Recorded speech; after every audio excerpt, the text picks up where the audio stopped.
dice, hear the thunder roar, knocking on fate's unsteady door. Maps unfurl and kingdoms rise in this world where legends lie. 1,000 voices call the tune. Under the stars, under the moon. TNT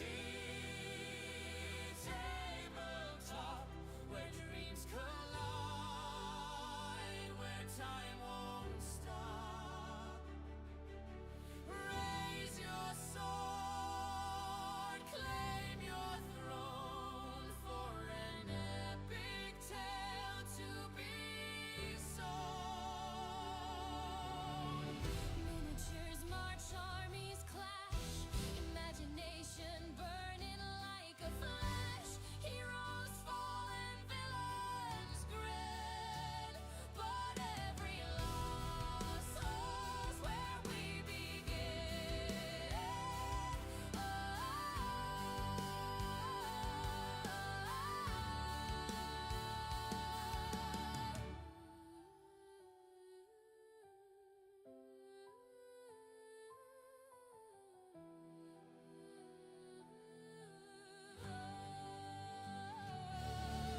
Through the fog, through the flame, we write our story, we stake our claim.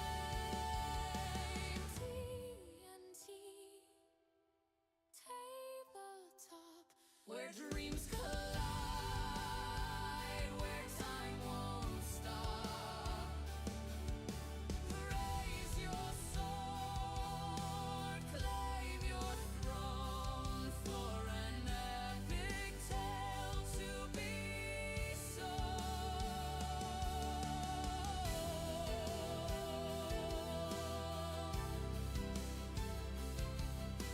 An epic tale to be sown. TNT tabletop. TNT tabletop.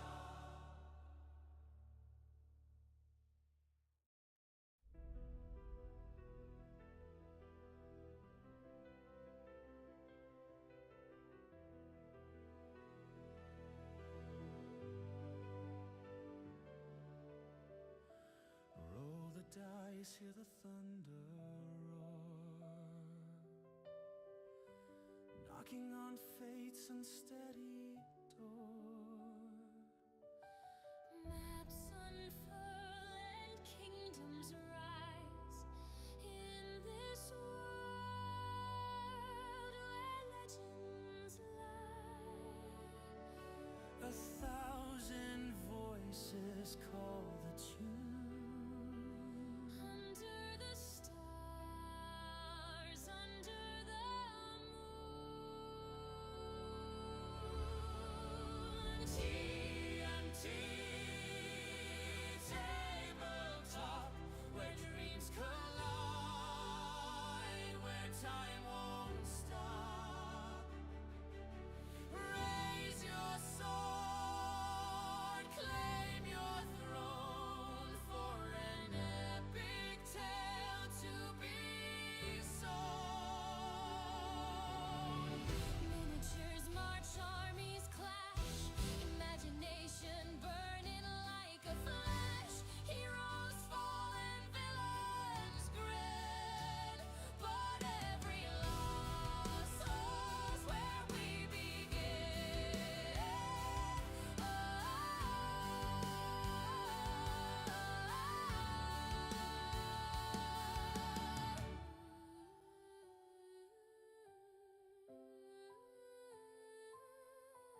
where dreams collide,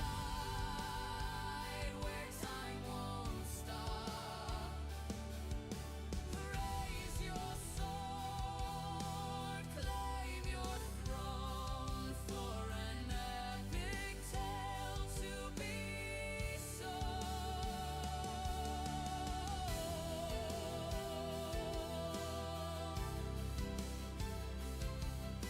an epic tale to be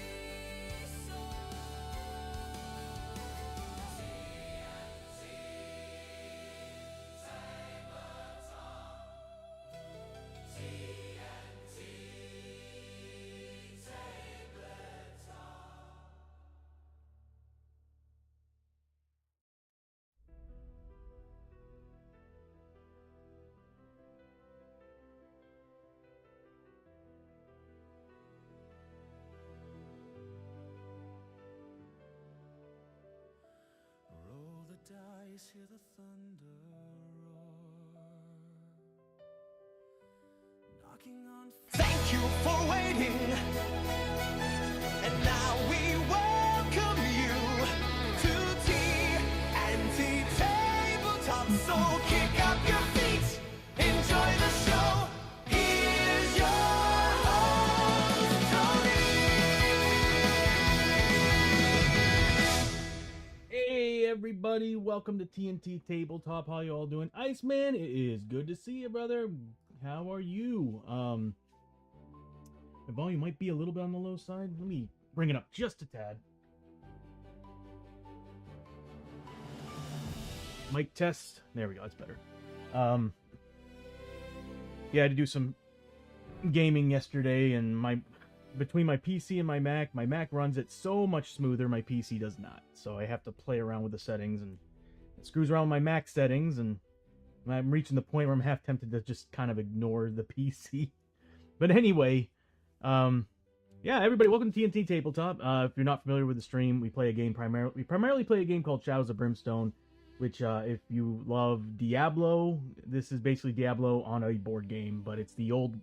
The style is, well, not the style, but the theme of it is Old West, feudal Japan. You also have Norse mythology and Lovecraftian horror. It's a whole mess of things, and I think we've reached around 50 character classes so far. We've got a lot, and then of course they added the Journeyman, which allows you to multi-class character classes. But anyway, so welcome to TNT Tabletop. For those of you who are familiar with the stream, you'll see a couple new things added today. After the stream on Friday, I decided to add, because I got tired of using the icons for all the fury and stuff like that, all the focus things. So I added like a little tab right next to the initiative area that you'll see that actually houses the focus from here on out. It's a lot easier. I don't have to cycle through multiple windows to get to it anymore. It's not as pretty, but it's there and it's in the player sheet now. I also added a few other things. They just haven't been programmed yet. I've added a bitten marker and a curse of the werewolf marker. Yeah, I don't have them programmed yet. But I also added a light source marker. So there's 3 different markers on the opposite side, as you'll see, that represent different things. Garlic infused honey.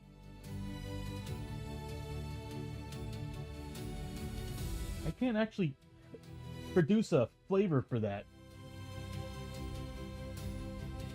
I do like garlic though, and I do like honey. That's interesting. But anyway, so you'll see a few things added today. Took me a little while because it was actually stuff that I actually added to the stream a long time ago. Yeah, and well, here's the thing, Deviants, it's like, it's not so much, I don't think I'm gonna like it. I mean, I do love both flavors, but at the same time, I just, like, I actually literally, like, normally when someone gives me a list of ingredients, I can already taste it. I just couldn't on that one. Unexpectedly good. Okay, well, I'm gonna have to hold you on that one, because you do actually have me a little intrigued. Garlic in that. Honey is huge right now. Everyone is doing a hot honey something. Good to see you all. How you all doing? Deviants, Bishop, good to see you. So yeah, so I added a few things to the stream. Nothing huge. I still need to program 3 of the pieces to be buttons. And once I have those built in, I think I have some cool ideas on how to have them interact with the stream as we play. Like I said on Friday, one of the things I'm very excited to add, especially after we did the vampire adventure, which is this card right here, which I also need to do something that we didn't do on Friday that could change the battle. Good God, Iceman. Think of it this way. I used garlic cloves with apple cider vinegar to thin out the honey to make it acidic.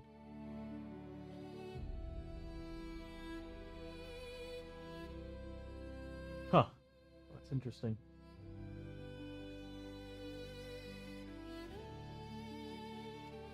That's interesting, Iceman. But anyway, so yeah, we have these the vampire adventure that we're doing. One thing we forgot to do. Now we did do it for the epic card, and we ended up getting an epic card instead of a vampire card. The problem is the epic card also came with a threat card, and the ruling on this is anytime a threat card is drawn, you roll to see if it's vampires or just the threat card. So the Hell Cannon might have not happened. It might be 3 vampires. So I'm hoping it's the Hell Cannon, because we can take on the Hell Cannon. 3 vampires with a Serpent King is going to be a deadly battle. But anyway, we'll have to do that here in a second. Actually in a second. We'll do it right now, as a matter of fact. So let's pull in. If I can navigate my stream deck with 50 plus pages of junk. All right.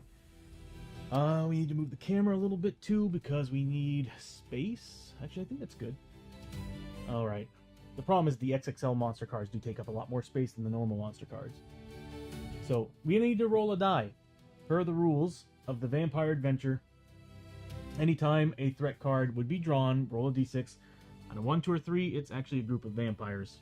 And in this case, because we're 4-player, it's going to be 3 vampires. So 3 vampires and a Serpent King does not sound fun to me. Please be a 4+.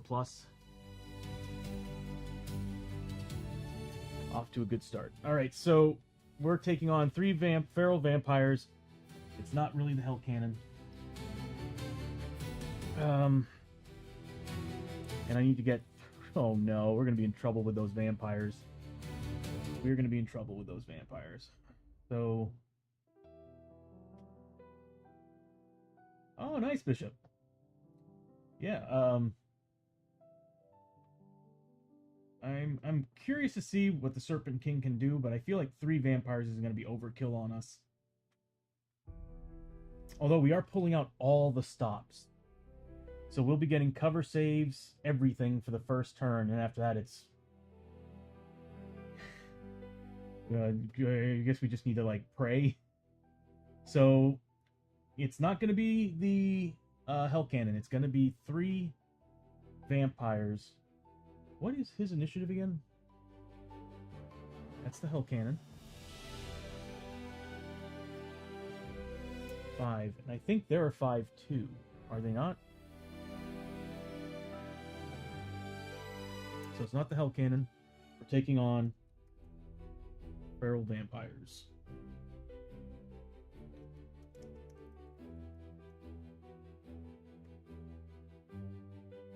They're also a 5.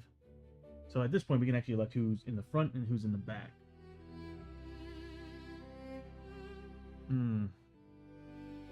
They get a trait too?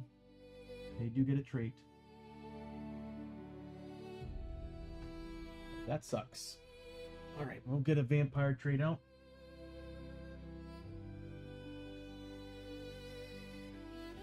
And while I'm setting up, I'll let you all vote on which one it's going to be.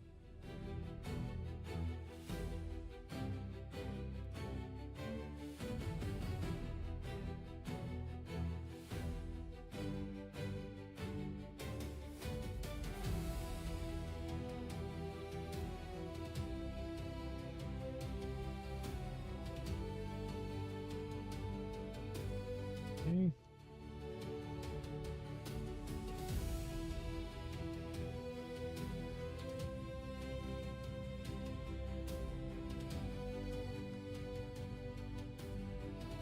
There we go. Pulls up. So you all get to choose which random card we're going to be choosing for the vampire trait. While I go grab the vampires, set up the cards. Did I not do that right?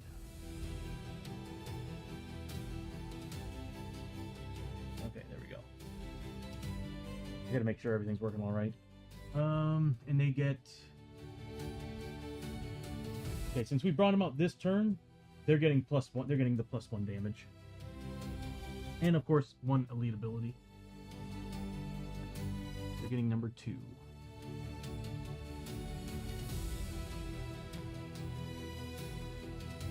Number 2, hero currently being targeted by a feral vampire may not use grit. Ooh. That sucks.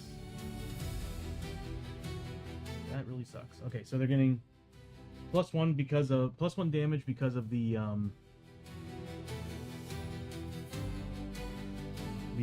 redeem system. Since we did, if it was the Hell Cannons, we would still have the +1 elite ability, but since we drew them today, they're getting the +1 damage. So, redeem +1 damage, and then they got a number 2. Targeted heroes do not use grit.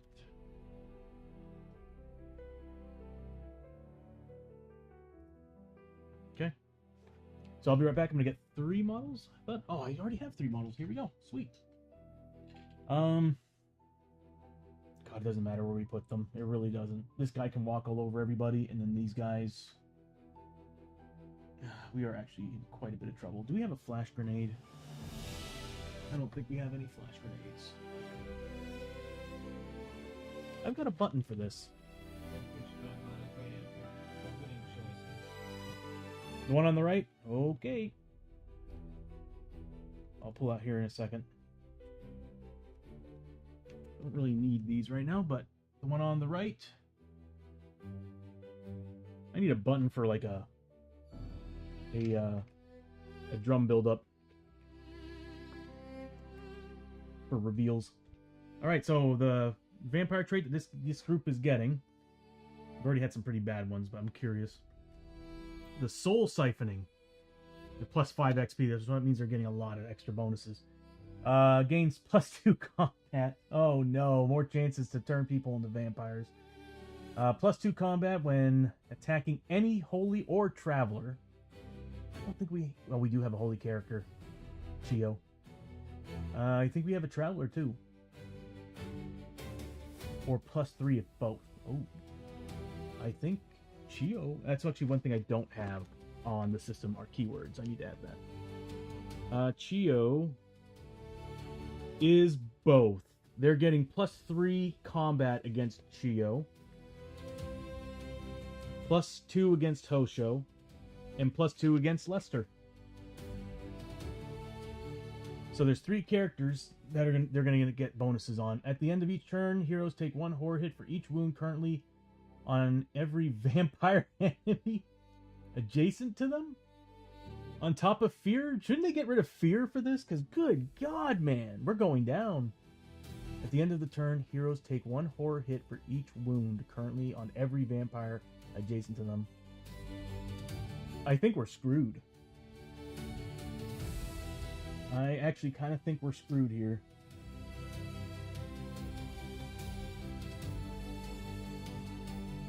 Oh, this is one of those moments where I wish I had one of those bonuses to redraw the epic threat. Or at least that. Did we grit roll that?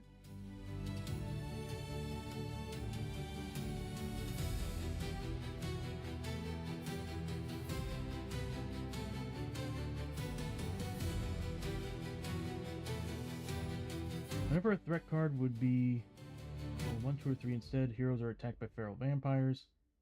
It's not a chart. We don't have grit. What am I talking about? Alright, so we're kind of screwed. Because these vampires are going to...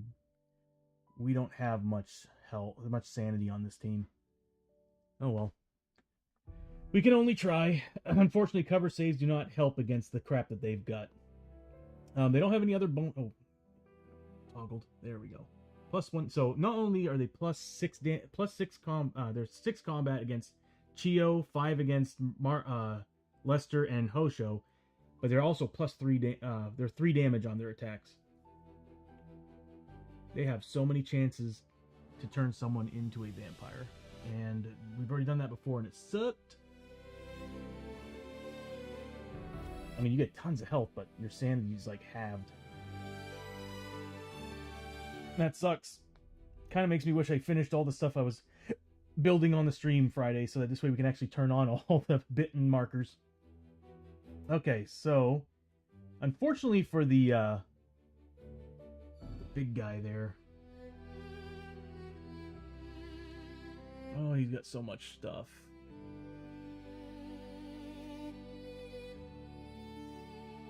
He's got 95 health. We need to add that. I got that in here still. There it is.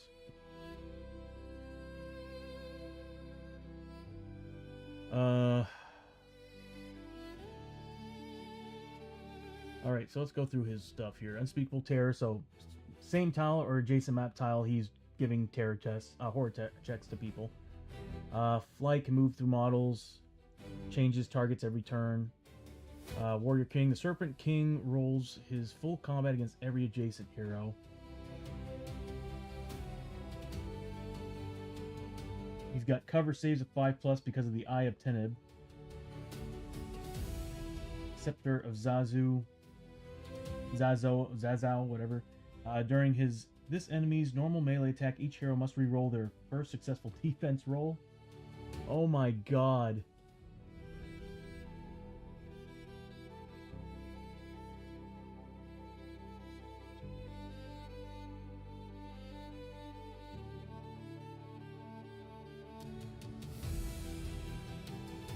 So did that mean like all the successes are rolled? During this enemy's normal melee attacks, each hero must re-roll their first successful defense roll.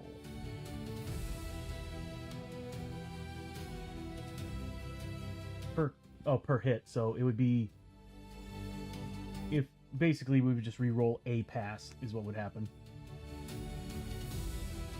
We're gonna need our cover saves. Yeah, I don't think we're gonna survive this. The Katari attack. Any hero that starts their activation adjacent to the Serpent King takes 3 hits that use D6 damage each. And the Katari Beast. Battle formations. Draw a battle formation card.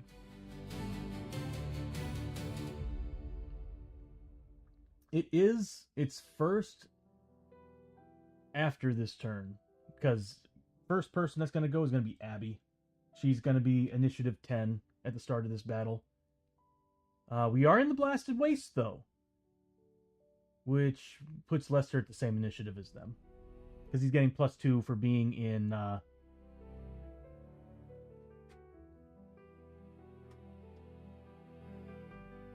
Oh, it's the first. You're saying it's the first of the month. Okay. April. Oh, wait, hold on. It's not April. I'm thinking. Sorry. I always thought last month for some reason I thought it was March. Anyway. Battle formation. When the Serpent King enters play, draw a battle formation card to affect all enemies. As he issues commands to his forces. Whenever the Hold Back the Darkness roll causes a depth event, also discard the current battle formation shuffle the deck and draw a battle formation. Oh god, are you kidding me? Okay. Give me a second. What would that be under? It's magic. Characters. Actions.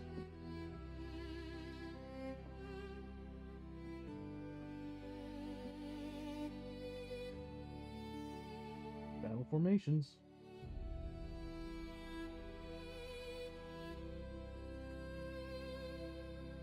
There are 4 different cards, I think.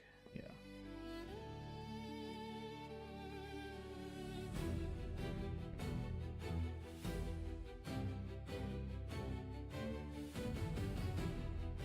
Right, yeah, that's... What is the date today? My watch isn't going to be correct. It is March 1st. Wow, there's a lot that's just going through my mind right now. Okay, so So yeah, it is the first defense roll, but like here's the thing: is we roll them all together, so it's just gonna be one of the ones that passes gets re-rolled. Is basically how that reads to me, because it's like, I mean, who really one at a time rolls their defense rolls? I'd rather just do it all just to get things rolling, speeding, moving, whatever. So let's see. I'm just gonna go ahead and pick a battle formation. This is all new to me, so I'm not sure what to expect from this guy. And on top of battle formations, Archon of the Serpent Gods. At the end of each turn, roll 2d6 on the following chart.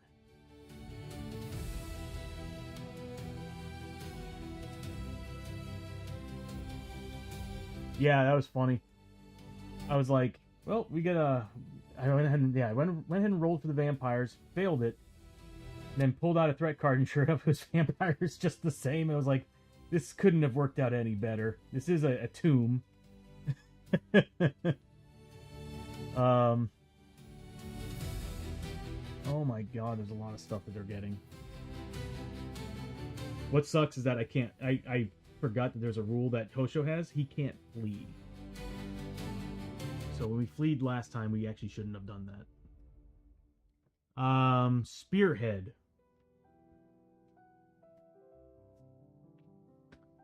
So let me put it over something that's a little bit darker. There we go. Spearhead. The Spearhead battle formation is tried and true tactic for breaking the enemy's will to fight. I can't read that there. I can barely read it over there too. I wish they made the font darker. Launching a pointed strike, the fastest and most dangerous targets first. The serpent cuts the fangs from the opponent to loosen the bite. All enemies prioritize their targets by oh god, Abbie's dead. Enemies with a ranged attack are +1 initiative.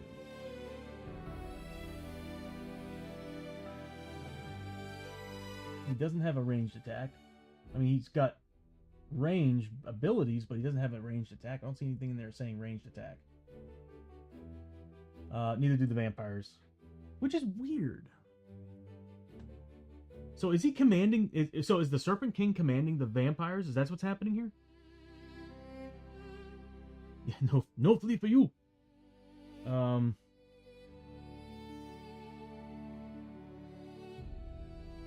So I don't see a ranged attack on him. Of course, the vampires don't have a ranged attack.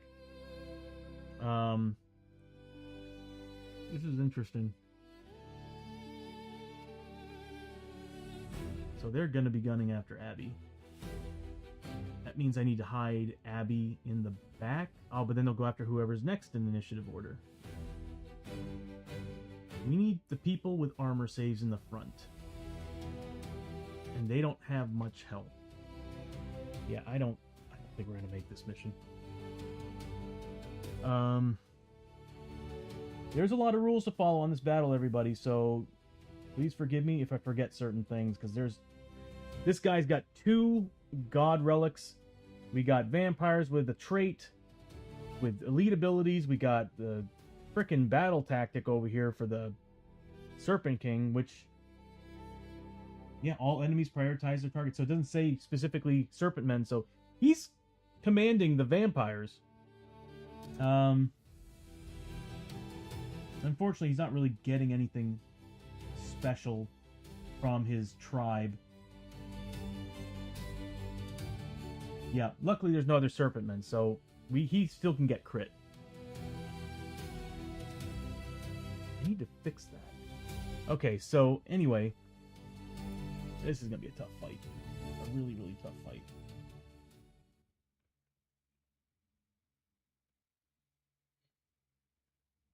Let's see if I can find a song for this.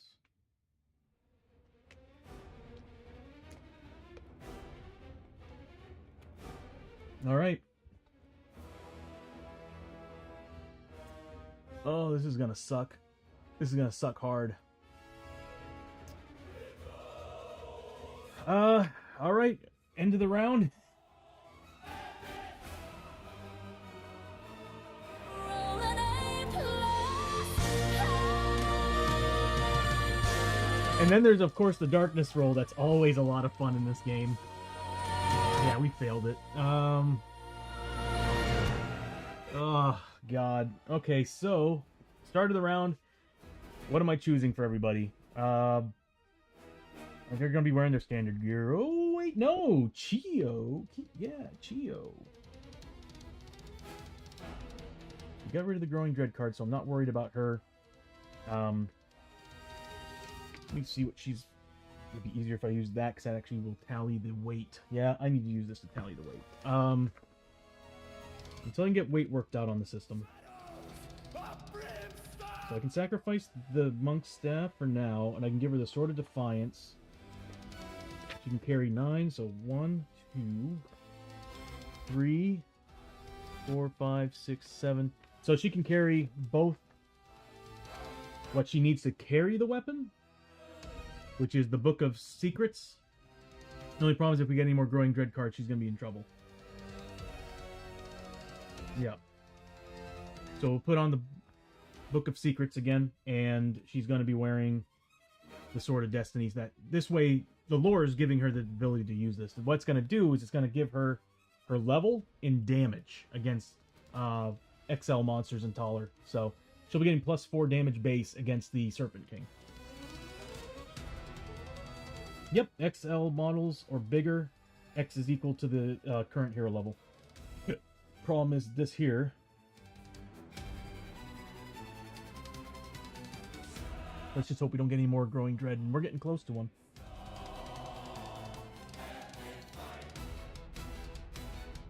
It is hot in here. Give me 1 second, I'm going to turn on a fan.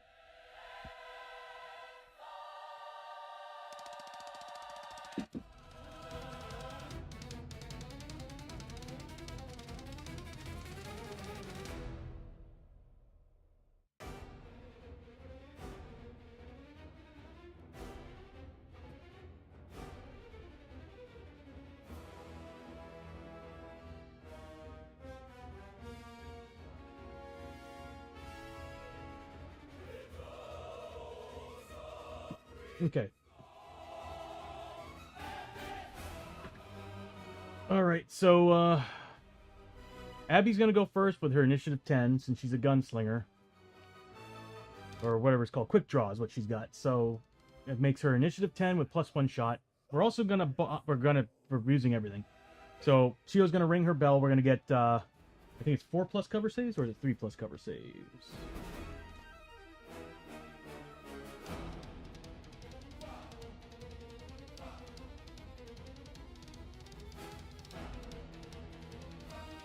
I think I just skipped it.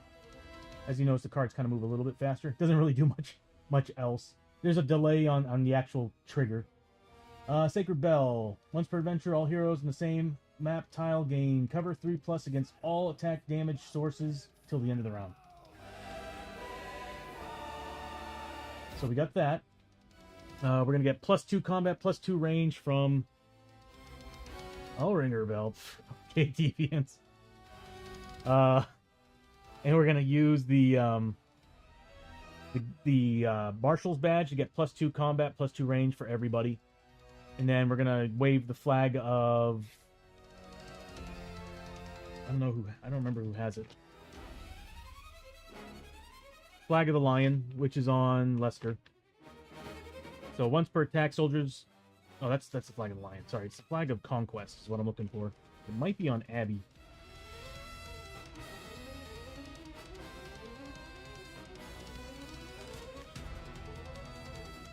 Yeah, it's right here.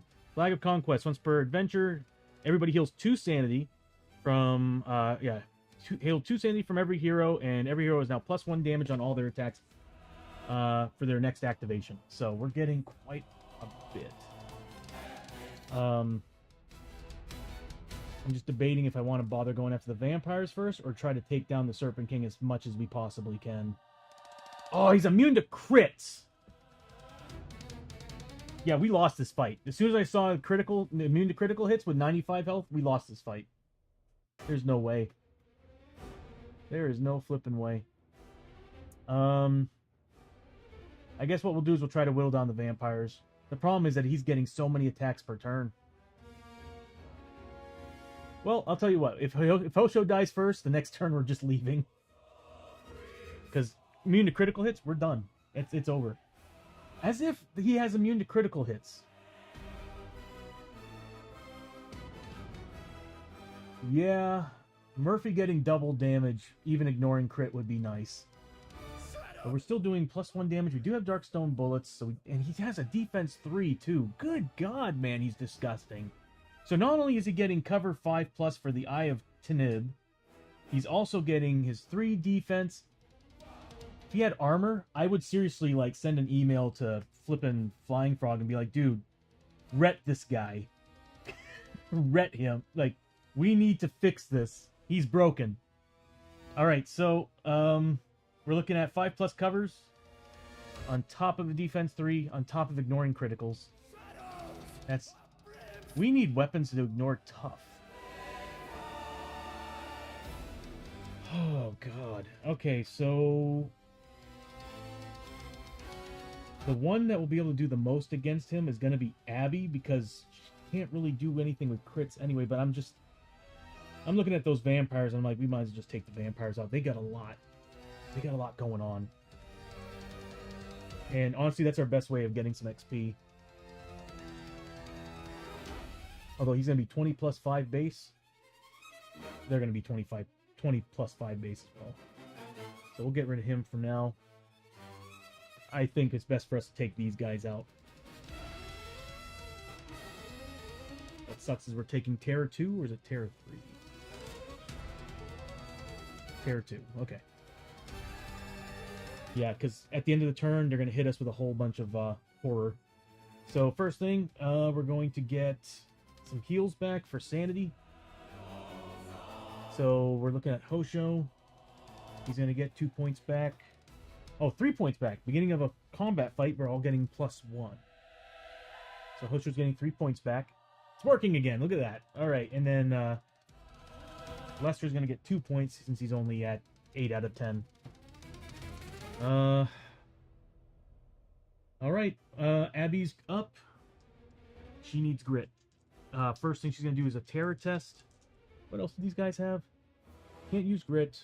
+1 damage. +2 combat. They're going to be targeting Abbie first. Good God, man. Alright, there are so many rules to follow in this fight. So she's taking 2 terror tests at 4+. She passes both of them. That would have been a nice grit roll right there. Then she's going to roll for grit. She rolled the same thing twice. So she does get a grit back.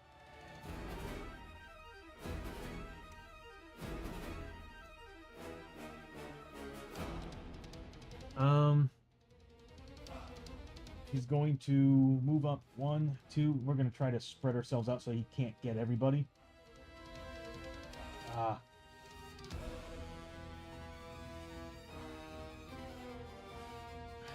think we're just going to stay in formation. How far is she from them? 1, 2, 3, 4, 5. Does need to move up 1 space.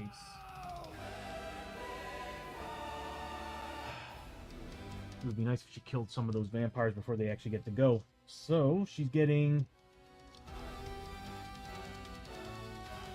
4 base on her main. 4 base on her second hand. So 3 pluses and 4 pluses.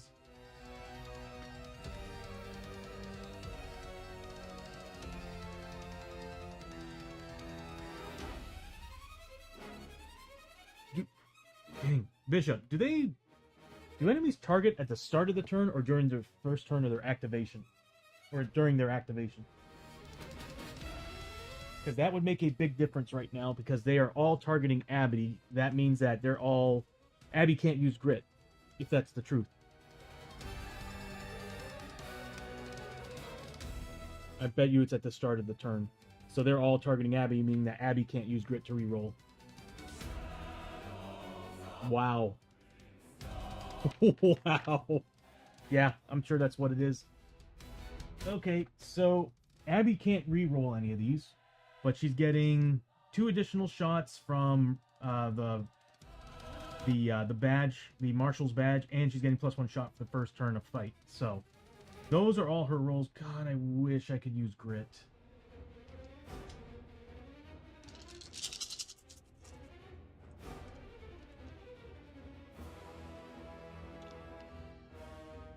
It's better for me to have her there for reasons. This way he can't fly over her. I mean, he still could, but he's going to go after her just the same.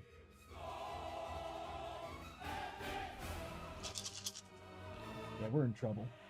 Okay, so he needs 3+ on the greens and golds. Purple is 4+. Not great.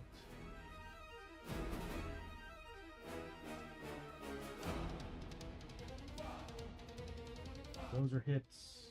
That's a hit. Those are hits. We missed 4 out of the shots. Damn.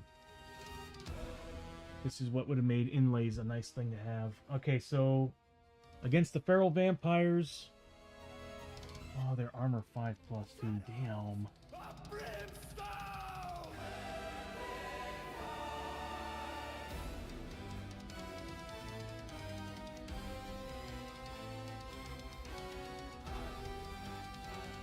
Yeah, these vampires are going to kill us. They're going to be the biggest problem with their horror chest. So what we're looking at is she's getting +1 damage for the darkstone. For the darkstone bullets, she's getting +1 damage for the flag. For anything else I can give her.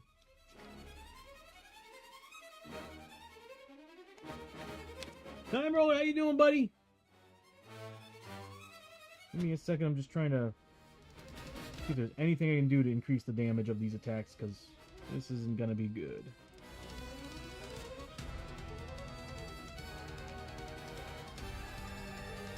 Time Roller with a +1 die, thank you, buddy!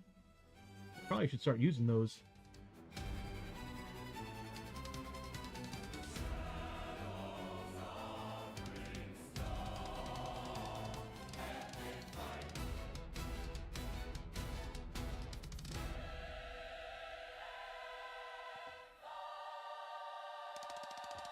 Kitty alert.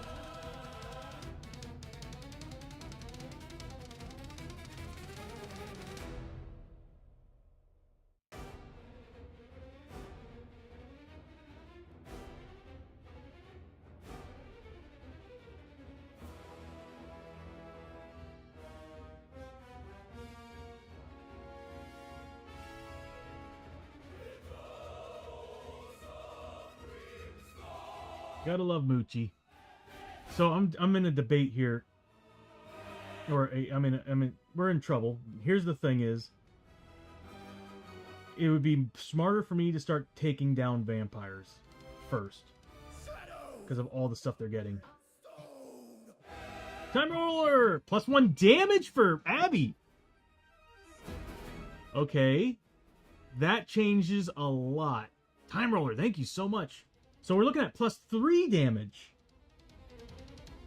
So if I put these on the big guy, it's gonna be he's still gonna get cover saves. He's gonna get a cover save. It's better I go after the vampires. Cover saves are worse than armor in my opinion. So what that will do is it'll whittle their defense down to a 1, meaning it'll be -1 to the rolls. So we have a good chance of taking down some vampires. Thank you, Time Roller. Alright, so I guess what I'll do is I'll start rolling these out. Let's see what we get. God, I wish I could have used grit. I could use it. See, it's a weird thing. You don't declare which hit goes to who until you actually... Oh, it's the target. That's right. Never mind. Alright, here we go. So... -1 to these rolls, but we have a good chance of taking on some vampires. That's 2 hits. Needs to make 2 saves of 5+. 1 damage. Next attack. Another 2 hits. If we can kill 1, I'd be happy. Both are not saves, so he's down to 3 damage. 4 hits.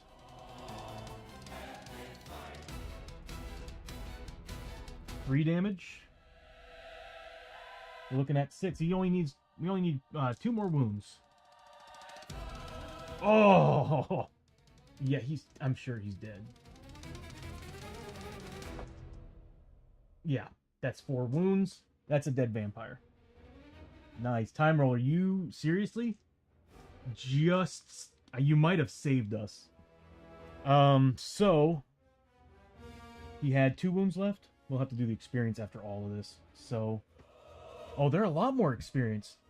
So that would be 25 plus per wound. So that's what we're looking at right now for wounds. Next is, she's got 3 more shots. She's going to put on the next guy. At least we whittled them down. Thanks to Time Roller. And that amazing cheer that we got that gave us +1 damage. I couldn't have come at a better time. So 3 needs 5 pluses. So 2 wounds on him. Oh, we need big money. 3 more on him. Come on. 1 more vampire, please. Ah, 3 wounds. Well, hold on. They're at 8 health. I'm thinking 9 health. Okay, so... Come on. Fail them all. Oh, yes! 3 wounds. That is 8 points of damage.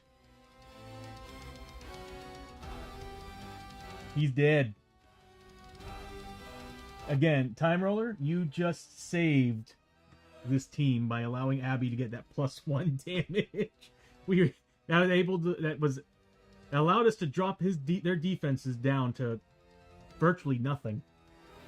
Or almost nothing. Alright, awesome. That's a lot of XP. Nice.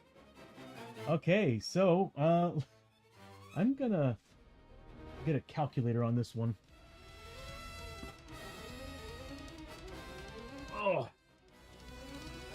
Actually, I can probably do this on the top of my head. Just one at a time. Okay, she just got a lot of XP. So it's going to be 25 base because they have a trait and an elite ability. Where's that +1 coming from? Coming from that, that's right. Okay, so 1 elite ability and a trait, so that's an additional 10 XP. So we're looking at 25 plus 5 for each wound. So we're looking at 30 for the first one. These are 35. So was that 70 plus 35, right? Oh, wait, hold on. Am I doing this all right? No, I'm not. 30. Yeah, 35. 70 plus 30. So that's 105 plus... We're at 105 plus, it's 25 plus 15, so 40 there. So 145 experience for this attack alone.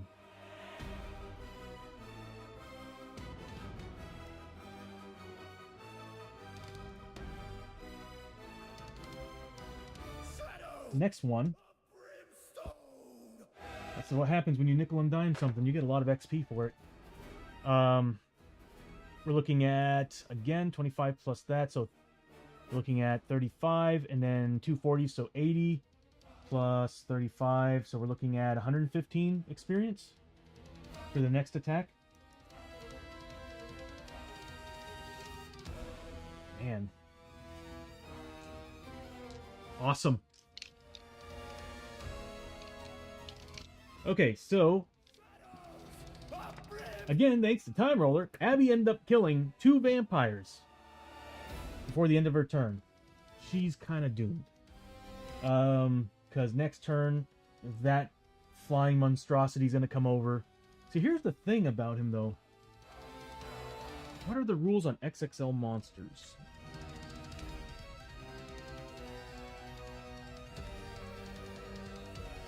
I don't think it's going to be in here. Oh, here we go. XL enemies.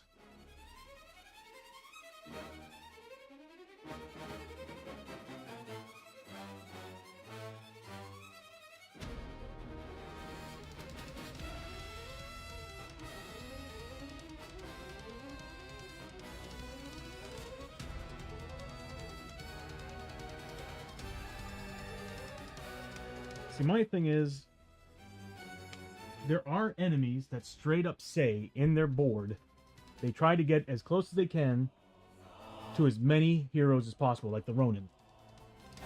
Doesn't say anything like that on here. So it's like, does he just go after the main target, but positions himself, of course, next to Hoshoryo? Like, I kind of figured like that. Because obviously he's going after her thanks to Spearhead. Him and the vampire are all teaming up on Abbie. But we have to go one at a time on this one, because the chances are he might be taking Abbie down. But he's going to be making attacks on both Hoshoryo and Abbie using his full combat, which he's getting quite a bit.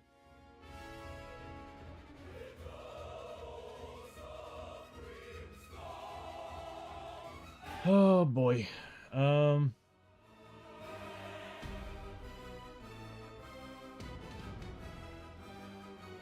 During this enemy's normal melee attack, each hero must reroll their first successful defense roll. So one successful defense roll needs to be...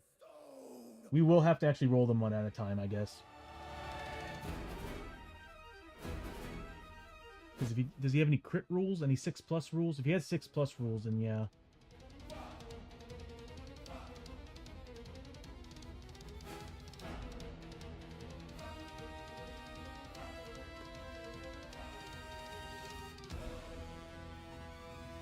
Changes targets each turn. How does it do that when it's got Spearhead? I guess Spearhead's gonna probably overlap Light.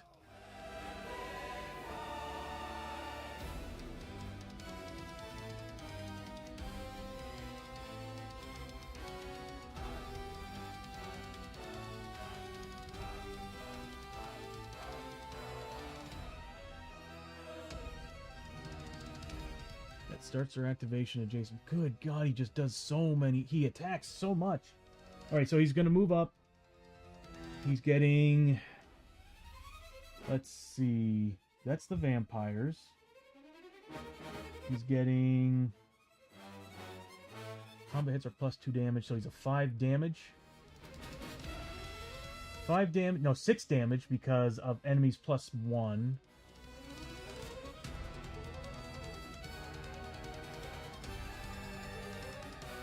This is crazy. Oh, he's getting +1 combat here. So he's getting +6 combat. He's getting 6 combat at 6 damage? 6 combat at 6 damage. And he forces someone to re-roll their defense. I'm glad we got the cover saves. I'm glad we got the cover saves. Yeah, the dude is huge. He's huge. Alright, so he's going to start making some attacks. Several attacks against 2 characters. So we're looking at 6 combat at 3+.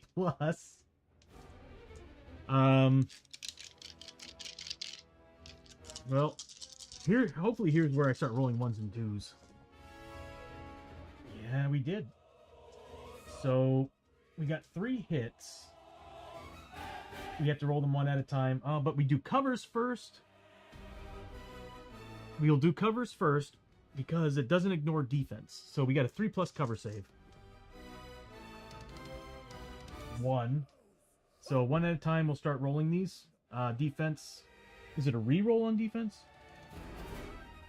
It is. Reroll their first successful defense roll. So she needs 4 pluses. She's got to reroll that. She gets it. And then the next one fails. She doesn't have armor. So she's taking 6 points of damage. If we didn't have cover, we'd be doomed. She'd be doomed. I need to buy armor for everybody. Oof. Then he makes another 6 attacks at Hoshoryo. He's got better defense, but again, I need to get him armor. Oh yeah, they all hit. Every flipping one of them. This guy attacks even out of his turn. It's insane. Hoshoryo needs to make cover saves of 3+. Are you flipping kidding me? Okay, so he gets 2. One at a time. Let's start rolling these. So first one passes at a 3+. He needs to roll it again. Fails. At 6 there. I might as well just roll these out separately. Full. We already used the reroll. That's 12 points of damage with no armor.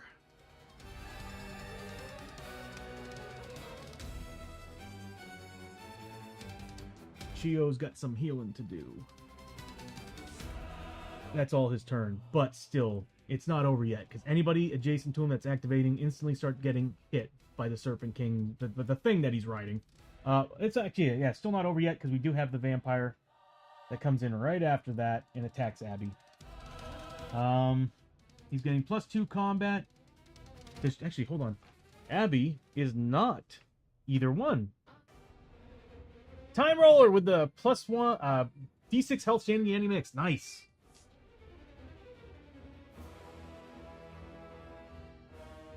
Thank you so much. We're going to need all the help we can get. Let's see what she gets. 2 points. Definitely putting that into her health.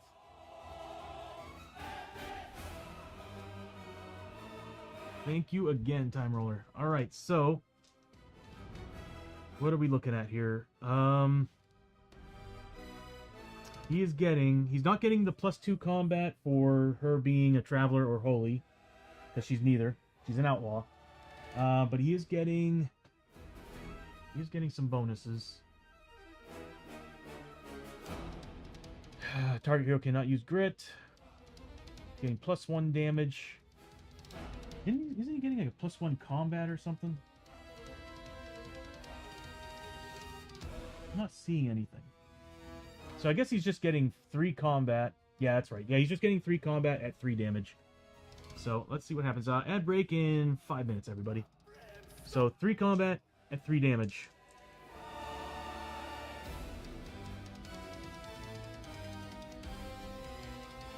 That's so messed up.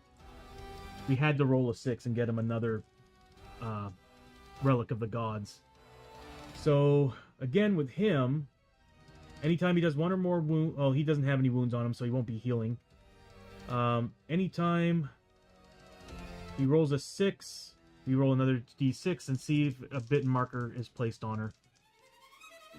Here we go. We did roll a 6. So that's 2 passes, and 1 is actually going to be re-rolled to see if she gets bitten. She does not. So we're good there. Now she's going to make cover saves of 3+. She gets both of them. Oh my god, I'm glad we rang that bell. That's the end of their turn. Next is... we haven't been going down initiative. There we go.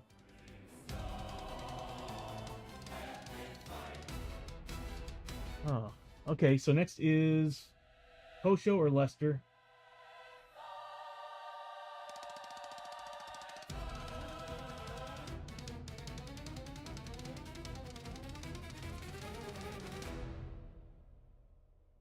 Dang.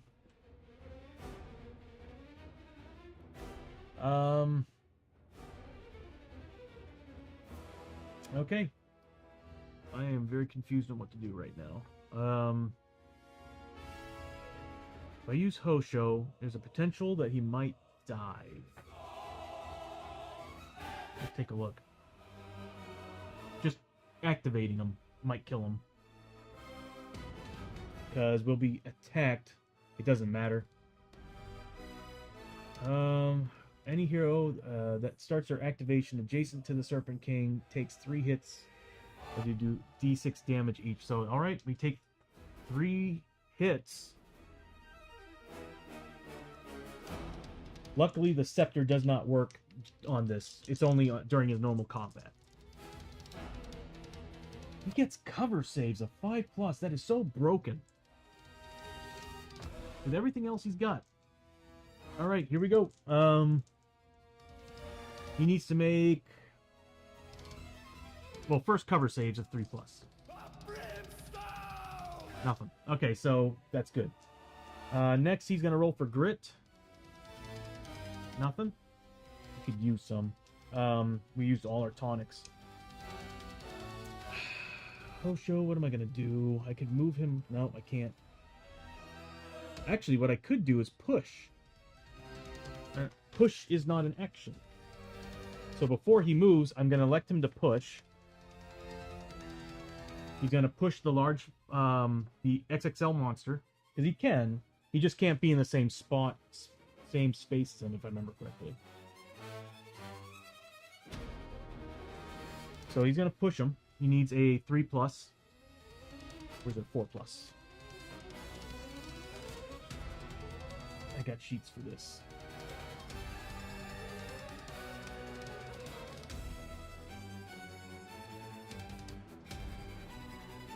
Push. Move into a space.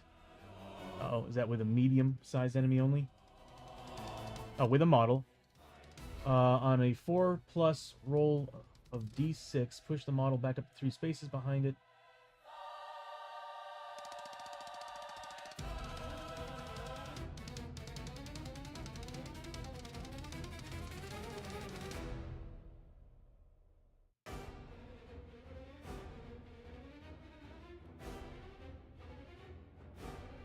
If I remember correctly, I could have sworn on XXL models you can actually share space with them because they're so damn big. Let me see if we have the rules up on this.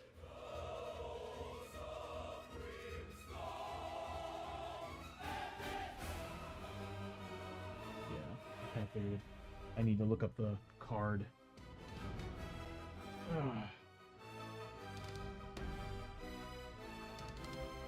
Give me 1 second to look up a rule here.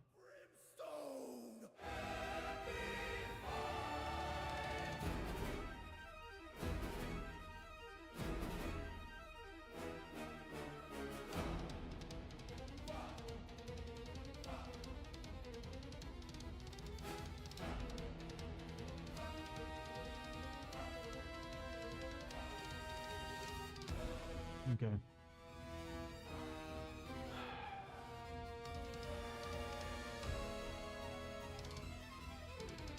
That's something I have to look up later.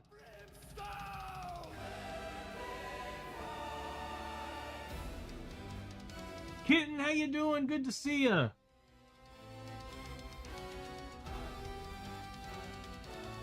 Trying to figure out a rule on XL monsters.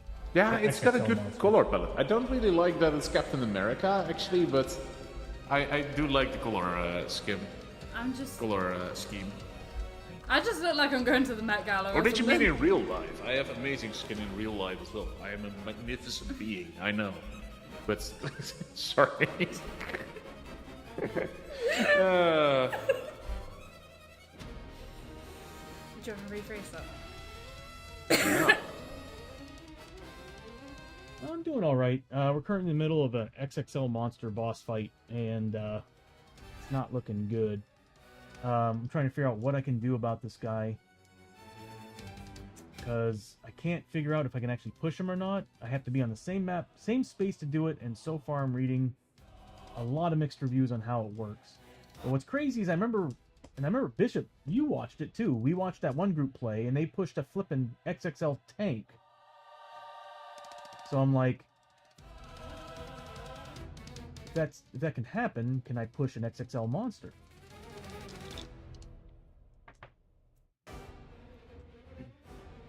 Because that would help me do a few things right now. I'd be able to take care of that vampire, which we desperately need to do.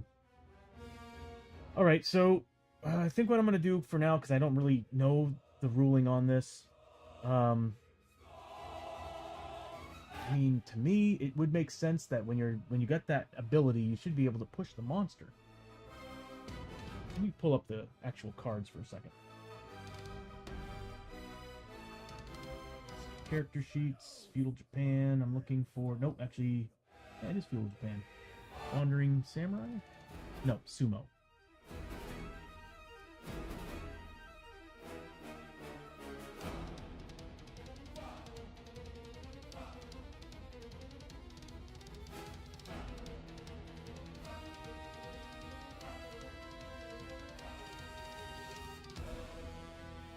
You know what? If I remember correctly, in the rulebook it said that you can actually... I could have sworn it said you could share a space with something that's a size larger than you. It's just you can't be in the same space with something that's your size. And smaller? Nah, I don't remember. We'll just go with what it is. Again, there's so many damn rules to this game. Because I would like to push him. I would like to push him, move forward, and then attack the vampire. Or, actually, I got another idea. Okay, this actually is... If I can pass an escape test against this guy, I can move up, jump on the vampire, and push the vampire. And then get +1 damage to the vampire. I need a... There it is. 4+. Okay, so... Hoshoryo passed the escape test on him. Moves around. Jumps on the vampire, pushes the vampire away from Abbie. Kind of saving Abbie.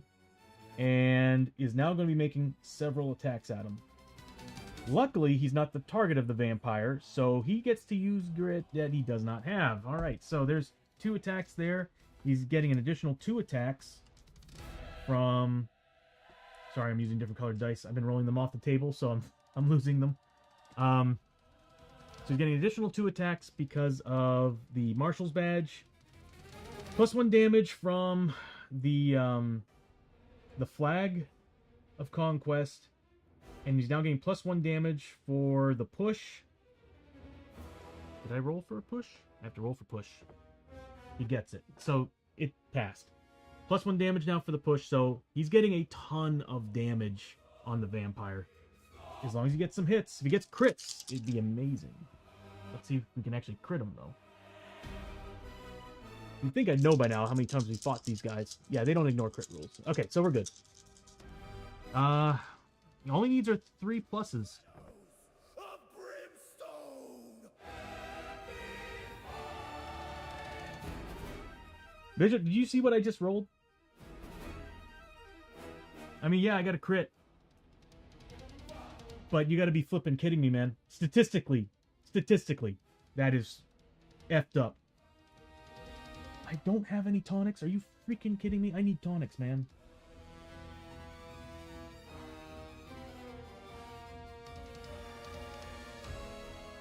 Nothing. Not a dang... Oh, we have a flash grenade! Next turn, we're popping that thing. We could have taken... We probably could have taken care of the vampires. Alright, hold on. I'm gonna refresh the initiative so we see the stats. Okay, so... That sucks, man. I have no way of re-rolling any of that. None.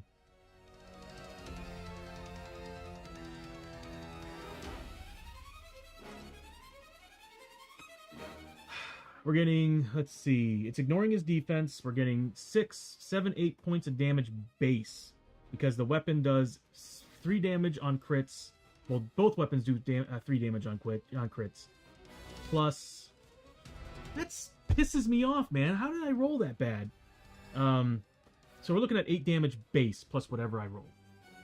10 points of, 12 points of damage. He needs to make 12 5+ saves. I better roll just as bad for these, I swear.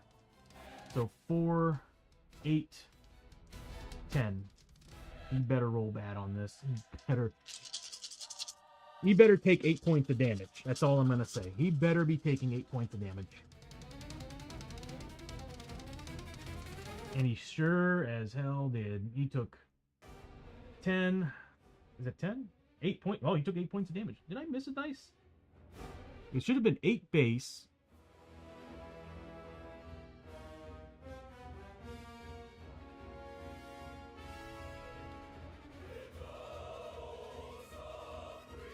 And I rolled damage. Right, it should have been 8 base. I rolled a 4. So it should have been 12. I rolled... How many dice? I missed a couple. Well, either way, he's dead. So he would have... Not saved 9. He's dead. He did 9 points of damage on 1 hit. And I missed 3 out of 4 on a 3+. It's not this game's fault. It's my fault. My rolling is just absolute piss. I could have ported that over to the Serpent King. Well, at least we're down to the Serpent King. Things are looking a little bit better, but not great. He still does a lot. So we're looking at... He did 8 points of damage. He's got 25 XP base. 8 points of damage, so that's 40 plus 25, so 65 points of experience for Hosho. Again, when you nickel and dime, you get a lot more XP.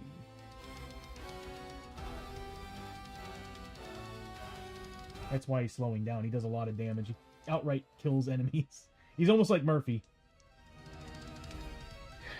Alright, so, that's Hosho's turn. We got rid of the vampires. That's good. That's what I feared the most. Next is going to be Lester. Lester is good where he is. He's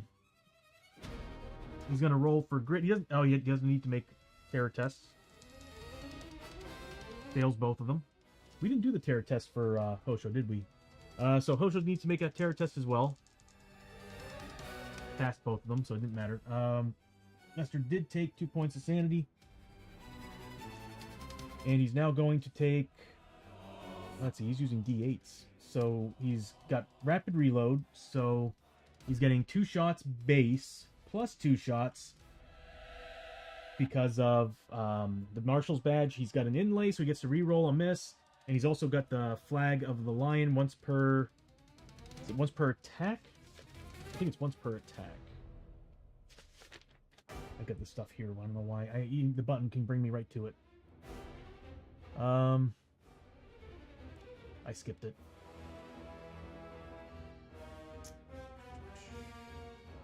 Flag of the line. Once per attack, soldier rerolls 1 to hit roll. If darkness is about to escape, discard. Okay, we're good. So if I roll a 1, I can use that instead of the inlay. We can use the inlay to roll any other misses. So here we go. He needs a 3+ to hit, 6+ crit, which he ignores crits. Those are all hits. Every single one of them. So what we're looking at on damage here, he's a 3 defense. We can put away this guy now. They're dead. Oh my god, he's at 95 health. That's just plain stupid. So what we're looking at here is he's got a defense 3. We're getting +1 damage from the bullets. He's got the darkstone rounds. Is he a beast? I should be using the beast rifle instead. It's too late, but I'm using the shotgun, so... Either way, I get... Well, he wouldn't be able to kill anybody. It would be smarter for me to use the beast rifle from here on out. Alright, so... I should have done that. That would have taken away all his defense. So what we're looking at is +1 damage for the darkstone bullets, +1 damage for the flag. So we're down to defense 1. So it's whatever I roll -1. Luckily, he doesn't have... Oh, he gets cover saves. So here's the cover saves. It's 4 hits that all do the same thing. So here's 4 cover saves at 5+. Gotta be freaking kidding me. Okay, so he does avoid one of them. So now it's D8 -1 because of the defense. I should have gone with the rifle. I would have gotten more shots too. So -1. So 5 points of damage. And these are not stopped by armor, so that's the good thing. Just the cover saves are just awful. Another 5 points of damage. Not too bad. And then finally... He doesn't have grit, no. Dang, 2 points of damage. Hey, whatever, he did 12 points of damage with the shot. He's definitely switching over to the Hunter's Rifle after this. He'll be doing more damage. He'll be doing +1 damage with the D6. I'll take that. Alright, let's roll. See what we get for experience. He needs it. God, if he leveled up, that would be so sweet. But I don't think he's going to. It's 20 plus wounds. So we're looking at 20... Hold on. Plus wounds. So that's 5, so 25. So that's 45, 90, 120 XP. This is 45 for each one of these. So that's going to be 90 points of experience right there. This is going to be 20 plus 10, so 30. So yeah, 120 XP, right? So that's a good haul for XP.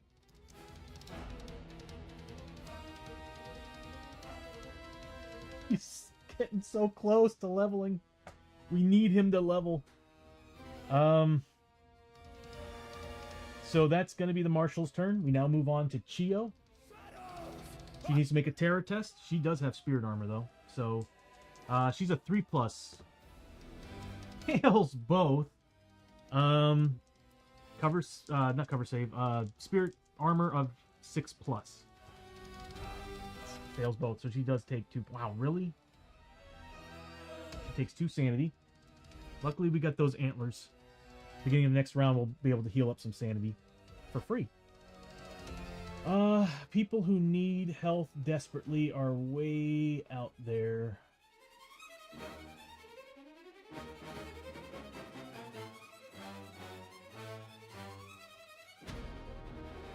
Chiyo's gonna move up 1 space. She's gonna heal Abbie. I wish she could reach Hoshoryo. I should have had... No, Hoshoryo had to push the vampire. That's right. So, what am I going to do? I could roll an escape test and go here, but I want her to attack. Yeah, she needs to attack. So what she's going to do, she's going to heal Abbie. God, Hoshoryo might go down next turn if he fails his saves. Alright. So she's going to spend some stuff here.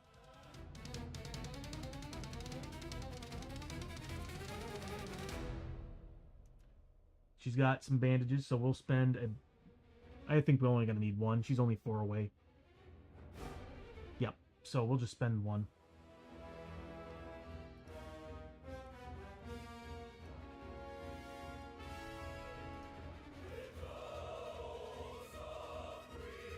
There we go. I'm going to put that away. And she's going to heal Abbie. Doesn't matter because I'm using her glove, so it's +1 there, +3 for her Frontier Dock ability. No matter what, she's fully healed. So Abbie's fully healed.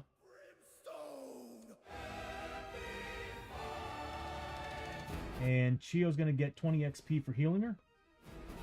5 per wound. I'm glad they're working again. And she's going to roll for grit. Needs a 6+. Hey, alright, she got it. She got a 6+. So Chiyo got a grit back. We're probably going to use... We're definitely going to be using it. Oh, she also gets a key. Did we fail? We did fail at the beginning of the turn. So she gets an additional 2 on top of that.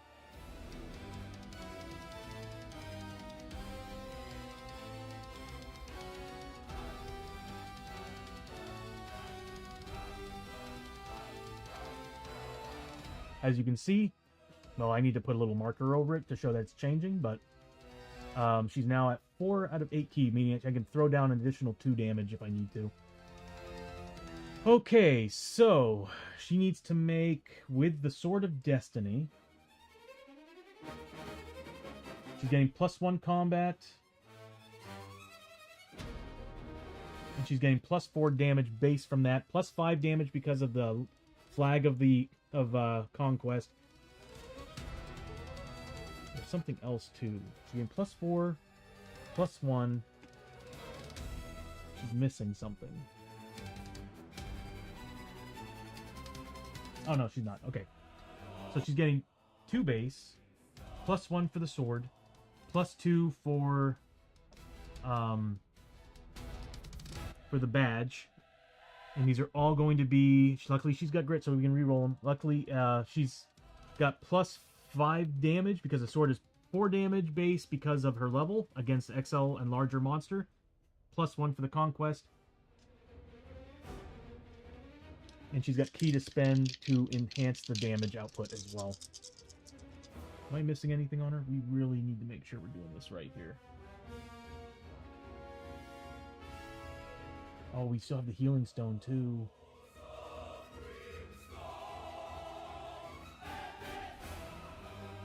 Luckily, we're not on a map tile that has blue pawns in it, or blue puddles.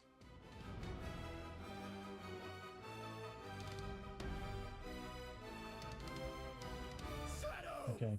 of Brimstone! So the best I can do right now... Oh, he's not myth or anything, is he? No.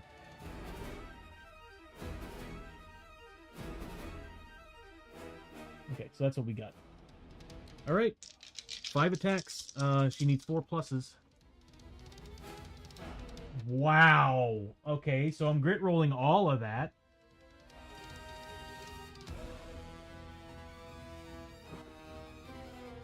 Okay, that's better-ish. So that's 4 attacks that actually landed. Not a single... Well, that doesn't matter on crits. So what we're looking at is, again, 5 damage base. So it's going to be plus 2 damage to each one of these hits. Oh! He gets cover saves.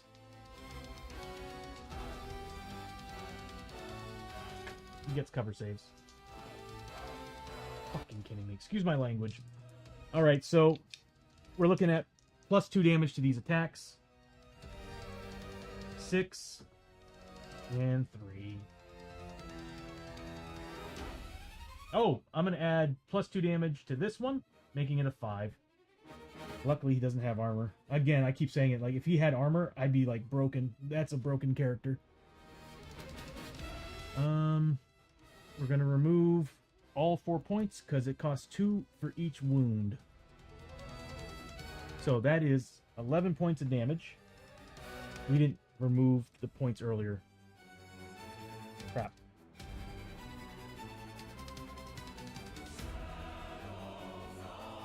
Because Lester did...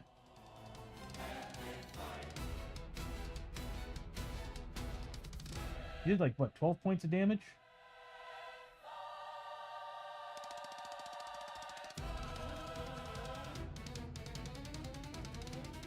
Crap, I already forgot what he did. I forgot to put it on the wounds. Well, right now we're looking at 11.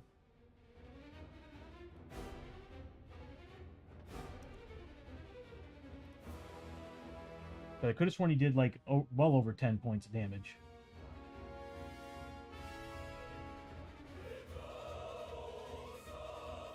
Give me 1 second here.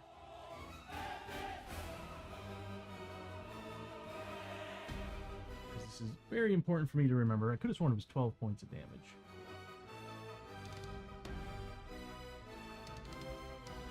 Shadows of Brimstone!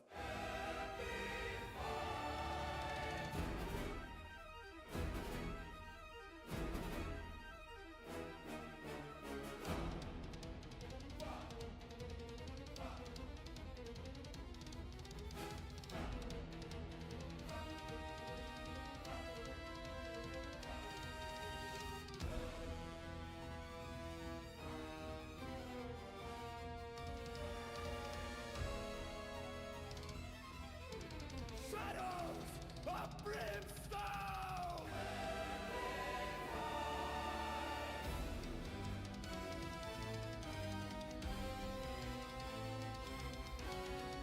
Yep. 12 points of damage. Okay, cool.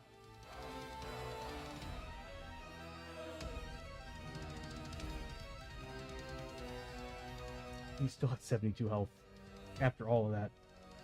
So Chiyo's getting, let's see, 20 plus 30, so 50 here. 45 for this one? Yes, so 95 points of experience.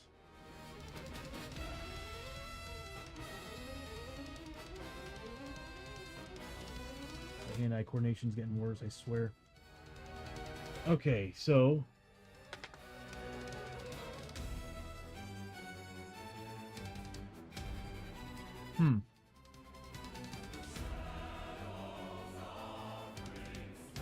Everybody activated, so now at the end of the turn, at the end of each turn, roll 2d6 on the following chart.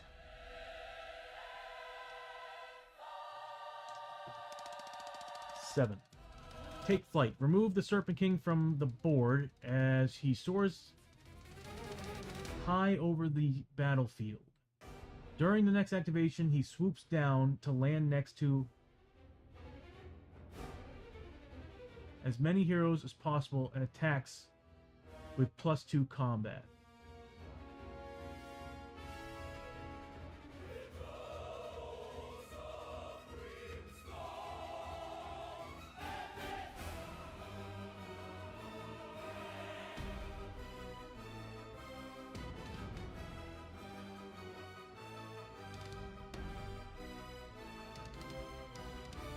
Oh my god. Okay.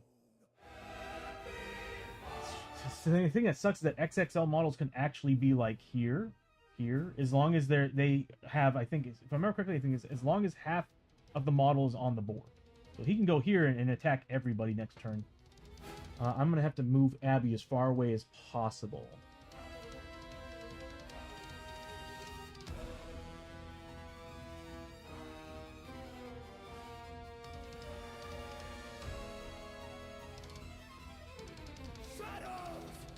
The thing about that is if I move Abbie as far away as possible, it's going to force him to go after her anyway because he goes after the highest initiative character. What sucks is that Abbie won't be able to get any of her shots. And we got the dreaded darkness roll too. Oh, yeah. Whoosh. Actually, I'll just do this. Flies off the battlefield. Well, at least we made it. We got a 10.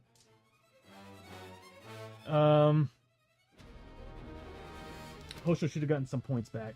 At the start of the fight, he should have gotten some points back. I forgot about that. +1, so it's 4. And then he killed... He should have gotten a grip back on a 5+. Hold on. God, there's so many rules.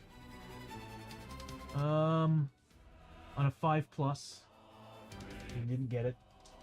And everybody gets 1 point of sanity back.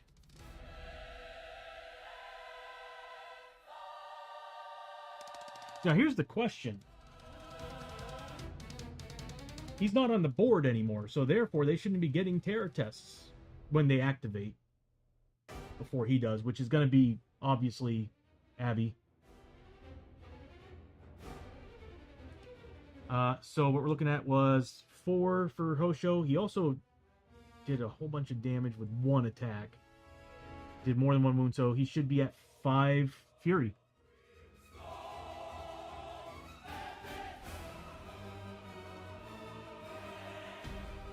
Yeah, I need to create an animation for that. So, Abbie goes first.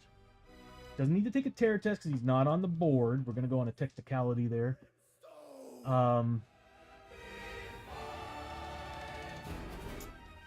She's going to roll for grit. Doesn't get it. I need to get her far away from everybody because he's going to be lunging at her. Because well, actually, he still will probably position himself. Yeah, it's better I just get her away from everyone because he's going to be right here.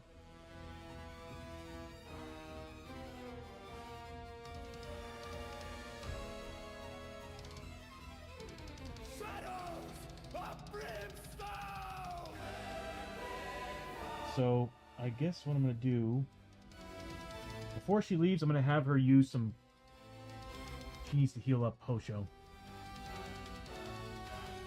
She's got a... That's Hosho's bandages. We'll use one of his.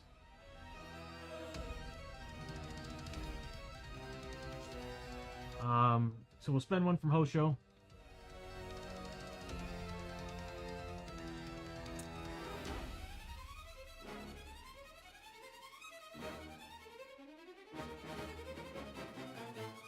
Might actually be a good idea for me to use the flashbang right now so everybody can scatter. So he'll be initiative 3. Then I can split everybody up. We'll use the flashbang. As much as I hate to use it, we'll use the flashbang. At least when this happens, we'll split everybody up, and when he comes down, he'll get at best 2 characters.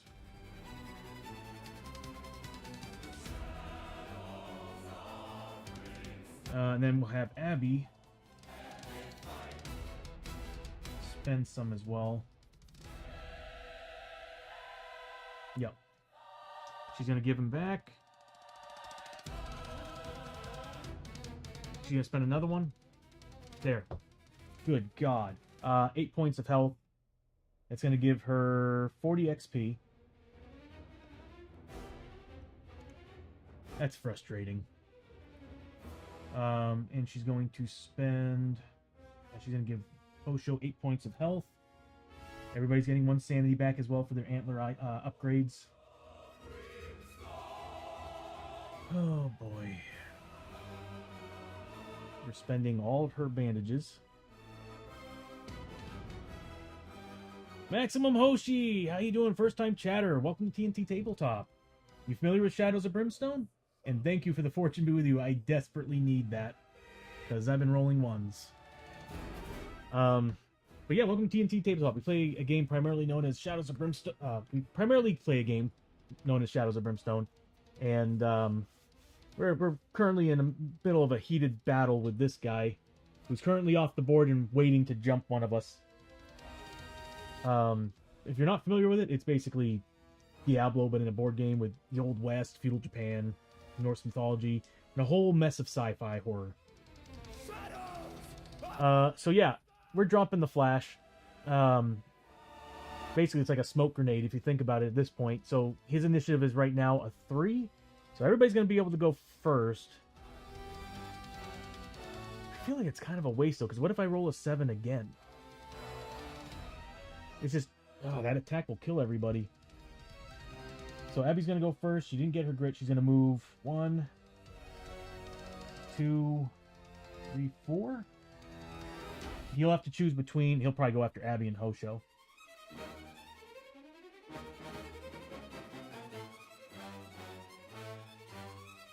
Actually, no, if he was here, he'd be going after these 3. So he'd be more likely to go after them. Luckily, they have more health and more armor. We just don't have cover saves.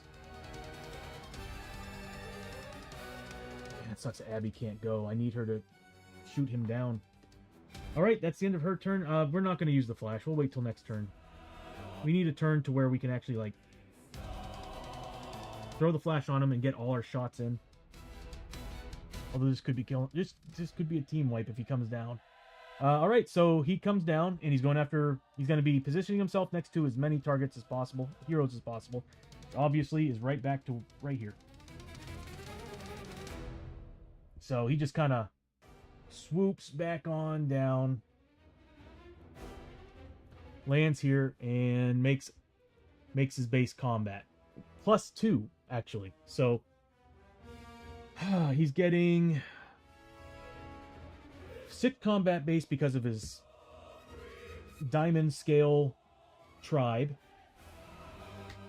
+2, so he's getting 8 combat against everybody at 5 damage. Ignore the enemies +1 at the bottom. This guy was created before that happened. So he's getting 5 damage base at... He could do 40 damage. Luckily, some of these people have... Oh, God. Lester's in trouble. Oh, the one in trouble is going to be Hoshoryo. If Hoshoryo misses any of these, he's dead. Okay, so we're looking at... We'll start with Hoshoryo and work our way down. Actually, we'll start with Chiyo and work our way down. So Chiyo's going to be taking 8 hits, or 8 attacks. He needs 3 pluses. Let's see, 3 pluses...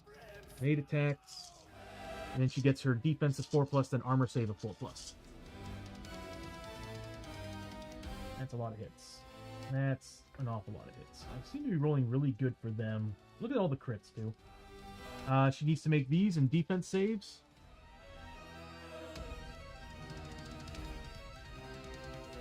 We didn't fail the...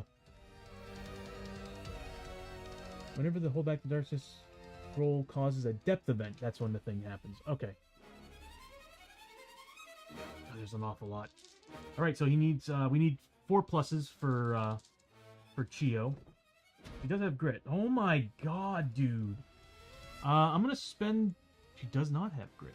I used it to reroll. I am not rolling well for her. She might have just died.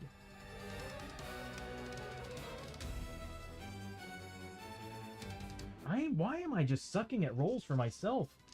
So that's a lot of hits, everybody. A lot of damage. That's 5 damage. At 5, that's 25 armor saves. I'm gonna roll these in 5s. So here's the first set of 5. I'll put a little countdown marker here. She's probably dead. 4 pluses. So she failed 1. We're down to 4.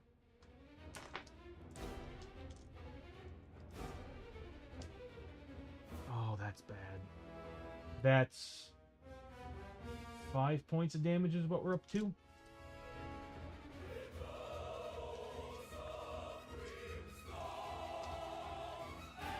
Six points of damage. How's she looking? Oof. I need to make these 2 points of damage, so we're up to 8 now. If I fail all these, she's dead. She took 2 more, so she took 10 points of damage. That armor saved her life, but she also needs to make a not a cover save, a corruption save because of the Takobake armor. She makes it. So, 10 points of damage is what Chiyo just got.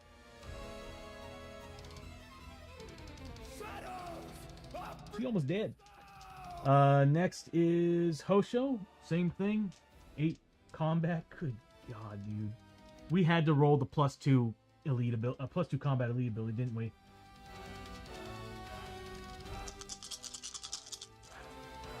Needs 3 pluses. Still a good roll. He got 5 hits. Hoshoryo needs 3 pluses on defense. Why? So that's 4 that get through. He does not wear armor, so that's 4. He's dead. Does he have grit? Nothing. 4 attacks get by, doing 5 damage apiece. 20 points damage. Hoshoryo's down. I'm just gonna say this is all my rolling. Like the just how horrible this has just been my rolling.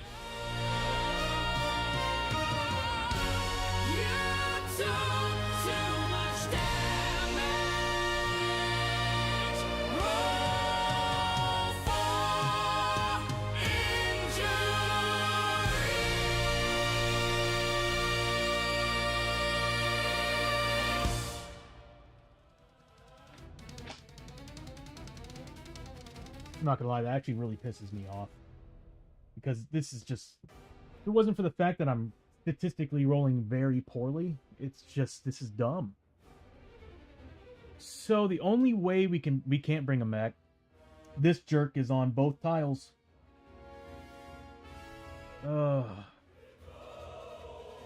Dude. Go away. There we go. Oh, that pisses me off a lot.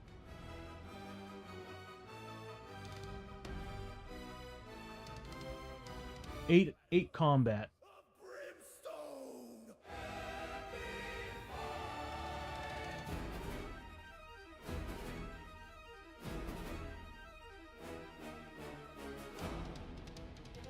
Damn. Okay, so next is Lester.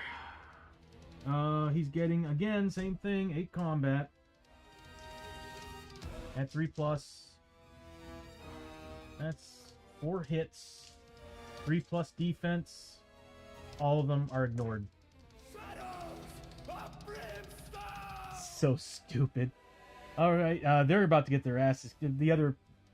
Chiyo might actually still not survive because she's activating next to him. And by doing so, she has to take hits from the Qatari attack. Yeah, I don't think our team survives.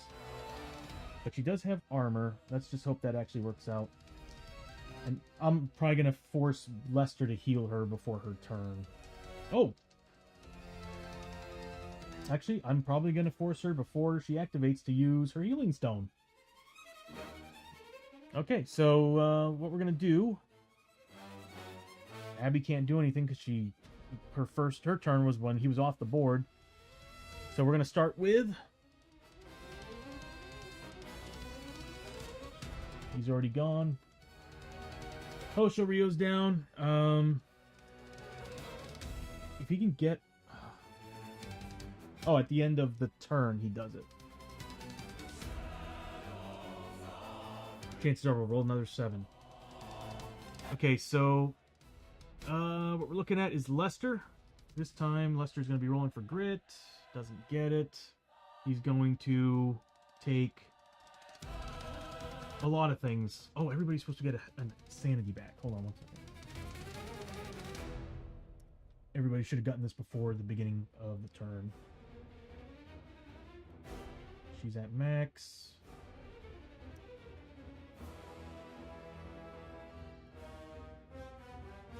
It is important we keep up with that. Okay, so the reason why is because we have antler upgrades on these characters. So at the beginning of every fight in combat, every turn, start of every turn in fight, they all heal 1 sanity. So what we're looking at is he needs to make horror saves. Horror checks at 4+, fails 1, so he does take 1 point sanity. And then he's taking 3 hits from the Katari attack. He needs 3 pluses. Saves all of them. And now he's going to fire his shotgun into the that's right, the beast rifle into the king. I should have used that from the start.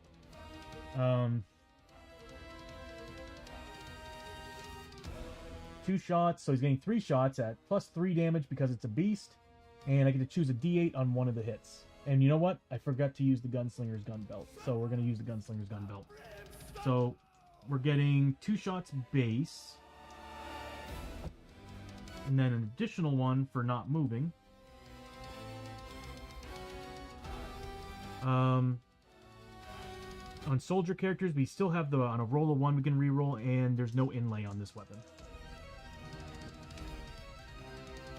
That's 2 hits. Come on, man. Crits don't matter against him again. I'm going to elect one for D8 damage, and I'm also going to give it +2 damage. And then, let's see, we're getting +1 damage for the darkstone bullets, so their defense is down to a 2, so it's going to be negative. It's going to be whatever I roll on the D8. Come on. 3 points of damage, and then -1 to this one. -2 to this one. Oh, wait, no, it's more than that. Hold on. We're getting 3 +1 because of the beast rifle. So it's going to be +1 to the roll. So it would have been 4 damage? Hold on. Beast rifles +3. Gunslinger's gun belts +2. +1 to the bullets. Darkstone bullets, so we're looking at +6. So +3 to the roll, so we're at 7 damage. There we go. That makes more sense. Same thing. +4 damage, so +1 total.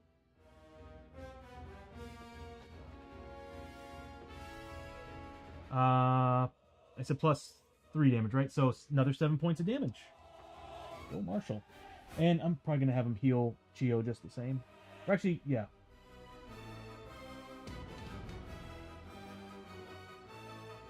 He's doing good.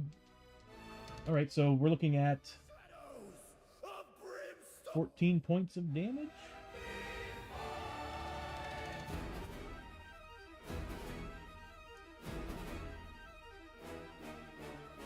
I did it wrong. There we go. That makes more sense. Okay, so he's down to 58 health. We're doing pretty good, even though we lost Hoshoryo. He didn't have anything to stop that? Let me take a look. I might be missing something on Hoshoryo. Shadows of Brimstone!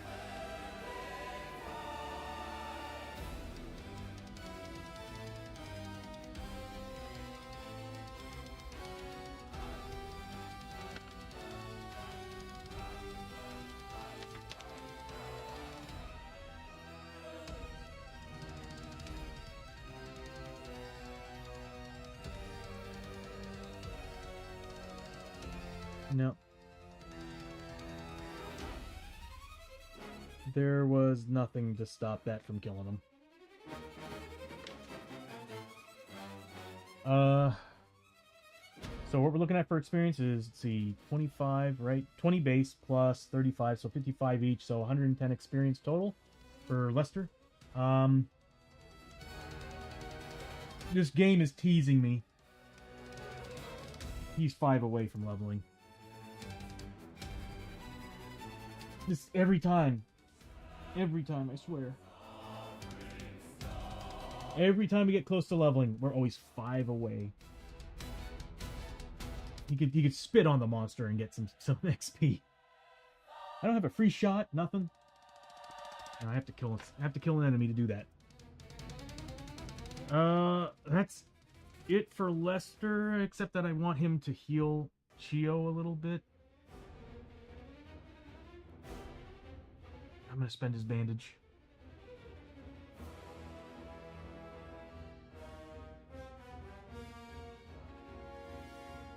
Kinky on the spitting.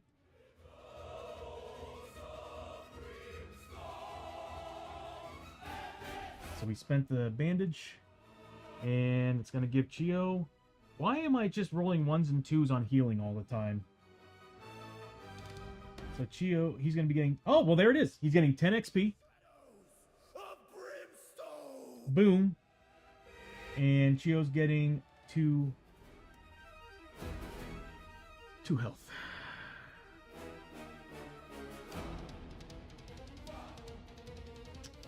Alright, Chiyo's activating. First thing she's doing before that attack happens is she's popping her healing stone.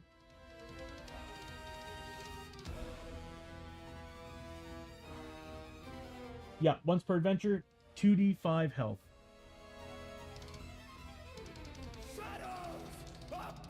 2d6 health. So she's getting back 7 points of health.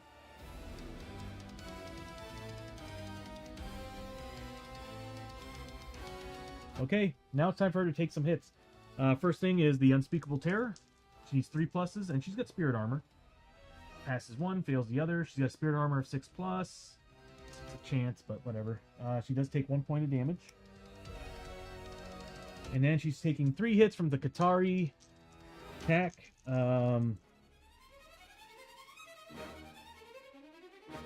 Yeah, she needs 4 pluses. Passes all 3 of them. She's gonna roll for grit. Nope. But she does get a key point back.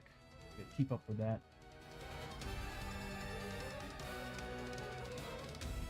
And oh boy.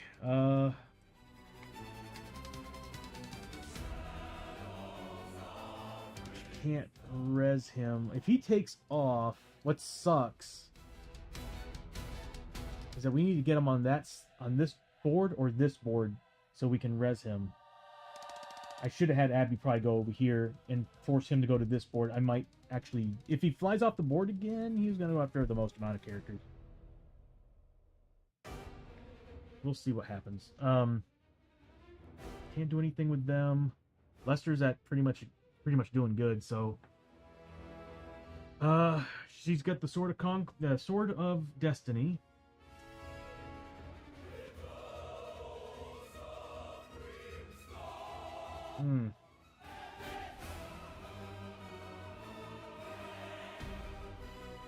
She needs 4 pluses. She doesn't have any grit. We're not rolling well. So we're looking at least Lester gets to level up next turn. So we're looking at 4 damage base. I think that's it. 4 damage base, because we're not really getting any other bonuses other than that. Yeah. Is it a one-hander or a two-hander? That's a good question. It's a two-handed weapon, of course. Yeah, so here we go. He needs to make 4 pluses on these. He gets 2 hits. Cover saves a 5 plus. Did I do that with... I didn't do that with him. I'm sorry, the cover saves are broken. It's ridiculous. So, we're getting +1 damage to this roll. We don't really have any key to do anything else. 2 points of damage.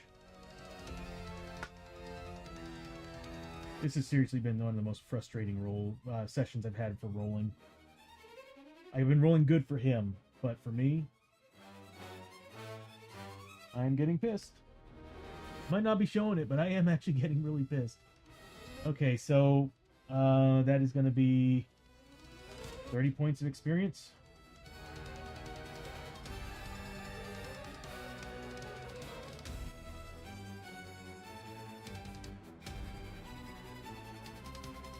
This is a tough fight.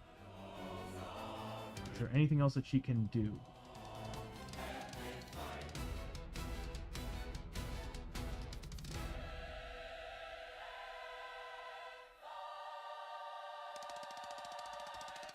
Already used the bell.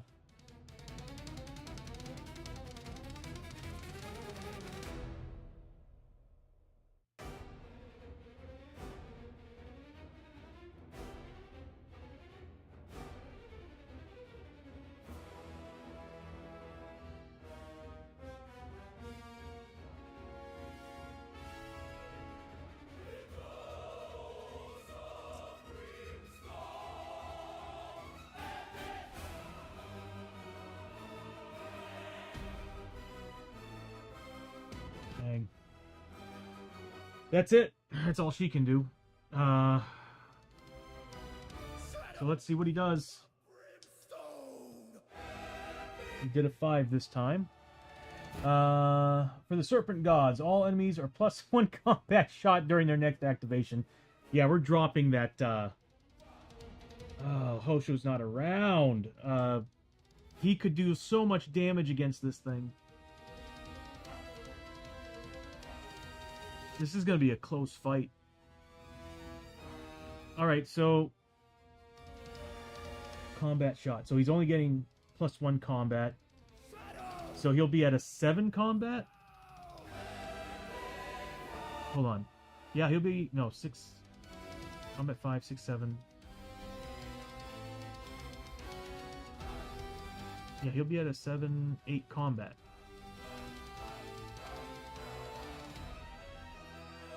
Oh wait, no, I'm looking at damage. Hold on. +1, +1, he'll be at a 7 combat. Okay, that's where I'm getting the numbers from. I'm looking at damage and I'm thinking combat. So I'm seeing combat hits. Well, that actually sucks. But what could suck right now is us failing the darkness roll. Which we did.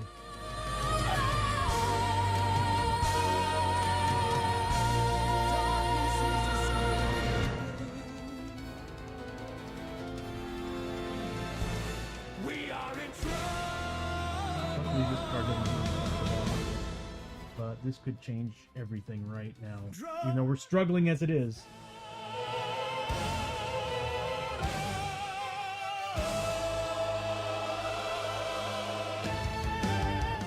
Are you kidding me?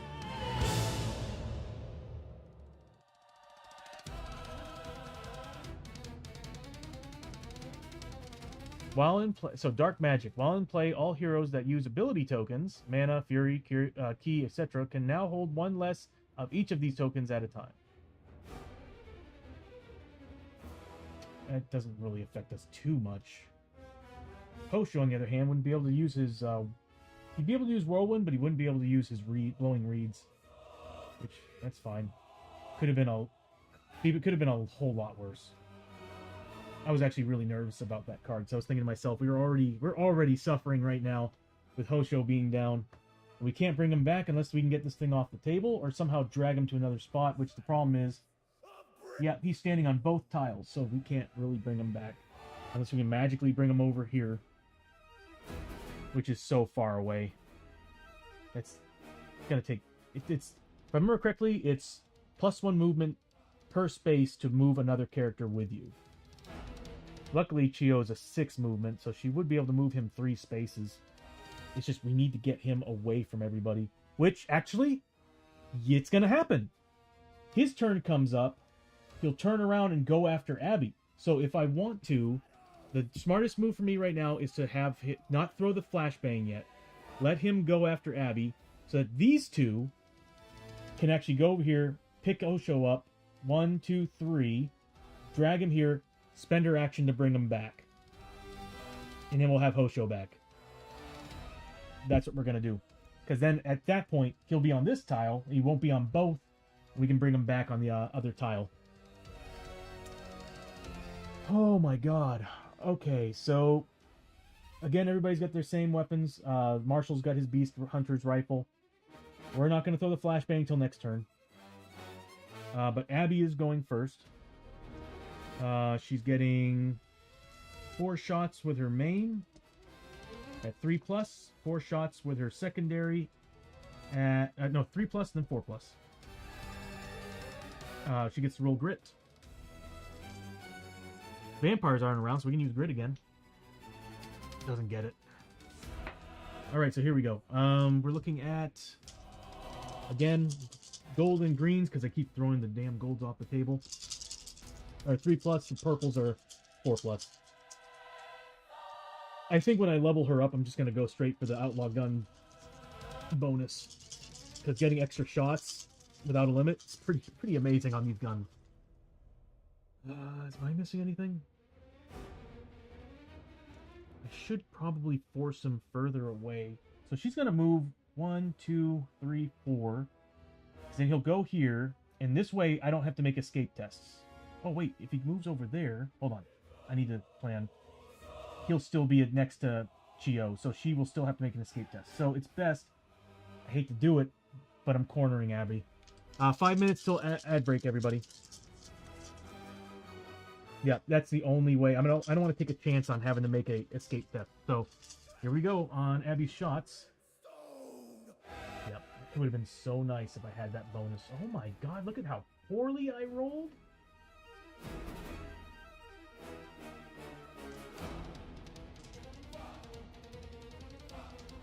These would have been extra hits if I had gone with that. Oh, makes me mad. I know what makes me mad is seeing me rolling 1s and 2s on hits. We don't. He needs to make cover saves first. That's right. 5+. Of course he makes one of them. And we're looking for damage. She's +1 damage for the darkstone bullets, so -2 to these rolls. He's not going to do much. Okay, I'll take that back. She did 4 damage with one, 3 damage with the other. Thank God he doesn't have armor saves. That's some good rolling on 2 dice. See, that was awesome. I'm really happy with that. So she did 7 damage total to him.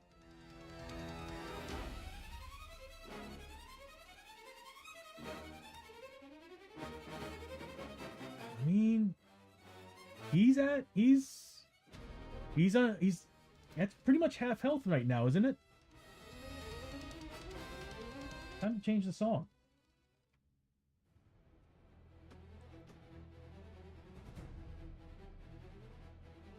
See, this is what I wanted to do. I wanted to have, like, the whole thing set up to where it knows all the wounds of enemies, but different types of enemies can make the changes and stuff, and I'm just like, it would be cool to have, like, all the music change based on how the situation is, without me having to do it.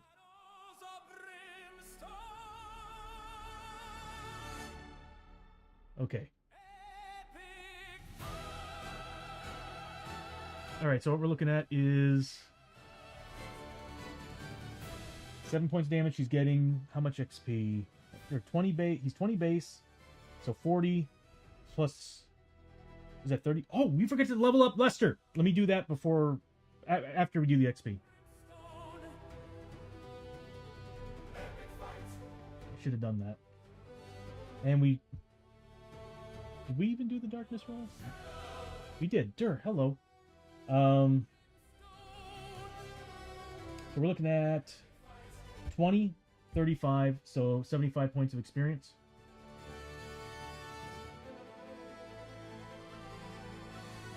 Let's level up Lester. Should have done this before Abbie, but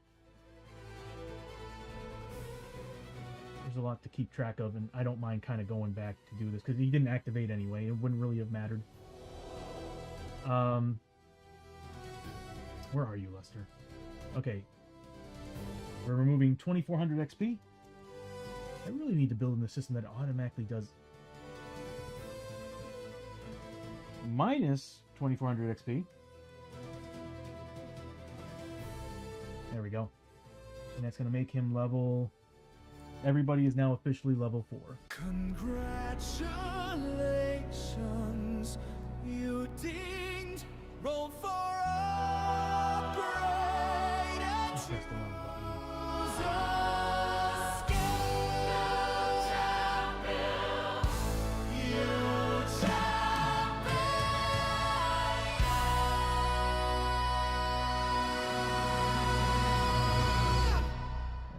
interesting.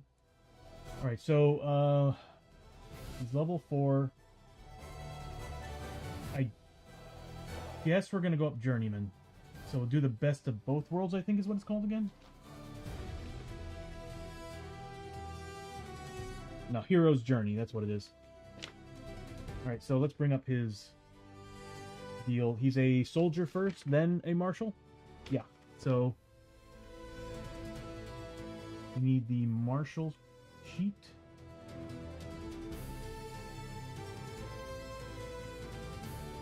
Looking for U.S. Marshal, there we go. Okay, so we gotta roll 2d6. It's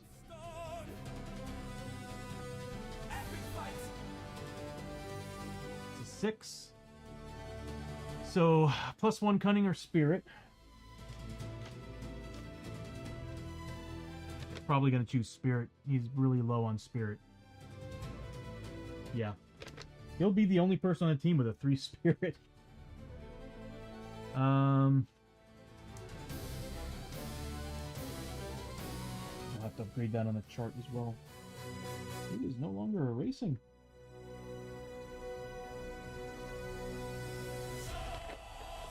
So, level 4, roll of 6, +1 spirit, and then health, sanity, any mix. Of course I'd roll a frickin' 1. He probably needs it in sanity, wouldn't he?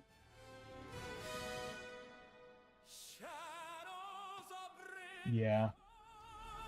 +1 sanity. So let me make those changes on him for a second here. So he's now a sanity 11.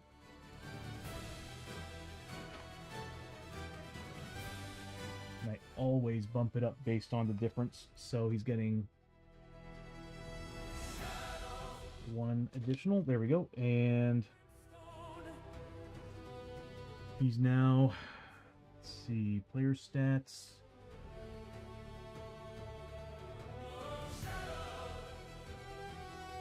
He's now going to be, let's see, that's agility, cunning, lore, luck. He's now a spirit 3.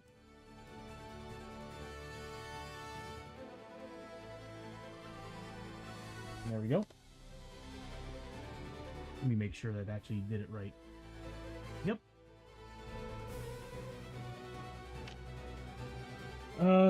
And I guess we'll continue with the hero's journey, which will give him a personal item.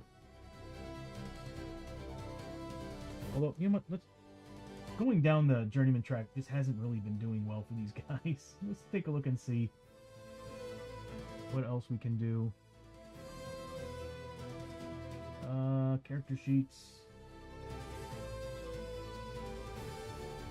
So we can either go down to Hero's Journey, which again, you draw a journey, a personal item, or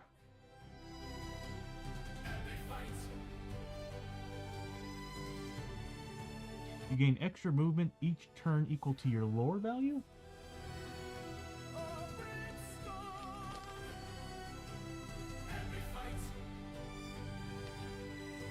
That's really good.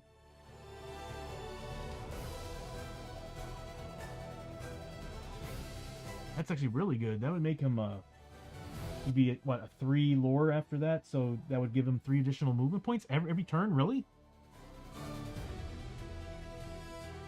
Once per turn, you may take 1 corruption hit to use a darkstone in place of grit. That is actually really helpful. Once per turn, choose another hero within 2 spaces. That hero may reroll a single defense roll just failed.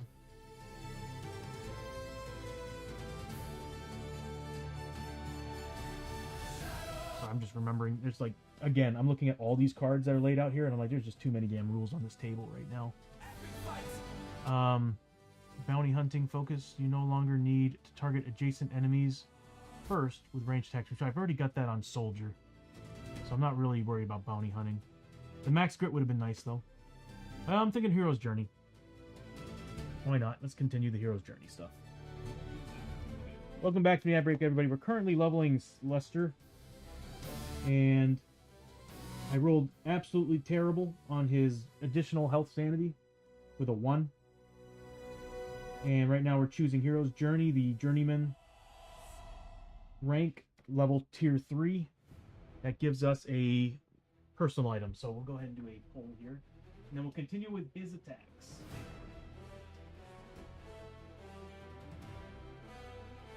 Son of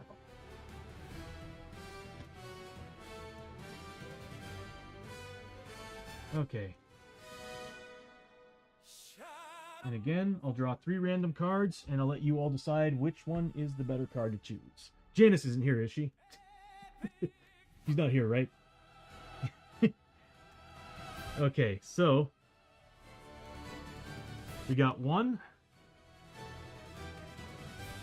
We got 2, and we got 3.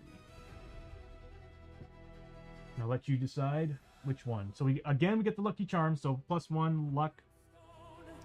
Once per adventure, prevent all damage done to you for a single source. That's pretty good.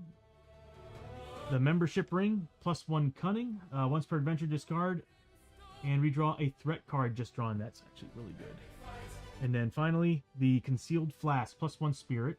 Once per adventure, fully heal your sanity. That can be helpful, considering we run through whiskey pretty quickly. Alright, so I'll go ahead and put up a poll, and you all can decide which item the Marshal Lester is going to have.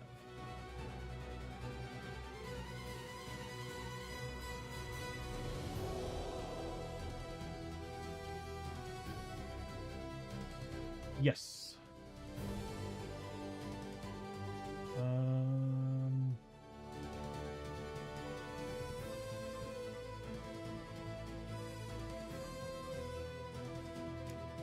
It would help if I was actually in the stream. There we go.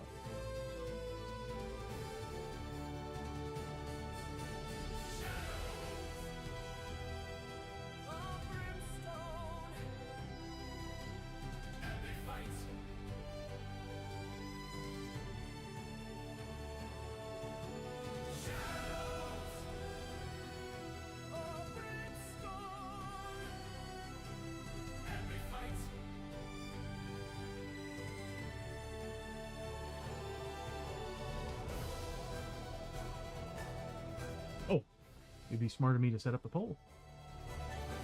Sorry, I was reading the card for a little bit here. Which personal item? The lucky charm? Membership ring? Or the concealed flask? Alright, poll's up and running.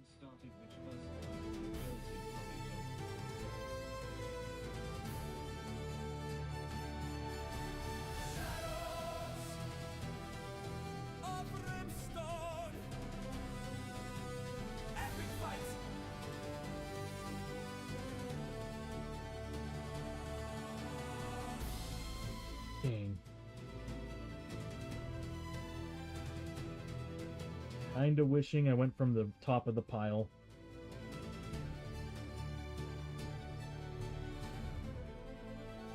That worn ribbon would have been so nice. +1 initiative, and at the end of the adventure you may remove 1 corruption point from yourself. That would have been nice on him with his -2 corruption resist.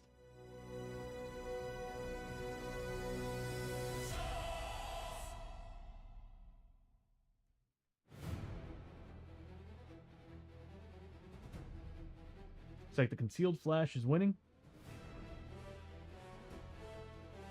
That one actually makes a lot of sense. A good. We don't have good spirit on this team, and whenever we get to choose a character who has spirit, Lester will be the one. Weird, because we even have, Chiyo, who's a traveling monk with a 2 spirit. Everybody's got a 2 spirit. This will pretty much give us somebody. There's always going to be somebody who has something good. Except for Lore. Lore is just our weakest one.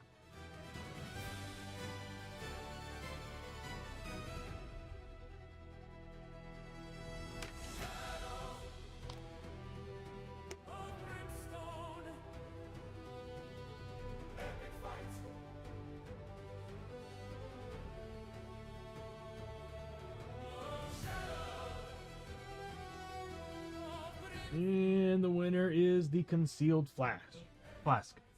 Awesome. Definitely, I myself was leaning that direction. Thank you, everybody. That is a good choice. Okay, so fully heal your sanity, which we could definitely use against, well, specifically the vampires we were about to take on that we ended up destroying. So we get the hero, the concealed flask.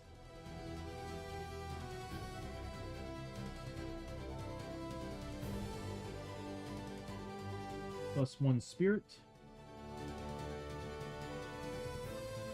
So you just gained +2 spirit from leveling up to level 4. That's awesome. Once per adventure, fully heal sanity.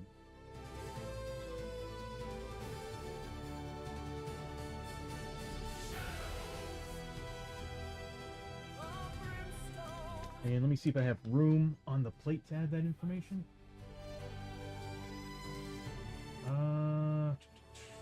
Player sheets.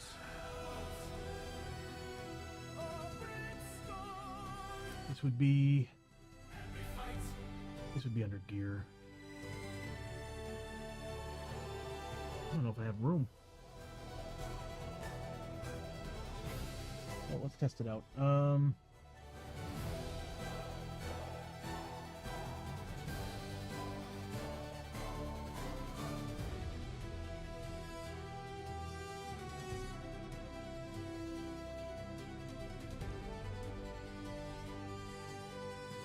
There we go. I'll go ahead and pull up and see if it actually fits. Kinda. It goes all the way to the bottom of the page. I was debating whether or not I was going to make those taller. I might make them probably like 1/5 tall, another like 1/5 taller than they currently are, because this game gets gear heavy. Or I might just do what I did with abilities and make it 2 pages long. And then again, I'm trying really hard not to overwhelm myself with all this stuff I have to cycle through. Okay, there we go. Nice. Thank you, everybody. Is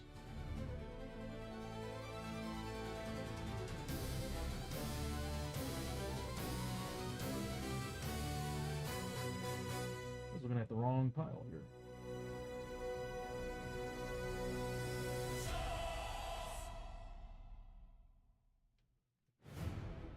Holy crap, the cigarette case. Get a grit anytime you draw 1 or more loot or scavenge. That's even good.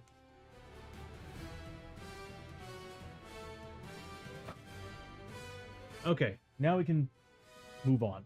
So we're back to the Serpent King. His thing is to turn around and go after the target with the highest initiative, which is Abbie.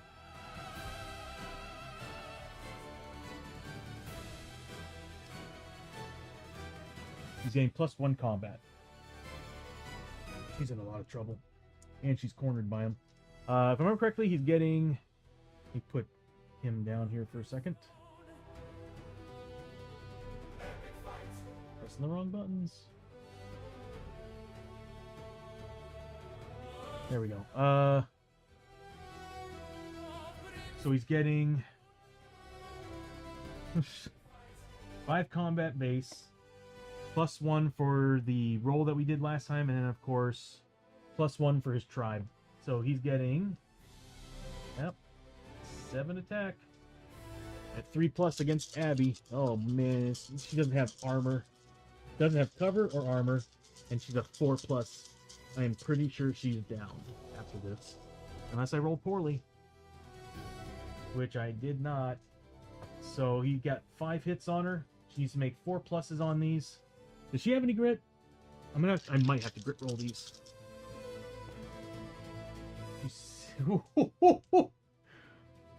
It's gonna be +2 damage base, so 5 damage. She could take it. She could take it. So she's gonna take the 5 damage. Wow, we rolled good on her defense rolls.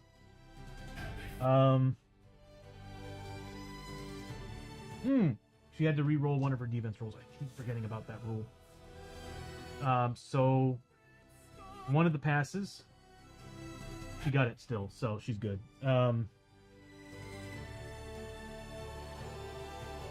That's insane. And the reason why he has 2 of these cards is because, yeah.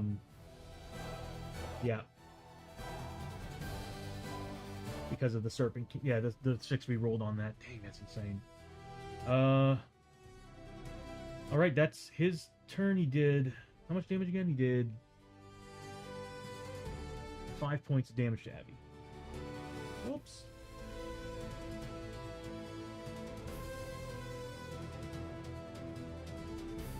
Could have been a whole lot worse. That was 7 attacks that I magically rolled high on her defense for.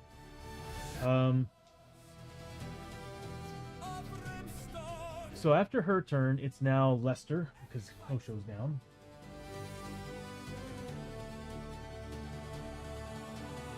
I'm gonna remind myself, the one on the right's the one I don't want to tap. There we go. So it's Lester's turn. Lester...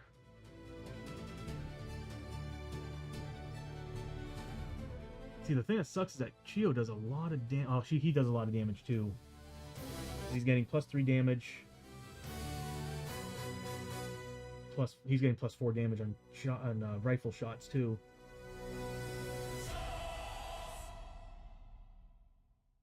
Yeah. It really... This is a tough call. I'm gonna say I could have... No, Chiyo's gonna have to do it. So I'll have him stay here, and he's going to fire some shots into him. First, he's going to roll some terror tests. I mean, it's great, but at the same time, it's like, I would love that on a grit roll or something, which I get a 1 on. I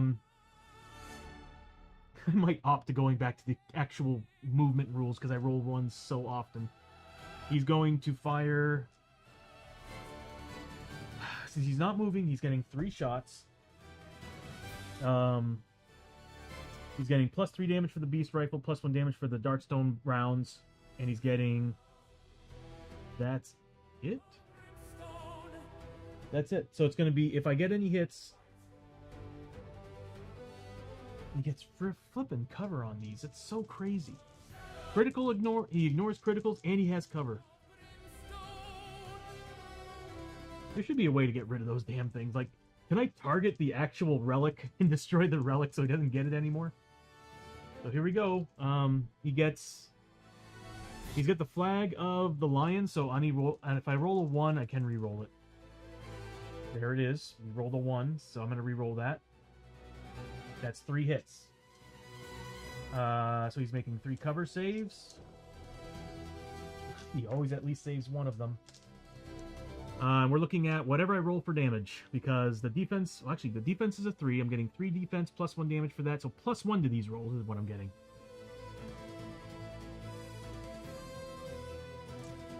Uh, 3 damage. And 3 damage. It's better than nothing, I guess.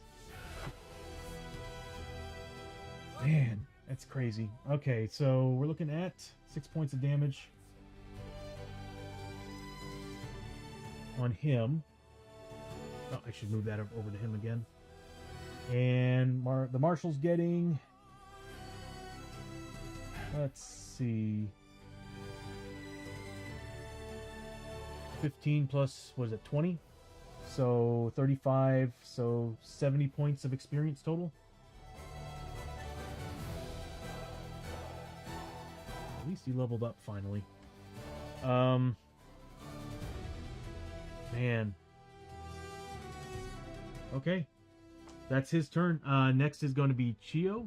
I would love for her to attack, but she needs to bring Hosho back. So she's going to do it. So she moves... Oh, hold on. It's going to cost her... She needs a terror test first. She's a 3+. She's a 6+ spirit armor. So she does take 1 point. I don't think I gave everybody back their sanity point. Beginning of every round, everybody should be doing that. Okay, so...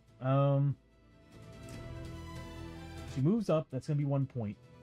And she'll be left with 5.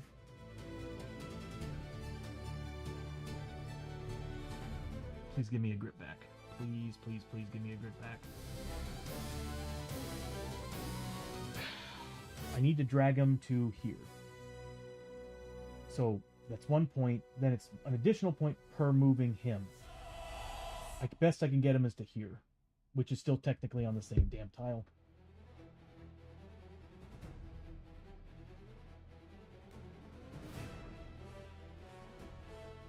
I won't be able to bring him back. I didn't account for that. I have no way of getting an additional point of movement at all, do I? Oh, wait, hold on. Oh, I don't. It's a level up that I would have to get from Traveling Monk. Dang. Alright, so Chiyo does get a key point, though. I'm half tempted to have her go in and just swing at the thing.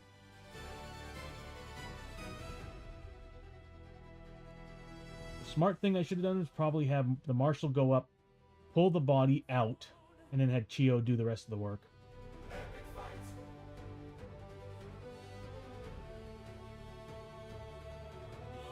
Yep. That is so lame.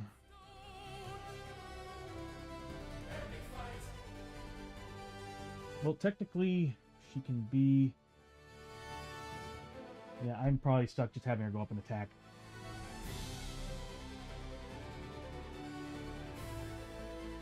But then again, we can have one more turn of it attacking Abbie.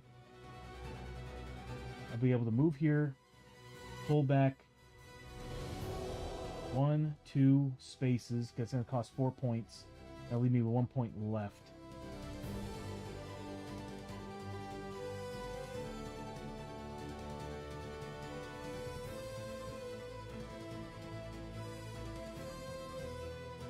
Dang.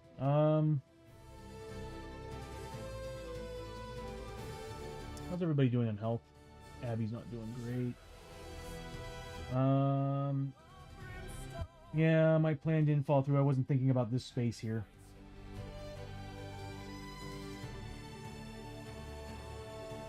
There was a way for me to get 1 point of movement that would do all the work for me right now, and I don't have any grit. So I guess I'm just gonna move up 1, 2, and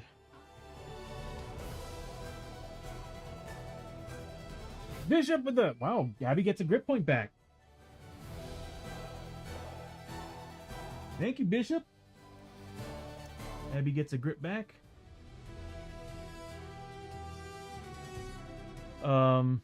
She's probably going to need that to make some defense saves, because I'm half tempted to have Chiyo just move Hoshoryo back. I mean, we could do some decent damage right now with Chiyo, but he gets cover saves on everything. So yeah, we'll just have her moving back. So she moves up 1 point, and then 3, 5, and that's the best that she's going to be able to... Actually, hold on. I got an idea. I got a good idea. 1, 2...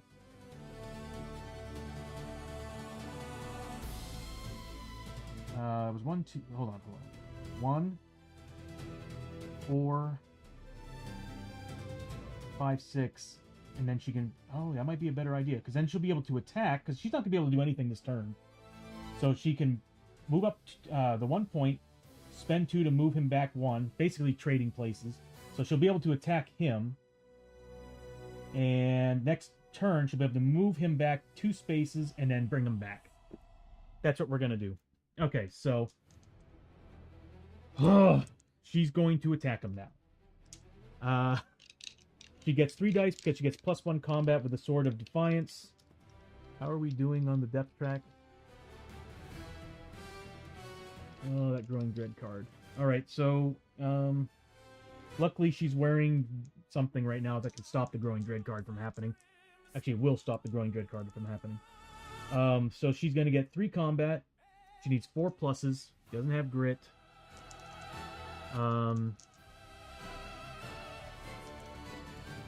She needs 4 pluses. And then it gets cover saves. And it ignores criticals. It ignores criticals. It's like the game taunts me, like, hey, look at all these 6s you can have. Oh, that's right, you don't get crits? That's just too bad, buddy. So he's gonna get cover saves. You know, it's too bad that, like, crits should be able to ignore cover saves. No, not really. If that was a role reversal, that would suck for me, too. Alright, so, oh, that sucks, because that's 3 6s that I just rolled. Oh, that's such a shame. Alright, so he's getting 5+ saves against these. God, I hate my rolls! Alright, so we're looking at 4 damage base. She's at key 2, so I'm going to spend 2 key to add to that. So it's going to be 5 points of damage instead.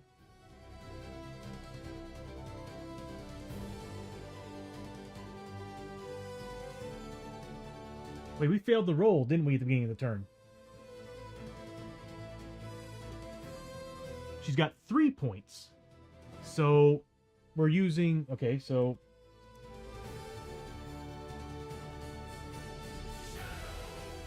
I screwed up here. Hold on. That's for grit. Looking at the wrong stuff. Alright, so... -2 now. Because she should be at 1 point. Because she should technically be at 5. I'm spending 4 to get 2 points of damage on top of it. So we're looking at 6 points of damage total. So +3 to the roll.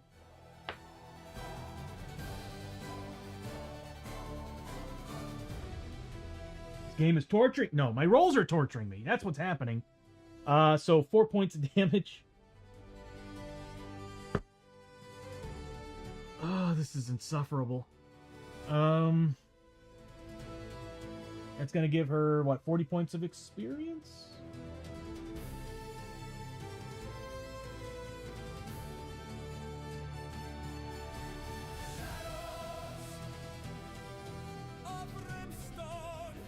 If I stop streaming, it's because I'm tired of rolling poorly.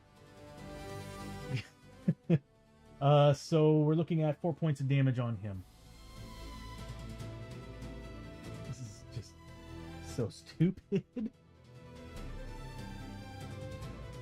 His success is completely based on my poor rolling. Oh, this is insane. Alright, end of the turn. He's going to roll 2d6. Uh-oh. He rolled a 3, so reinforcements. No! Discard Jargano Otherworld threats. I'm sorry, what? Discard Jargano Otherworld threats until you find one that says Serpent enemies.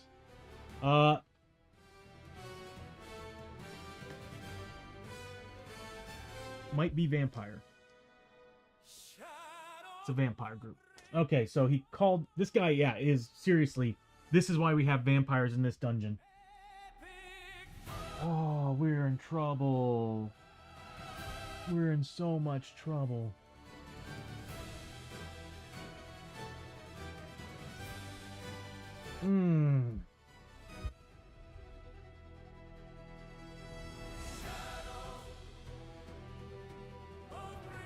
Yep. As a low threat to the fight. So if it's a low threat, then it's actually 1d3 vampires. So in my face with my rolling, you know, that's how it works. Are they in ambush? Yeah, of course they are. Okay. They're still following the spearhead. Unfortunately, not all of them can get to her, so they have to choose characters. So we'll say a d6. First one's going after Chiyo. I think we're done. And then the next one's going... Oh, well, you know what? Hosho's dead. He can't flee, but he's dead. I think we're gonna flee. What sucks is that we were so close. We were one turn away. I could have totally gotten Hosho out of there.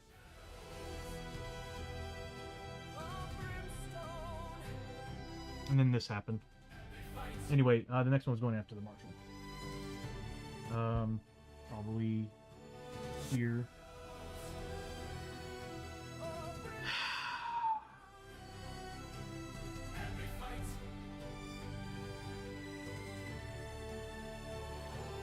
gonna keep it going. Why not?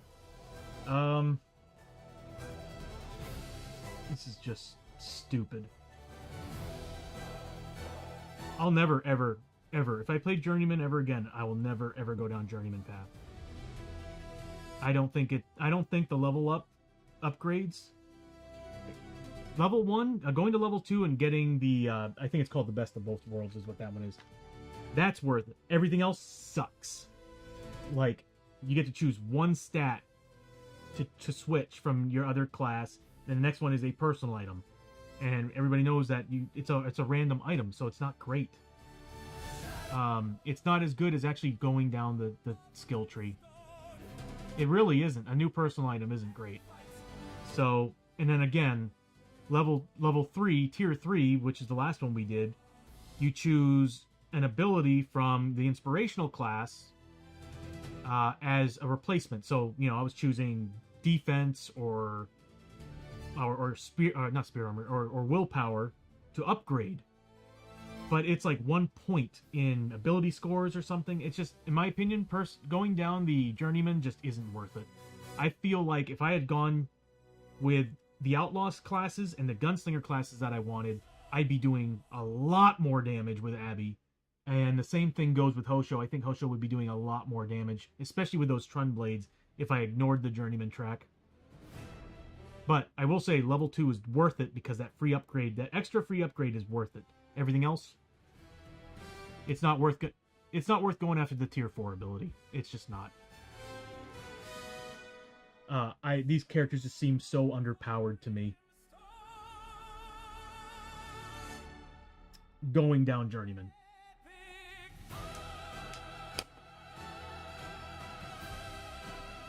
Because my night classes, that was the ones that I told myself I wasn't gonna go down Journeyman, except for tier 2. It would only make sense to go down tier 2, but after that I was like, I am strictly going to their classes and deciding what I want to pull from. So we're in trouble here. So he called reinforcements. We're now fighting. I had to roll high on the vampires, of course. You know, I was all like, oh, maybe I'll roll a 1 or 2 on this. No, 5. All right, so we're taking on 3 more flippin' vampires. They would be different, wouldn't they? No, they're still going to be the soul siphoning vampires.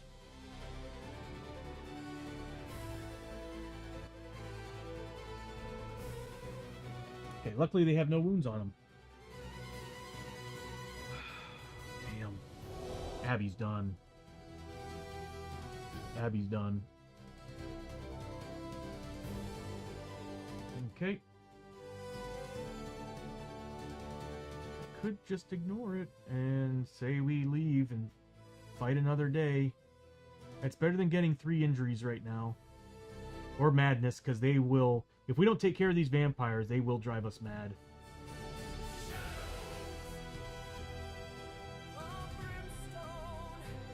Well, actually, it would be a whole new group. So, they will have a new trait.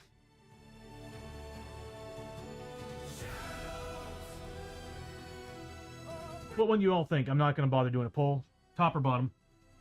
And then we got to do a lead ability. They are still getting +1 damage. 5. Oh, they're now 4+ armor.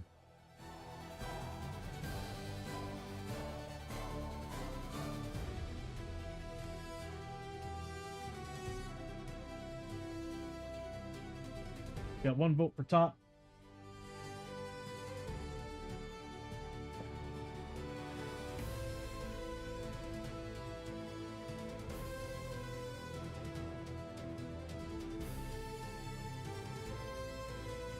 Great, they're 4+ armor. Damn. That sucks. Alright, well, I'm gonna get the top card then. This is what we're dealing with.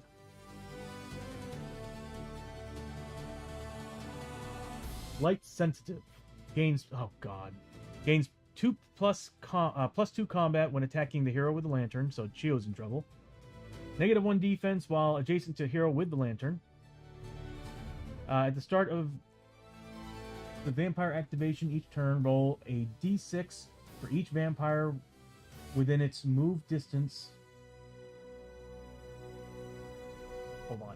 At the start of the vampire activation each turn, roll a d6 for each vampire within its move distance and a clear path to a hero with the lantern. On a 5 or 6, the vampire changes to target the hero with the lantern.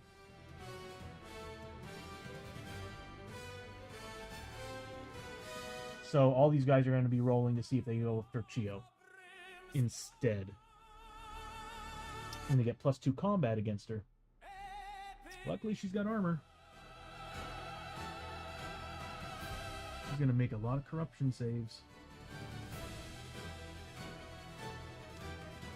And with armor 4, yeah, I think this battle's been decided at this point. Things were looking good until he called for reinforcements. Brimstone. Epic fight.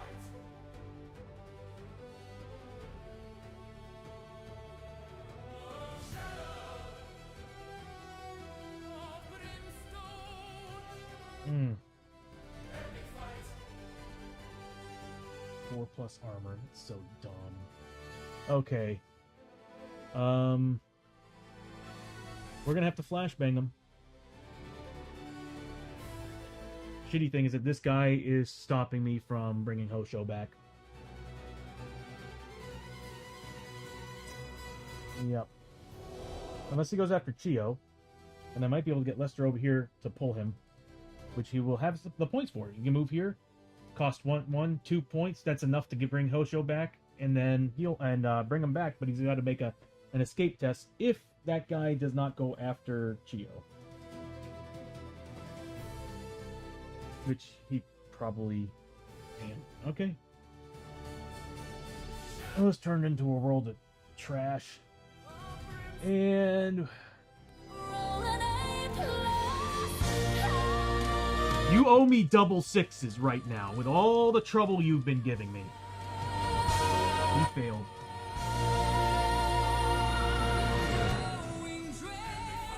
Alright.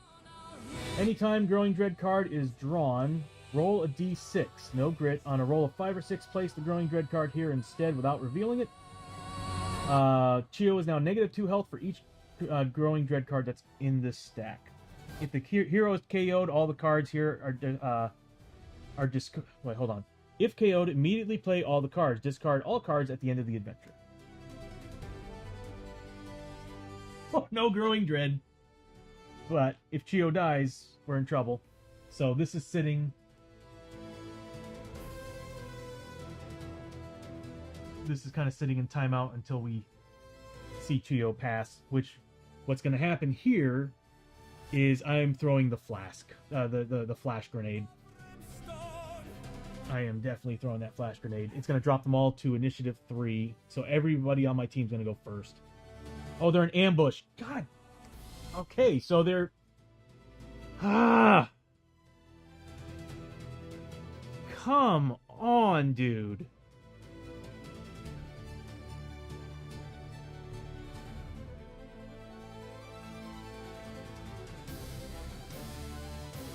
Yeah, I don't know what to do. If I drop the flash bomb, it doesn't really make a difference. It's just the Serpent King won't be able to go. Till last.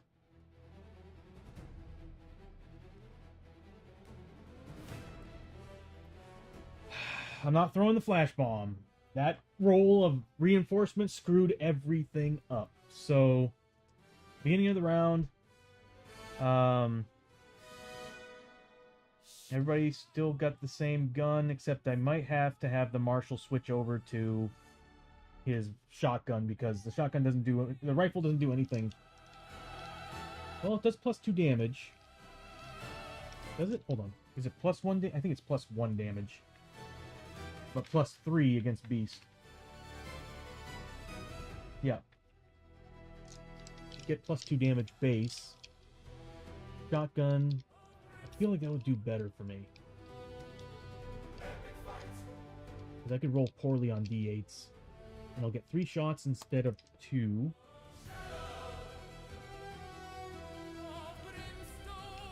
But if you kill somebody with a shotgun, he gets extra shots. And it's a d8 roll of damage. Being able to cut through their defense of 4, that's the problem. And then, of course, I got 4+ armor saves. So either way, Abbie's first. I don't know what to do with the Marshal. I kind of want to take down the Serpent King first. And he can see him, and he doesn't have to shoot enemies close to him. He's keeping the Beast Rifle, and he's firing shots at the Serpent King. With his cover saves. I don't know what to do. I feel like no matter which direction I go here, we've lost. I'm half tempted to just say screw it and leave. We can do that right now. Since Hoshoryo's down, he can't stop the team from fighting. I mean, he can't stop the people from fleeing.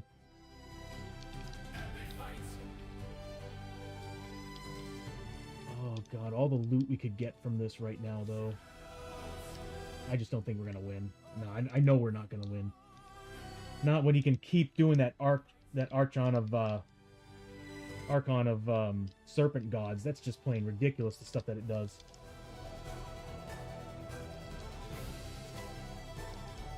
You all even read all the stuff that's on there? Roll of double 6s. Does not take wounds till the end of the turn.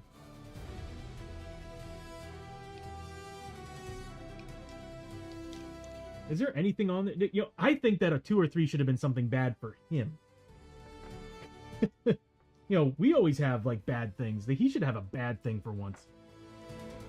I want to see what happens. So, I guess Abbie's gonna go. They're cover. He's got cover 5+. They got. This is ridiculous. All right, so she's gonna go first. I'm going for taking down the Serpent King. He's a pain in the ass. He needs to die. I might just retire these characters after this session, if they all die, because going down Journeyman was a big mistake. So we're looking at 4 and 4, so we got 3 pluses here, 4 pluses there. She's gonna roll 2d6 for grit. Let's see what happens. She's getting +1 damage for the who's she going after anyway? I'll figure it out here in a second. Either one is not a great choice, especially with a 4+ freaking armor. She gained +1 damage for the darkstone bullets. She has grit, right? Yeah. Because I'm gonna need to roll some of these. Yeah. Those are hits. I'm gonna spend a grit on her. Still has 1 left.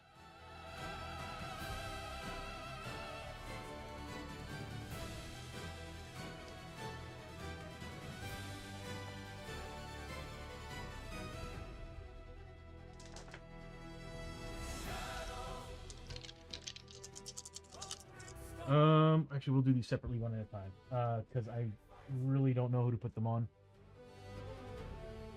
If I put them on the Serpent King, it'll be -2 to the rolls. If I put it on them, it's going to be -3 to the rolls, and they get...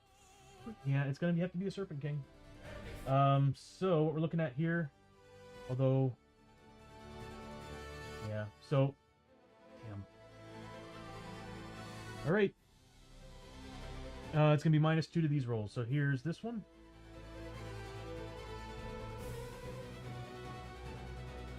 Oh, that was... Okay. He needs to make cover saves first. We'll just say that was the cover save. And then... 3 points of damage. Cover save. Nothing. Cover save. Cover save. Cover save. 3 points of damage.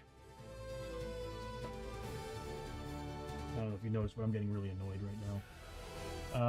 So 6 points of damage on him. He still has a lot of health left. And she's getting 15 plus 20, so 35 apiece, so 70 points of experience. And she's about to die. Alright, so... this is weird because the spearhead move is forcing them all to go after the person with the initiative. To which, of course, these two can't reach her. This one could. But they still all have to roll to see if they're going after the lantern bearer. So, let's do this. This one here, 5 or 6, going after the lantern bearer. That's a 6.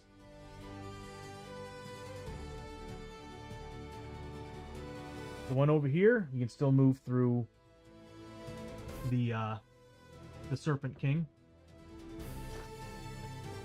They are not happy with Chiyo. So... I mean, I guess we could have done that after.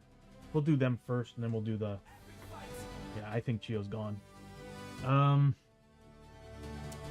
bring up their card. They're getting +1 No, they're not getting +1 combat because they're not part of the tribe.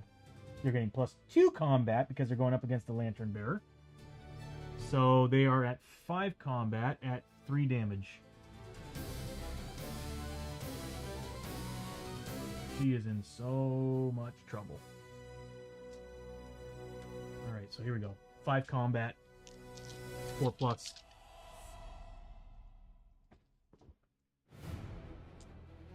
That's 1 hit. She needs a defense roll of 4+. She makes it. Next one. 3 hits. Needs to make 4 pluses. Fails 1. He deals 1. Are they 3 damage a pop? That's it. They're a base of 2. Oh god, that's right. They do on 6s. I gotta remember they do on 6s. They do things. Luckily we haven't rolled any yet. So it's 3 damage. She has armor saves. 4+. She does take a wound.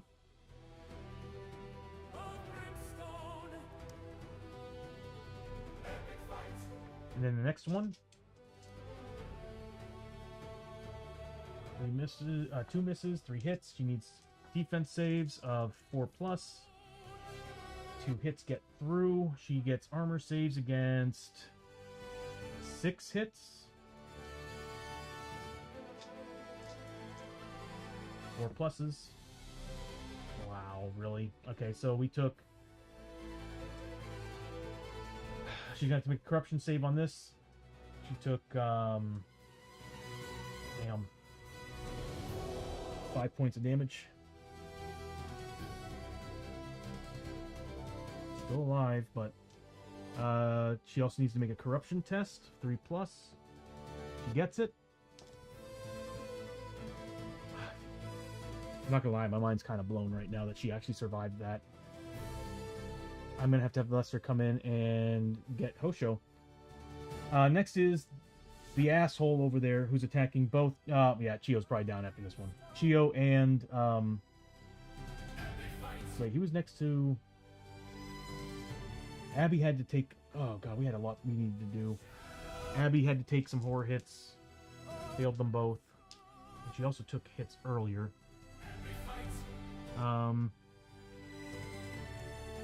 There's just too many damn rules. I think I'm gonna refrain from playing 4-character games too, but when I'm playing by myself because it becomes too much.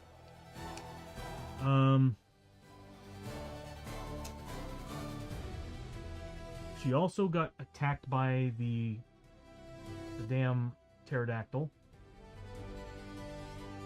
at the start of her turn.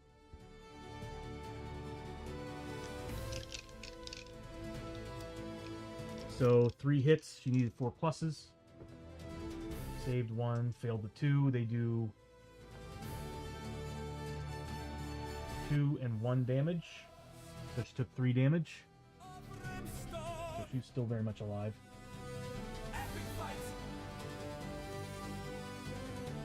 So now he's attacking. He's not getting that bonus anymore. He's getting 6 combat. Still at 4 damage. Nope, 5 damage. So 6 combat. We'll do Abbie first. He needs 3 pluses. That's 4 hits. He needs 4 pluses. Defense. She got all of them. Next is Chiyo.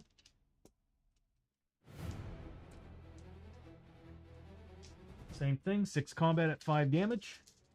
Needs 4 pluses. He whiffs pretty hard.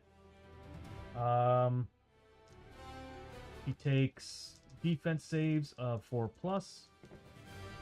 Fails both, taking 10 points of damage at 4 plus armor.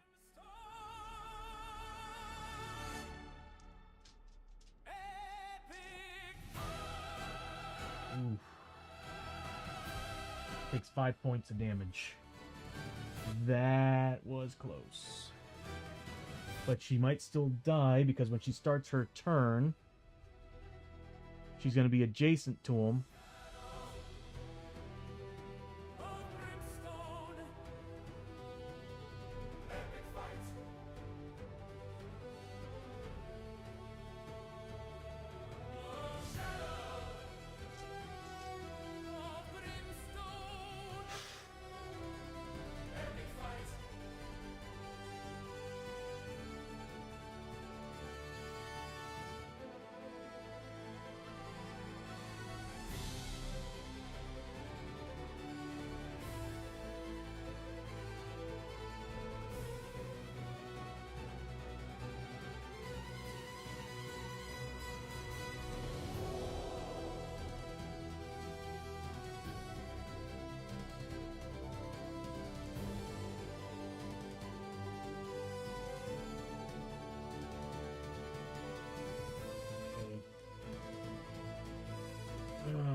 I need to look up something in the rulebook. Give me a second.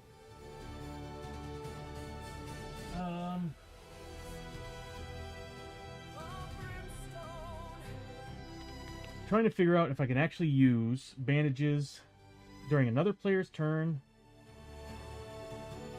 so I can save Chiyo.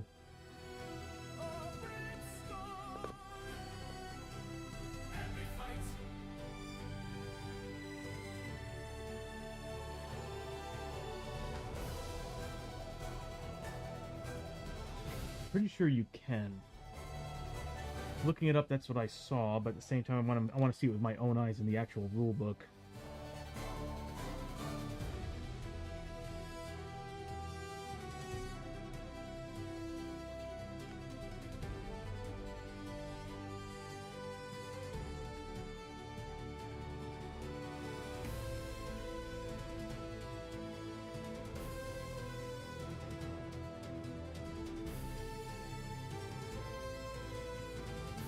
They don't really specifically mention that in the rulebook of when you can actually use these damn things. I mean, as far as using dynamite and stuff, it says you're using it as attack, which makes perfect sense that you would actually use it during your turn, during an action.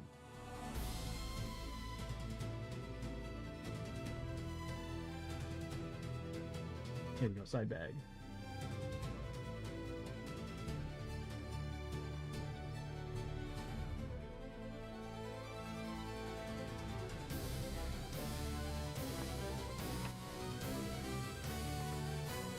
Even in the updated rulebook, doesn't really mention anything.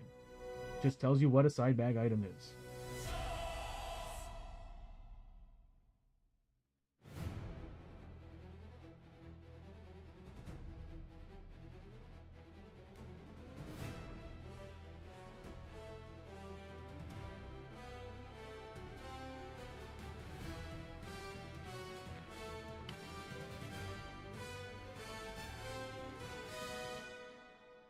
Shadows of Brimstone. Epic. Let me check out the BBG for a second. Oops. Free action. Using bandages is considered a free action, not taking up your main action for your turn. You cannot use them to interrupt damage. You may use them after an enemy rolls 2 hit, but before you roll defense. Or if you have armor after your roll defense, but before your armor roll. So you can't use it to interrupt the roll.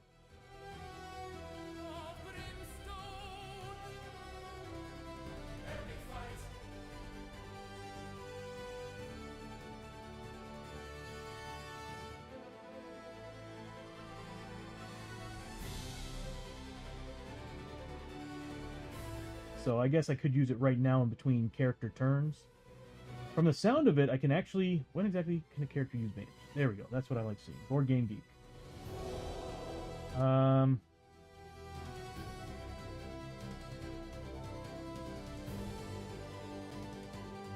That's it. Yeah, you can use it anytime. Even out of turn. Okay, cool. It's interesting. So, 5-minute side break, everybody. So that means that Chiyo right now could heal the hell out of herself. So apparently you can use it even during an attack where you just can't use it during the damage is being processed. You have to use it before you roll any defense or before you roll any armor. So you took the damage, you added up, did it, then you roll to see if you didn't die, you roll to see if you got any health back. That's interesting. That definitely helps a lot. So what I'm going to do... Chiyo's going to heal herself. I think we're running low on that, by the way. We have 2 bandages on Chiyo, and that's all. Oh, man. Okay, so Chiyo's going to do that. She's going to use one of her bandages.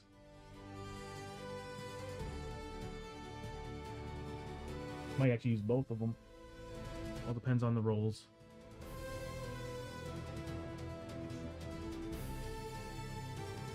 Finish up with the cheer! Oh, +1 grit. That's going to be very helpful. Thank you, buddy.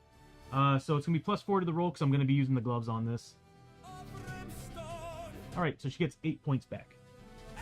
That'll put her up to 9. That's good enough for now. Does she have any key?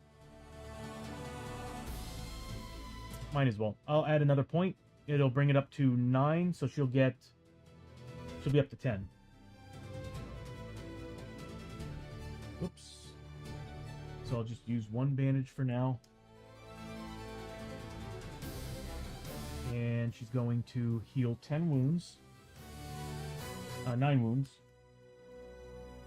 I rolled an 8 +1 for the glove. Hold on. +4. Oh no, +1 for the key. That's right. So she should be at 10 now, and we'll remove 1 point of key from her.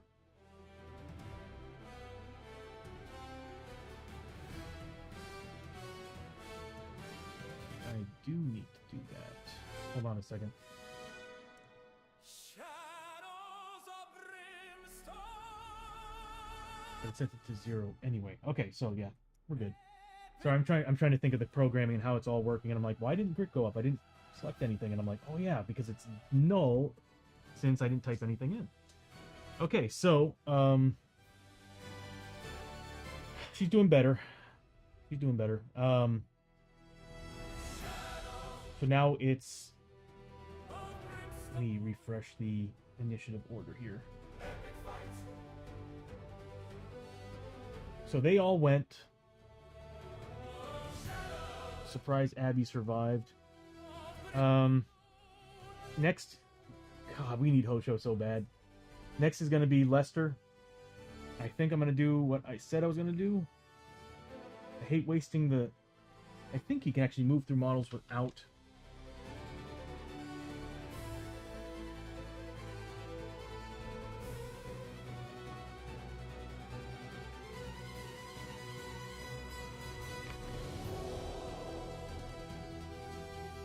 Nope.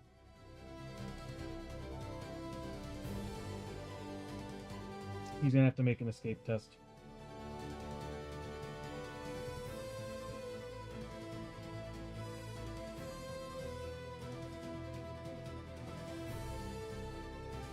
Wait, hold on.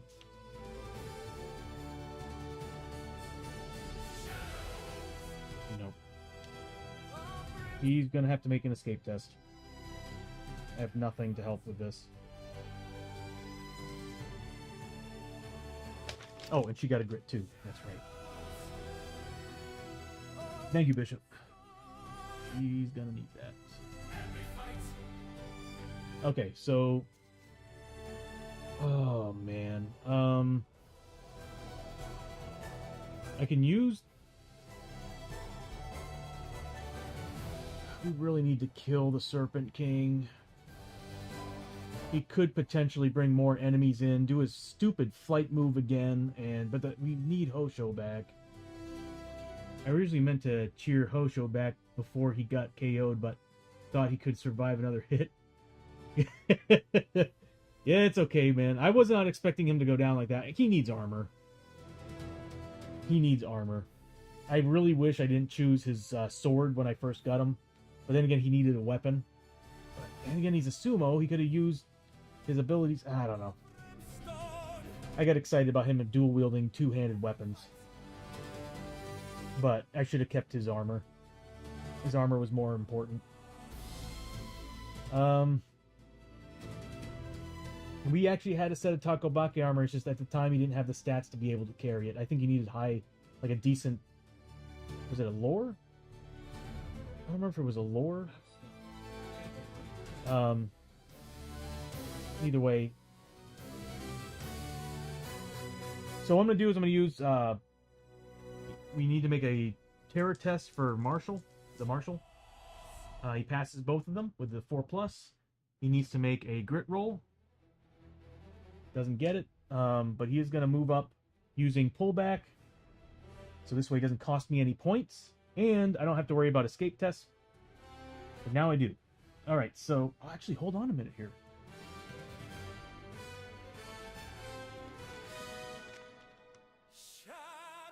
Hold on a minute here. Soldiers, reload.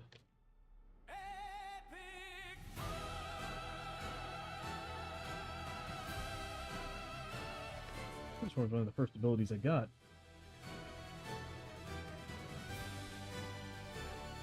Double shot, rolling that.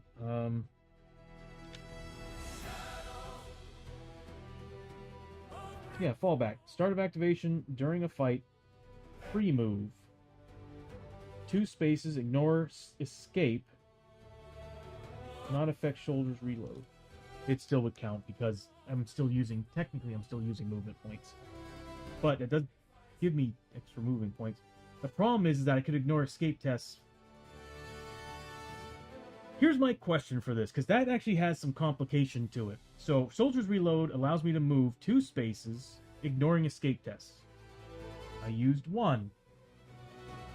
I would need to spend another movement point to move him with me. Now, technically, wouldn't I be using my last... what is that move called? Pushback move? Like, would that ignore the escape test too? Just spending an extra movement point to move this model here? I don't know. I feel like as if I still need to make an escape test. So I guess I'll make an escape test. That needs some clarification.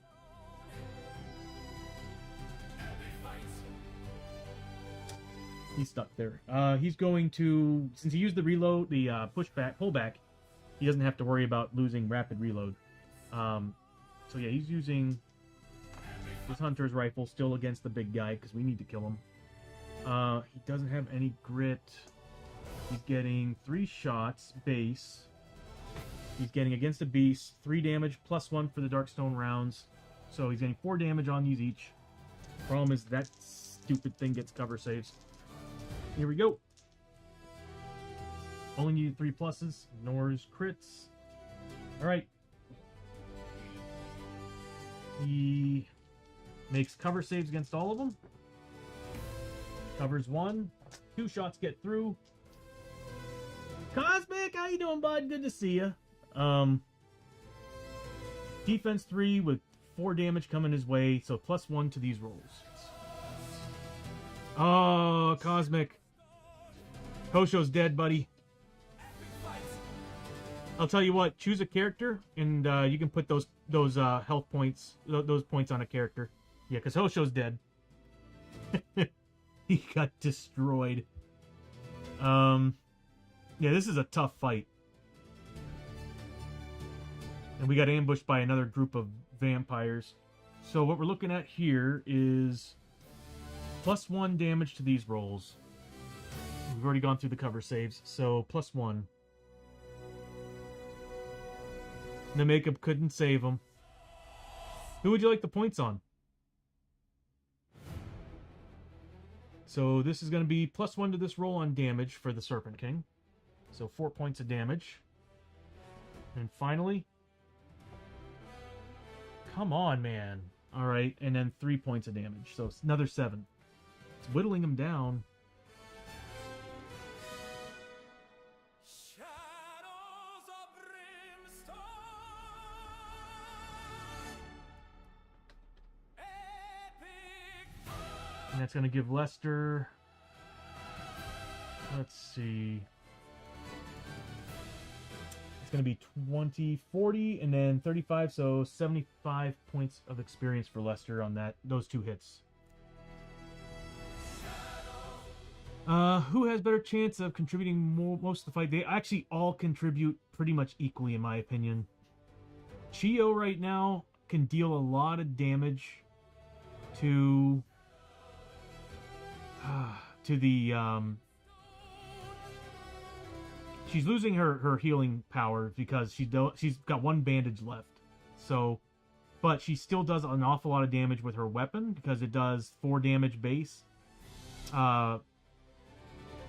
Abbie still shoots a lot, gets a lot of hits. She has a grit. I think it's a tough one.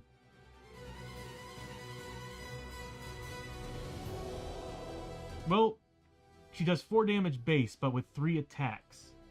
And this guy that she's attacking has cover saves, so it's been wiping the floor with all of her attacks.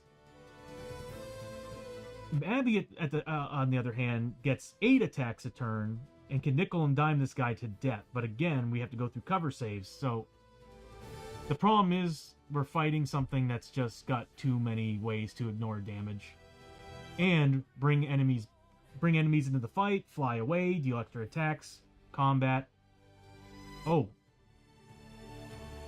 Yeah, we already did that. Because it's going to be Chiyo's turn next. And Chiyo's about to get beaten up. You know what, we'll save that for after Chiyo gets her butt kicked by the Serpent King. She might die on it, actually. Because he's getting... No, I think she might be okay. Let's give it a try. Let's see what happens. Alright, so... That's it for Lester. If we can just take down the Serpent King, we can probably take down the vampires. Probably. Nice thing is the vampires are actually... How much? They're -1 defense, I think, right now, because they're standing next to the Lantern Bearer. Yep.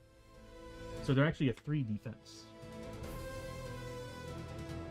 Still, if they have any wounds on them, they're going to take somebody down by madness because of...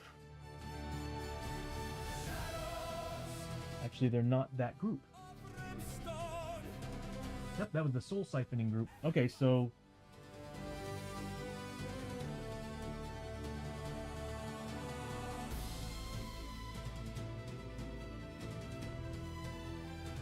That's insane. There's so many rules on the table right now. So you want to put it on Chiyo? Let's see what happens to... What we'll do is we'll hold on to it, and we'll see what happens to Chiyo during these attacks from the Serpent King. I guess we can just give it to her now. Because it could... There's potential that 3 hits at 1d6 could take her down. So, Chiyo it is.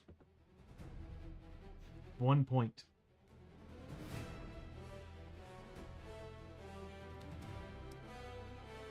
No, it's better than nothing. That could be that 1 point that saves her. Thank you, Cosmic.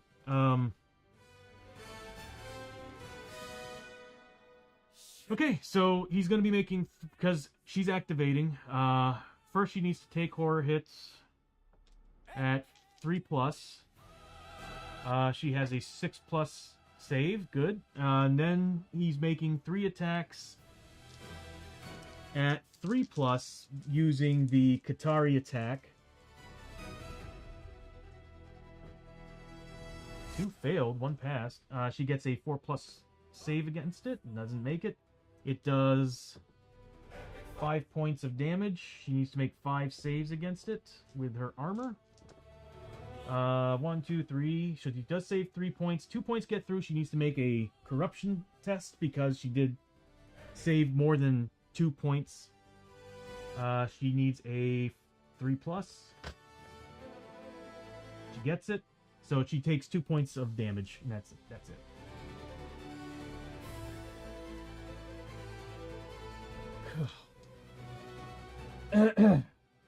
I could attempt to make an escape test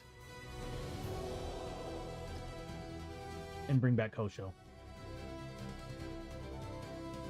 I'm gonna try it. Alright, so I'm pretty sure the vampires are the same escape value.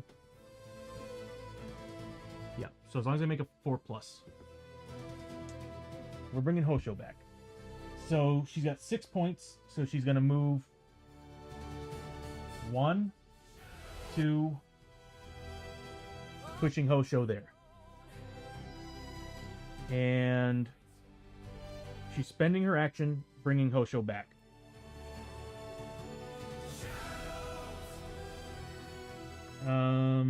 Here we go. We need to roll for injury and everything now.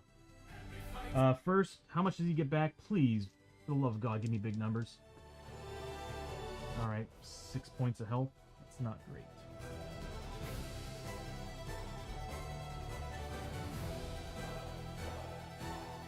Okay, so Hoshoryo's back. She's also going to spend a bandage. +3 to the roll. Since we already used the glove. 8 points of health. So we're out of bandages.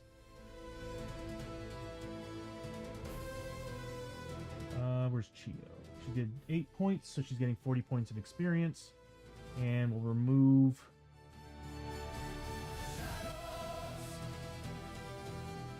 Nice, Cosmic. We're removing the bandage. I might actually add that as a cheer too. A free side bag item. Like choose 1d3 side bag items or something like that.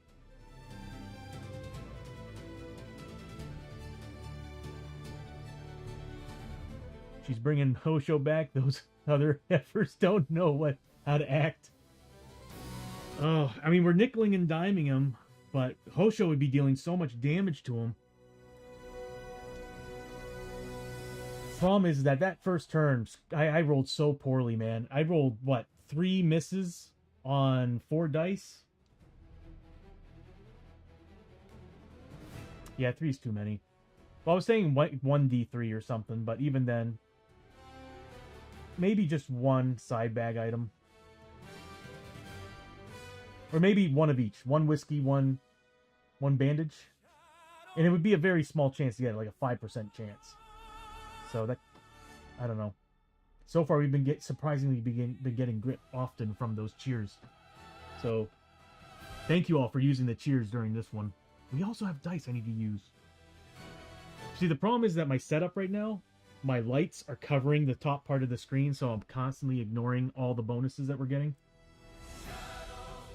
So, I'm trying to think here. So, Chiyo's getting back some health. Was that 1d3?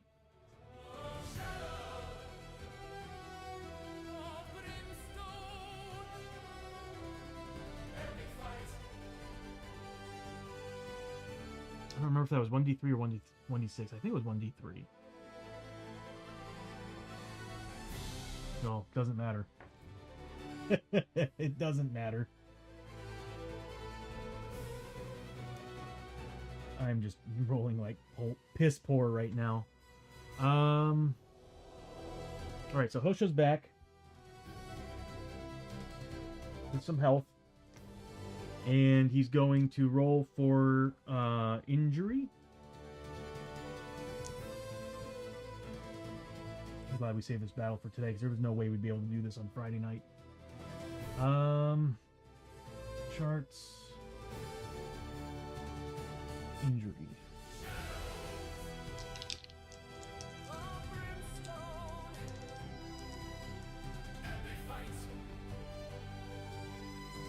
I was looking at that other die like, please don't be another flipping 1. So you got a 4, mangled hand. Oh no. One of your hands is twisted and broken. It's hard to even hold anything in it. You have 1 less hand for equipping items each turn. Two-handed weapons may still be used, but they cannot get criticals. So that just means that I just have 1 Trun Blade. Well, that definitely is not a good thing, everybody. Yeah, that's not a good thing. So Hoshoryo now has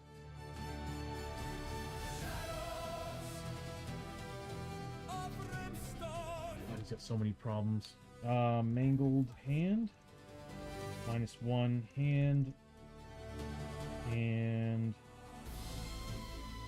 can still use two-handed weapon. No crits, but he can still get a. Since here's the thing about it is that since the character is treats two-handed weapons as one-handed weapon, I'm thinking to myself, you know, he's just got 1 Trun Blade that I can still get crits on. I just can't use 2 blades, which doesn't matter too much anyway because this enemy ignores criticals. That is actually very true. Except for the vampires. Vampires do not ignore criticals. They just get 4+ flippin' armor saves. That's gonna be Chiyo's turn. Is there anything else I can do? We're out of bandages. Yeah, we're out of bandages. Did they do anything at the end of the turn? Nope. Okay. Okay, well, I'm switching this back to a dreadful song because obviously the battle turned. 2d6 on his chart. Well, he takes flight.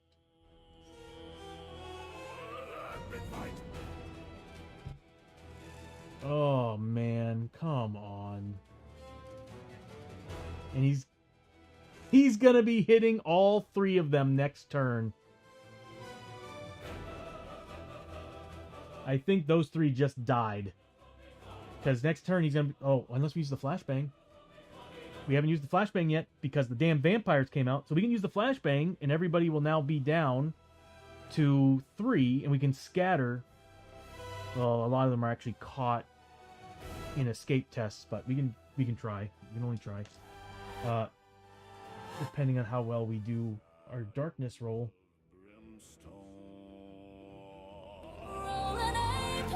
Oh, we failed the darkness test too. That means that Chiyo actually technically should have gotten 3 points of heal.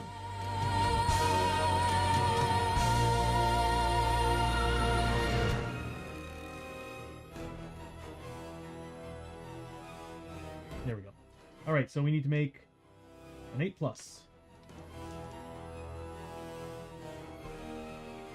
Again, that's another failure. Yeah. This is not going well at all.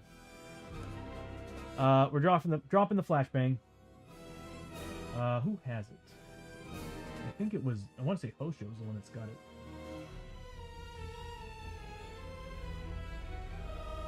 Yep, Hoshoryo's got it. Alright, so Hoshoryo's back, and he's like, I had enough of this. Throws down a flashbang.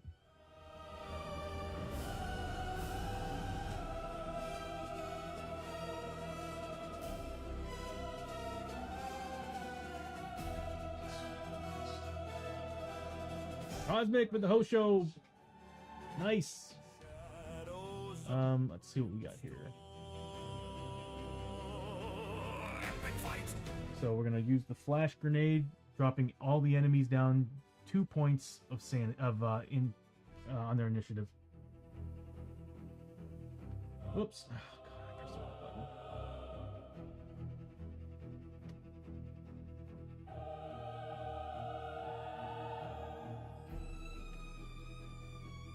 Okay. Oh my god. Hosho's getting back 1 point of health. Thank you, Cosmic. Sorry, my rolling is piss poor. Has been this whole time. of Brimstone.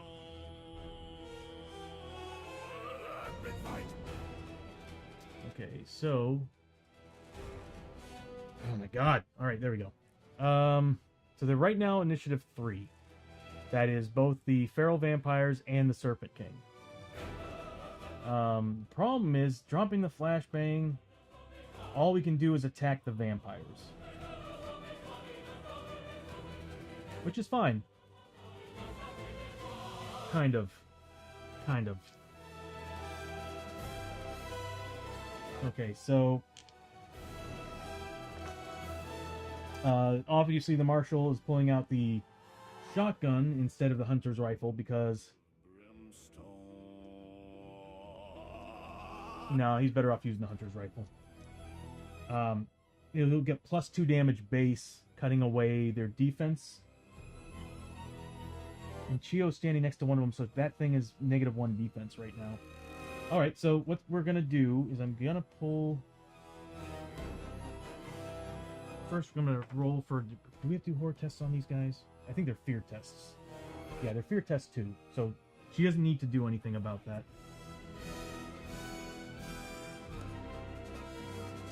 So she's gonna roll 2d6 for grit. Nothing.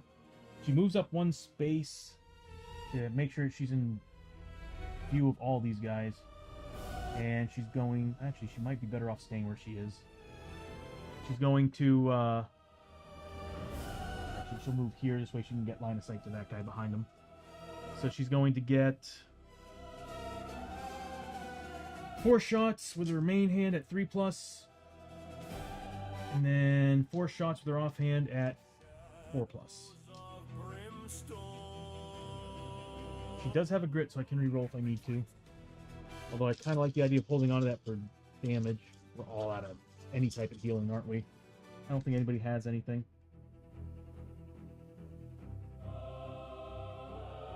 No.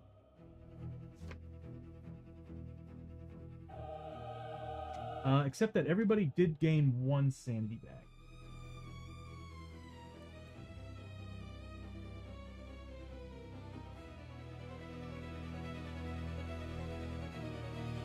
Thanks to the antlers.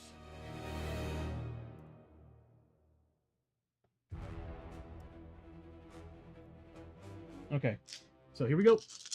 8 shots total. Again, the greens are going to be... I mean, they're going to be clear, but you'll still be able to see the roll. Those are 3 pluses. The purples are 4 pluses. And she has a grit if I need to re-roll. We do get crits on these, though, if I remember correctly. They don't ignore crit rules. So, I'm looking at a lot of hits here.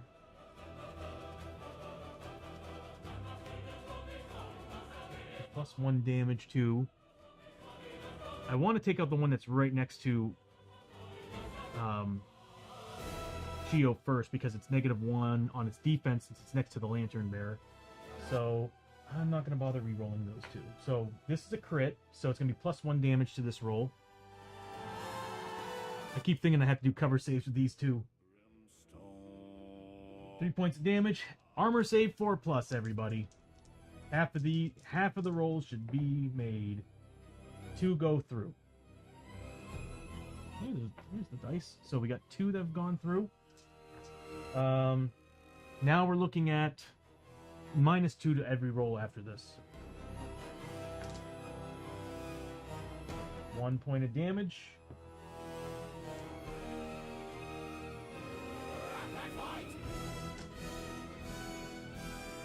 You've got to be flippin' kidding me. I can't roll any higher than a 3? Well, it's at half health. Wow. 1s and 2s across the board except for 2. Well, except for these. Still, though, that's just plain ridiculous. So, didn't even make any. That's the thing that's crazy about this. Didn't make any of its armor saves. I just couldn't do any damage because I kept rolling 1, 2, 3. I rolled a 4 on the first one. No, I rolled a 3 on the first one. Hold on. Cut through the defense, plus 1 damage. Oh, I rolled a 1, didn't I? Or did I just make the armor saves? I probably just made the armor saves. I don't remember. Anyway, so he's at half health.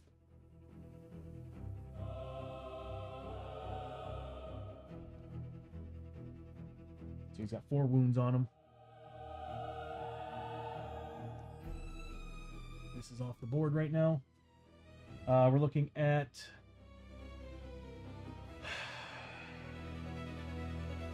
25 plus 10, so 35, and then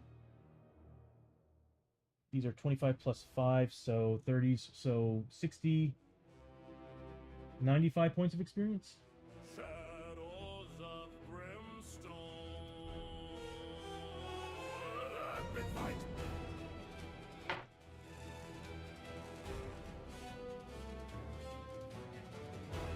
I keep forgetting these aren't the guys that actually have all that craziness that happens. So she's done.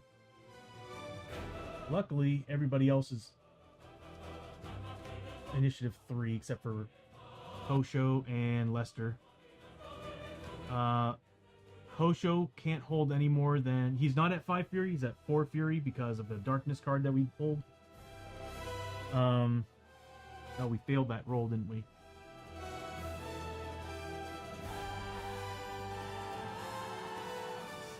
Two points of key.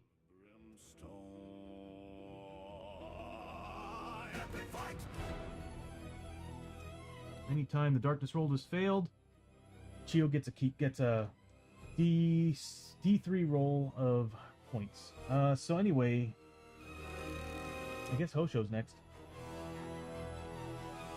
I'm gonna have him try an escape test. Or actually, hold on. Yeah, we'll do Hosho first. I'm gonna make him do an escape test because I'm gonna have him move in and try to get as far in here as possible. Or actually, maybe here. I want to keep them far away to where I'm not worried about the winged beast come in and beat the living hell out of all of us. He gets it. That's a 4. So he's gonna move up. 1, 2. Well, it wouldn't matter. He would have been there anyway. Actually. Nah, that's good enough. He's going to get grit. Let's see if he can get some grit. Nope. And he's getting 2 attacks. So 2 combat. This time around, he's only getting 2 damage base. Any 6s rolled, he's getting plus. He's getting 3 instead. So I do have whirlwind attack though. I'm going to use that first. It would be smart for me to use that first. So let me pull up the card here.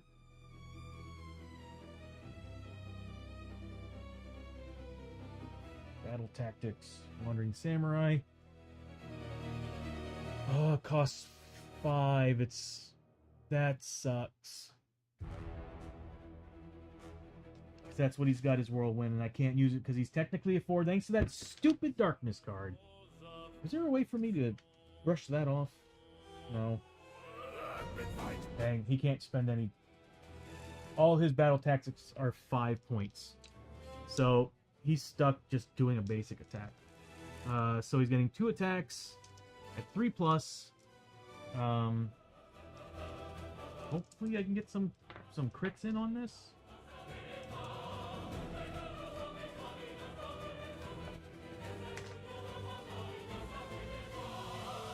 So they're a defense 3 right now, so -3 to the roll.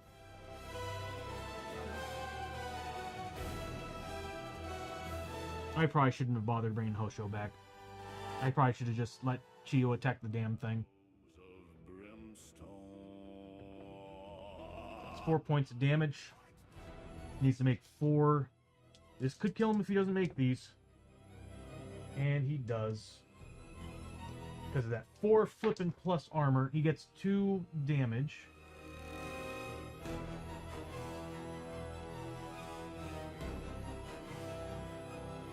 And that's going to give Hoshoryo 35 experience.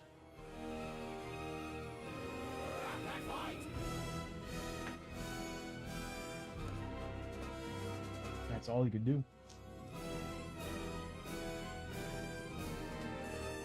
Those Trun Blades do so much damage, but I need both of them working. Alright, so... next is Lester. I'm going to try to get Lester away from everybody. He needs a... well, first, he needs to make a fear test of 2. Passes both. Needs a 4+ escape test. Oh, wait, no, he doesn't need to. Pull back. There we go. And he's going to... what is he going to do? Shadows of Brimstone.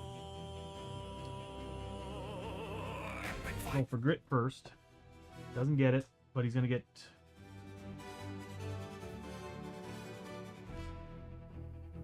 I said I was going to use the beast rifle, right?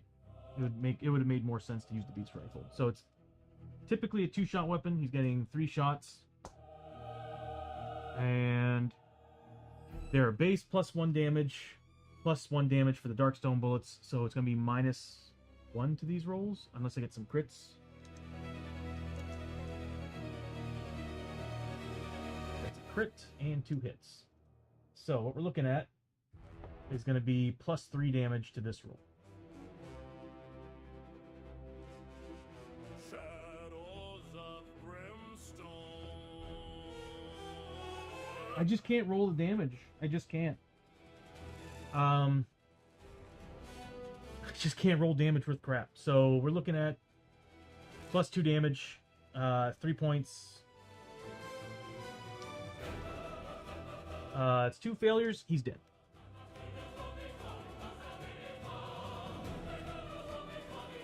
That's giving him... what's that?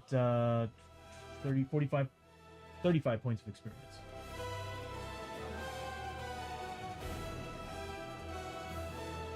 Next attacks are going to be -1 to the rolls. Obviously, the guy next to Hoshoryo.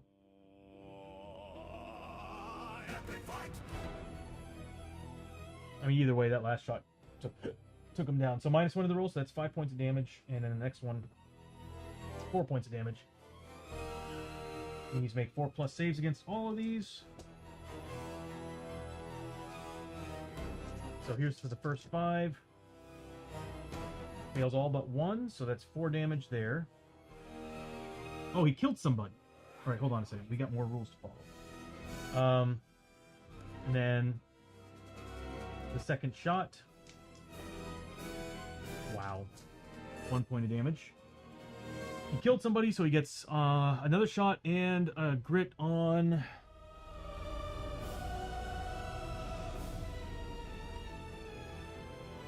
Rolling Thunder, 4+ on a d6 roll when he kills an enemy. Also, kill an enemy with a shotgun, so he doesn't get it on this one.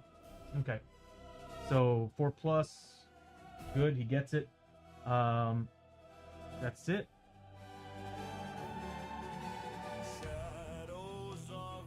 So, he did 5 damage to this guy. Got a grip back.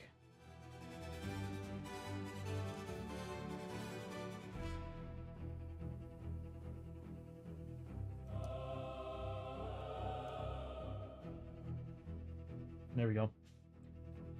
That's going to give, let's see, again, 25, so 30 for this one. And 45 for that one. Hold on. Am I mathing? 20 points extra for this, so 25, so 45 for that. 30 for that, right? So 45, 30, so 75 points of experience.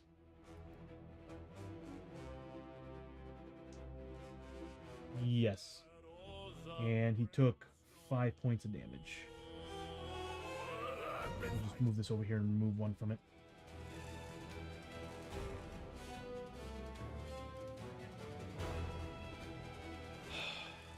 Okay. Chiyo needs to make an escape test. Although, no, I don't think she has a way to avoid it.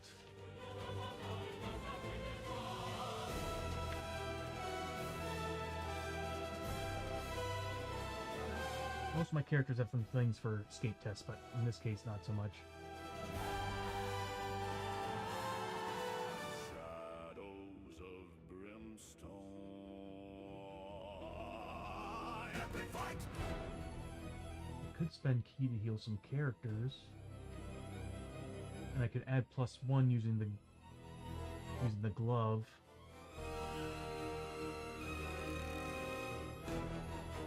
Hold on, let me take a look.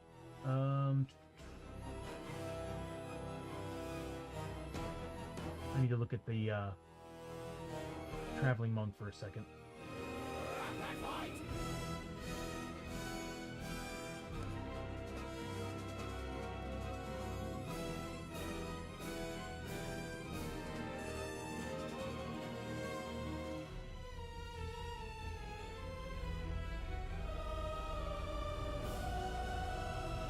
Once per turn, you may channel your ki into one of your combat hits or any source of healing you are. So you have to actually be healing. Okay, never mind. You cannot do any healing. The best I can see is Chiyo escaping, using an escape test to run around here and go here. So this way, when he comes down, it's one of 2 characters that it can go after.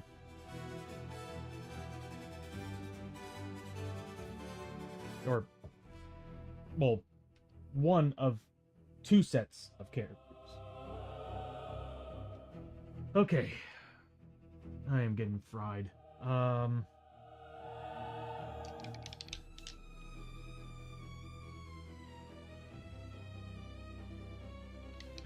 Hosho. That mangled hand screwed everything up, buddy.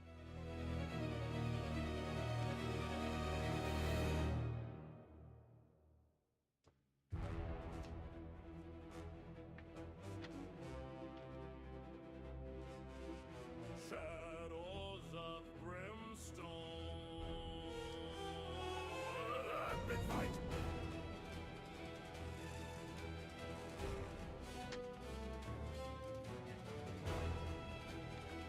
Okay, that's the end of their turns.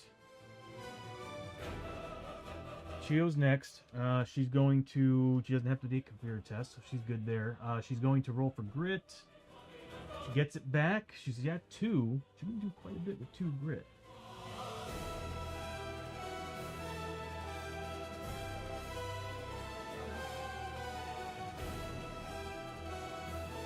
She's gonna move here, and she's gonna try to do an escape test 4+. Shadows of Brimstone. So this way, when this jerk shows up, best he can do is go here or here to get 2 different sets of characters instead of getting 3 all at once. For them, so he has 3 options. Actually, with the vampires, not so much. Well, either way, Chiyo's gonna go next. She already got her grip back. She moved, passed an escape test. I could use the blade, but you know that the only thing it would have been good for was this guy, so it was definitely going to be the staff. So not getting any bonus damage against these guys at all. So we're just looking at two attacks. She needs 4 pluses. Needs 4 pluses. I'm gonna grit roll both those. Shadows of Brimstone. Epic fight.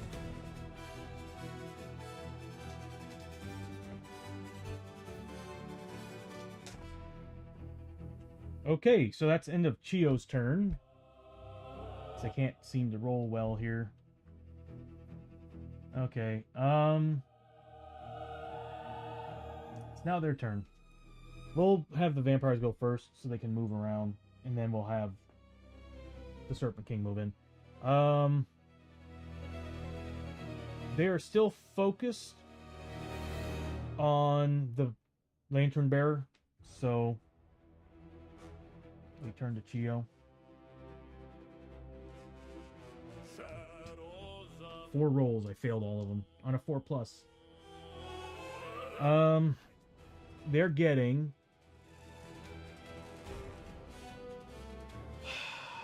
5 combat.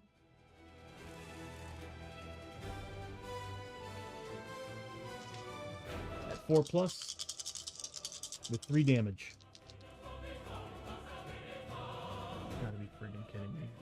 There's all the 6s I would like to have. Those are vampire bites. She needs to roll on these.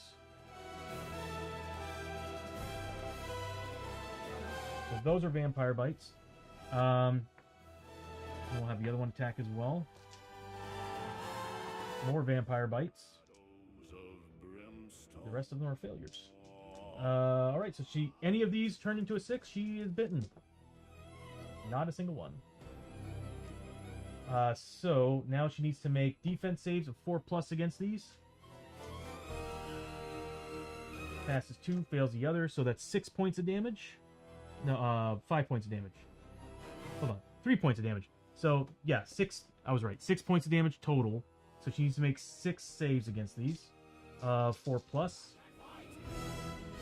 Saves 4. She has to take a corruption hit. These 2 are damage, so she takes 2 points of damage. 3+ save against corruption fails. Ooh, that's close. She's at 6 out of 7. That's their attacks. Then we got the big guy. He has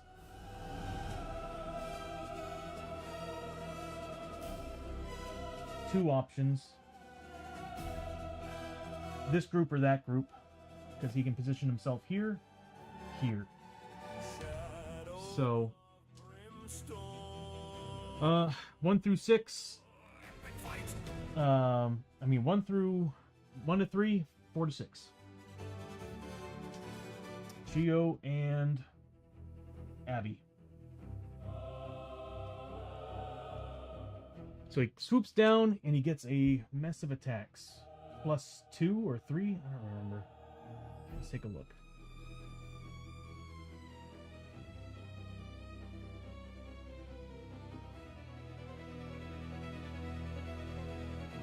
+2 combat.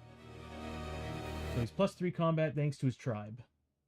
So he's 8 combat against both girls. With 6 damage. And we don't have cover saves against this one. We're dead. That's 8 attacks. We'll start with Chiyo. Needed a 3+. So dumb. Oh, wow. Okay. Wow. Failed 5. Chiyo needs 4+ saves against these. 12 points of damage need to be ignored by... I don't have any bandages, so I can't do anything. So we got 6...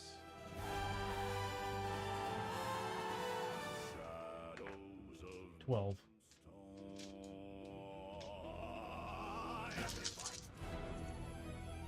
Need 4 pluses.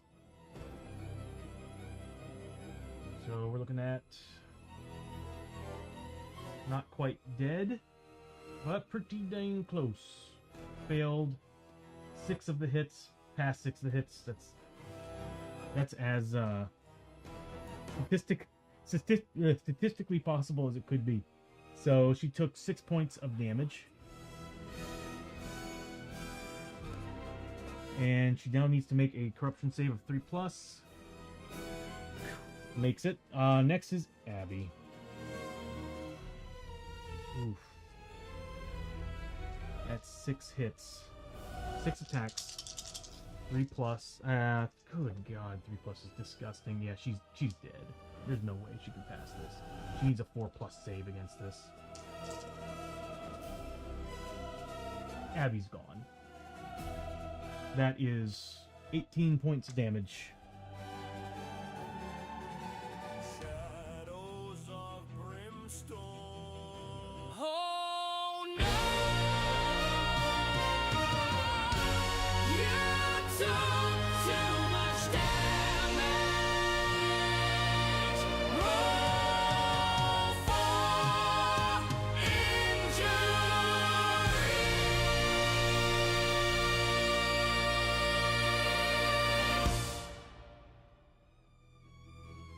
I hate the Serpent King. I hate him. Hate him. Okay. Hate's a pretty nasty word, but I will say it again. I hate the Serpent King. Okay. The fact that he can keep spawning enemies in.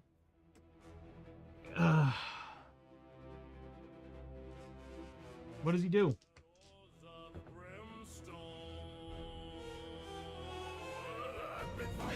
The Katari Roar, all heroes on the board take D6 horror hits. And the king heals D6 wounds. Alright, D6 horror hits. How many wounds does he heal? 1. Good.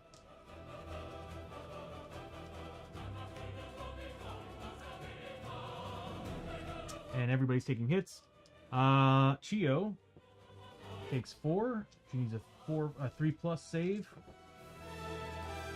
Passes all but 1. Needs a 6+ with spirit armor. Fails. She takes 1 sanity damage. Next is Hoshoryo.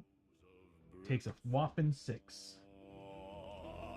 I think that thing taking him down and it roaring afterward has freaked him the hell out. So he needs 4 pluses.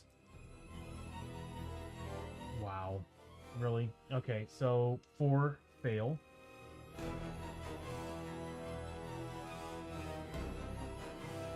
And then the Marshal. Another 6. Needs 4 pluses. Oh, he nailed it. Alright, so he only took 1.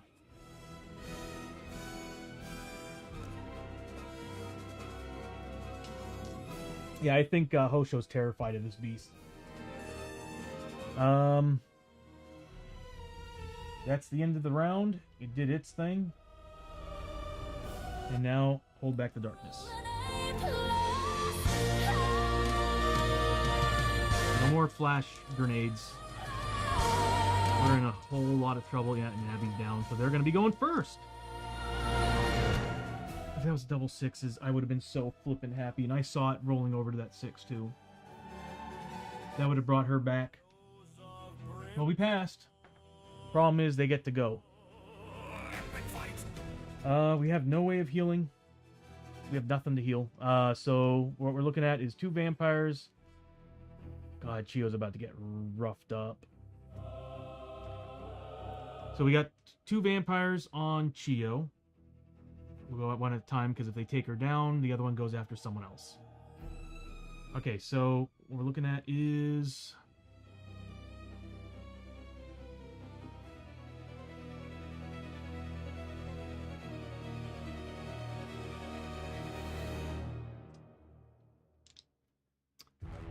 what we're looking at is... we're going after the Lantern Bearer, so getting +2 combat... So 5 combat at 3 damage.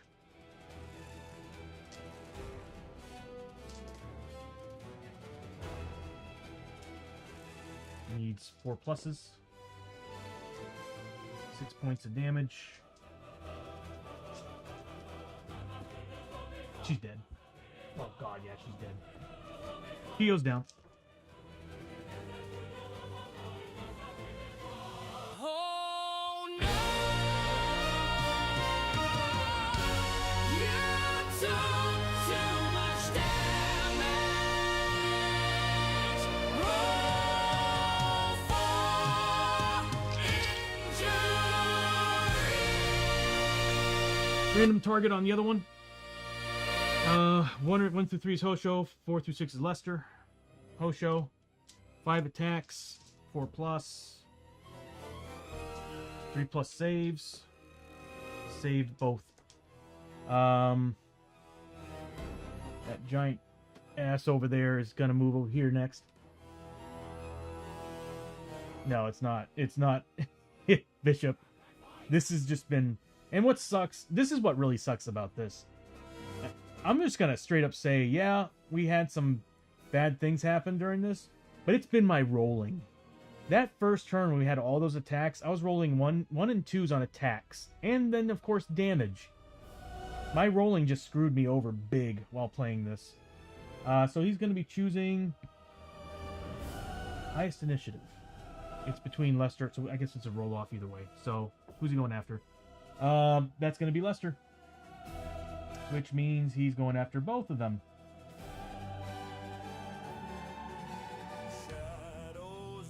It'd be more like, oh, wouldn't really matter which one. Okay, so he's right there. He's getting a crazy amount of attacks here.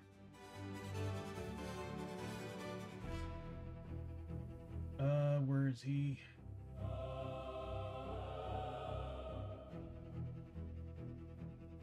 Let's see. So he again. He's +1.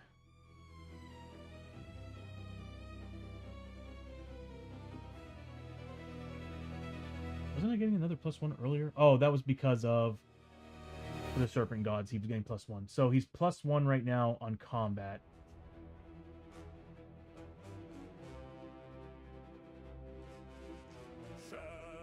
So he is a 6.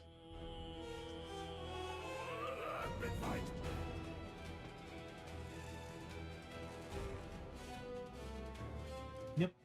Okay, so he's a 6 combat at 5 damage.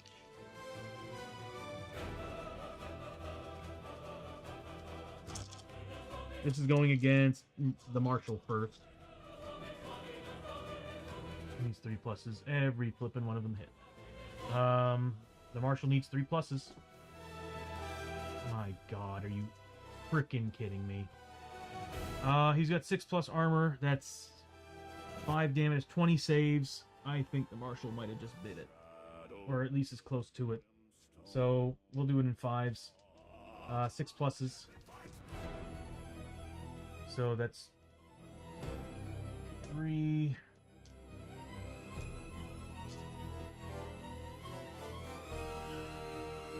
7.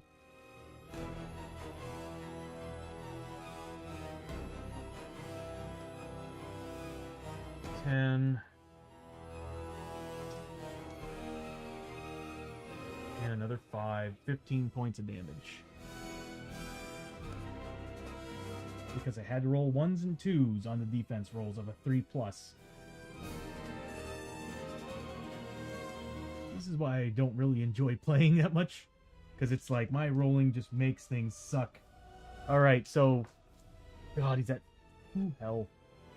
Next is Hoshoryo. Same thing, he gets his full combat against everybody adjacent to him.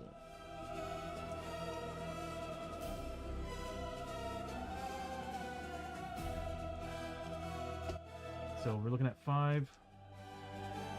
Hold on. 8 combat, right? No, 6 combat. Alright, 6 combat. At 3+. We need 3+ defense saves. So 2 get through, dealing 10 points of damage to Hoshoryo.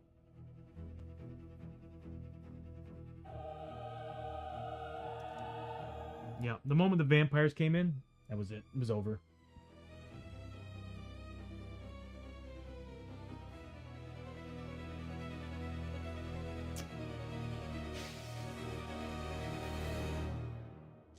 Oh, look, he gets to go again. So first thing that happens is they make terror tests, and then they get attacked by the Katari sword, the Katari attack, which is probably gonna kill them. So we're looking at 4 pluses on the willpower saves. So this is gonna be for the Marshal. He saves them, and then 4 pluses for Hoshoryo. Failed both.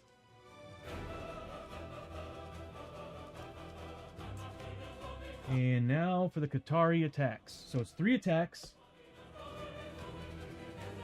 at 3+. This is on Marshal. So it's 2 hits. The Marshal needs to make defense rolls of 3+. Fails 1. It deals 5 points of damage. He needs 5 6+ saves.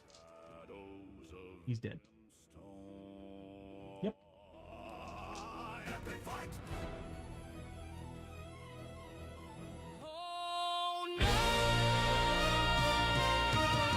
Right.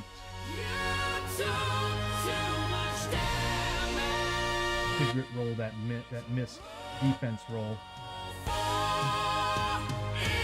Injured.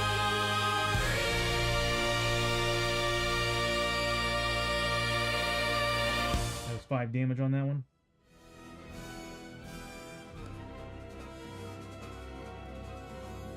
That's true. Add 5 minutes till I break, everybody. I'm gonna say, yeah.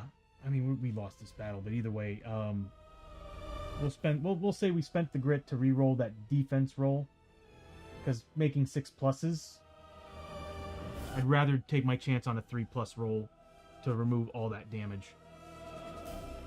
So we'll spend the grit. Thank you, Seeb. We'll spend the grit to try to get that defense roll that was missed. Didn't matter. He did. Okay, so that's it for Lester. Yeah, it was worth a try, though. Thank you for reminding me. Again, if it wasn't for these damn vampires. And if it was tribesmen that would have come out, it would have been worse. Because they would have all gotten formation. Yeah, all the Serpentman tribesmen would be getting toughness as well. They would all be ignoring crits because of his ability. Yep, Serpentman tribe.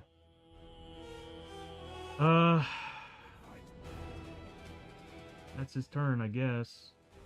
Oh wait, that was against Marshall. Now he needs to go against Hosho. So he's getting, again, 3 attacks with the... Well, actually, it's Hosho's turn.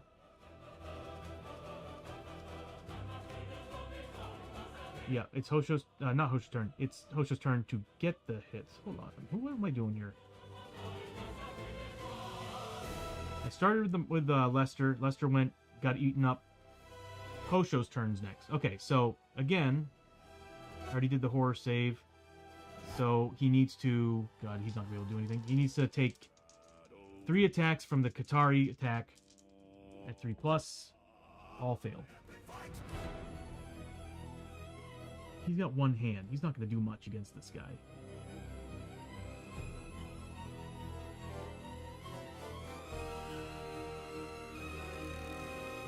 You could try to kill the vampire.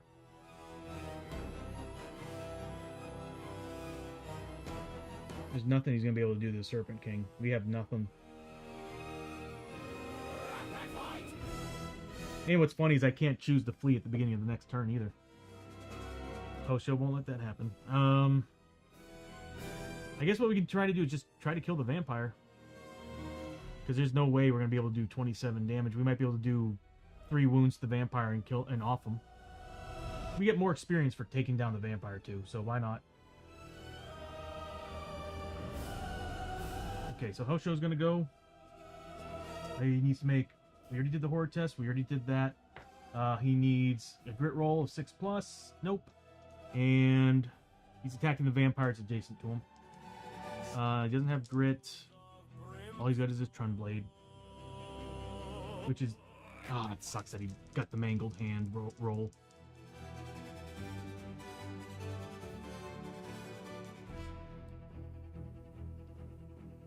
Alright, 3+ attack. 1 got through.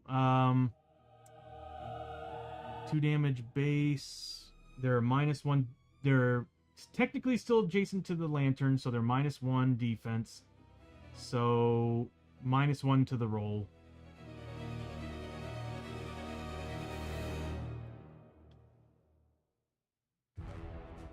I swear this game loves taunting me. So, he's got 1 health left.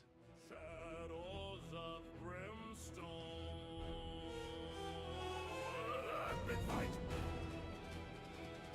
He's got 2 wounds on him. He's at 7 out of 8.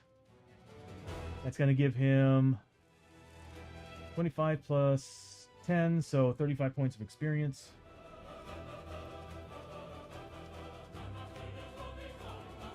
I mean, at least we experience hoarded on this. Just kind of sucks.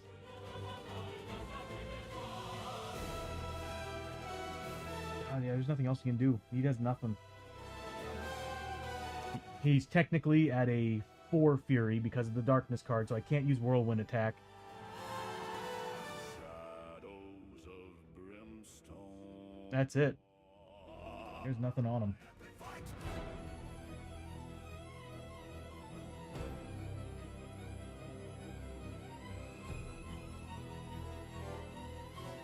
Yeah, if I could have killed him, I could have gotten a grit back.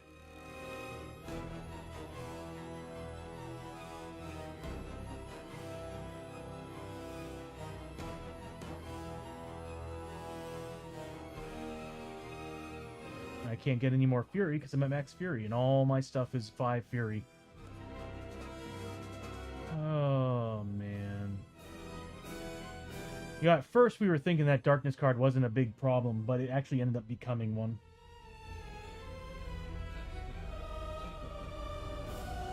Oh, yep. I think that's it.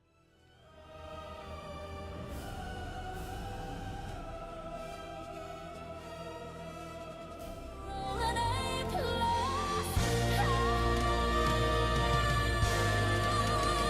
Nope.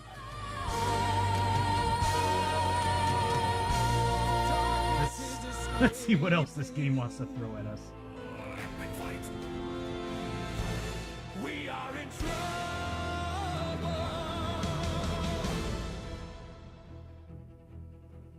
Draw darkness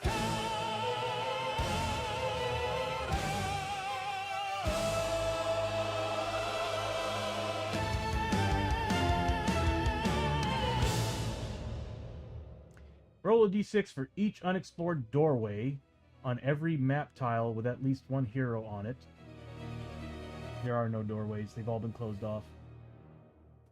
For each roll of 1 or 2, ambush attack. Drop. Are you freaking kidding me? Luckily, this has no doorways. This only had the one doorway. Every map tile with a hero on it. So yeah, nothing. Nothing happened. Hosho's on this tile and they're all closed off. So, bye. At least it was useless. Oh, man. We could have rolled double 6s. That would have been nice. Oh, my God. Okay, so they're all going first. We'll start... To avoid getting bitten, we'll have the big guy go first. Actually, did we roll to see what he did? No, we didn't. Ooh, uh-oh. That's a big number.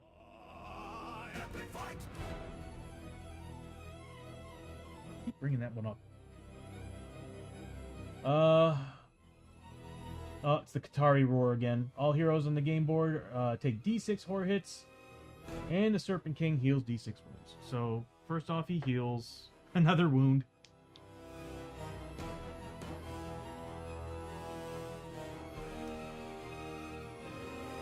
And then D6 horror hits. That's 3. So, 2 passed, 1 fail. Hoshoryo takes 1 point of sanity damage. Actually, he doesn't take any sanity damage. The reason why? Because technically he gets a point back at the start of the turn. So they're up. We'll have him go first. We don't need you up anymore. You're dead.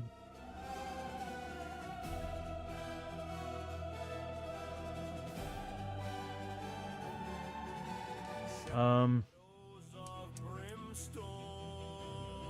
boy. Yeah, so he's getting, if I remember correctly, he's getting what, 8 combat? 1. These guys are the guys with +2. So he's getting, yeah, 6 combat. I'm not gonna lie, that chart messes me up. So he's getting 6 combat. And he needs 3 pluses. All of them hit.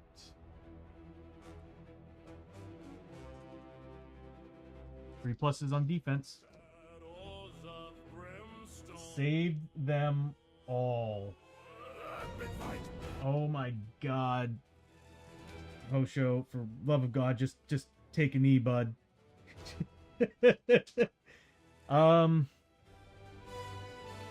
That's insane.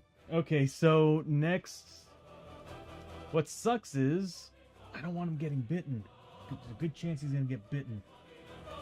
So that's all he does.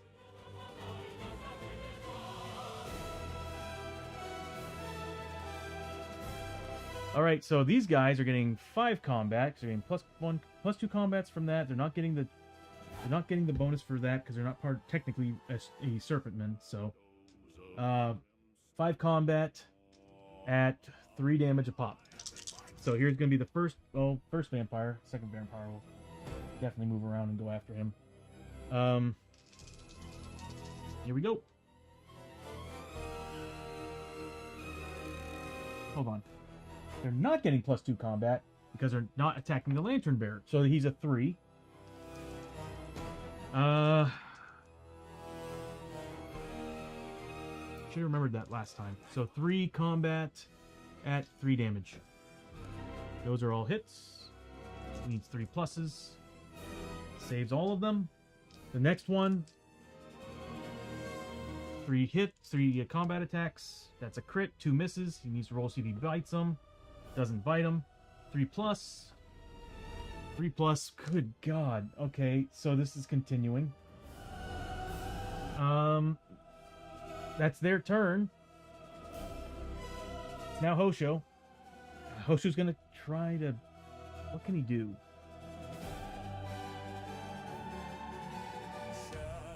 Again, we're gonna try to take down the vampire.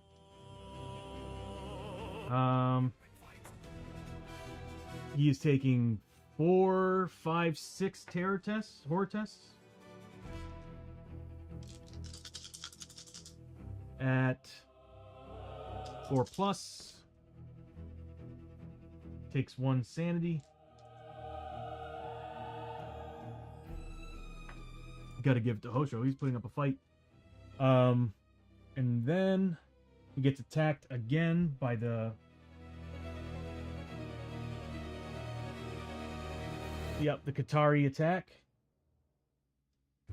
Right, see, like, where were those rolls earlier? This is driving me crazy. Especially when we had all the extra attacks. I was like, you know, if it wasn't for the fact... There's part of me who's kind of thinking maybe I should have just saved some of that grit that we had, that we spent on getting rid of Growing Dread, and just gone with some of the Growing Dread cards, because we really desperately needed grit for this fight. That first round of combat, we needed a grit to reroll our misses, and we had a lot of misses. Okay, so we're looking at what's this for? Oh yeah, Katari attack, 3 pluses, 1 miss, 2 defensive, 3 plus, 2 failures. This could be it. Here's the first one, dealing 2 points of damage. He's got 3 health left. Oh my God, he's got 1 health left.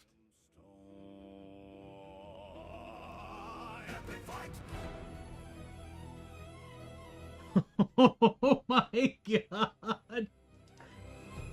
He gets 2 combat. Oh, did I grit roll? Grit roll? Nope. 2 combat. Come on, bud. Kill the vampire at least. That's a hit. It's gonna be 2. He's still standing next to the, technically standing next to the lantern bearer, so it's -1 to his defense. So we're looking at -1 to the roll.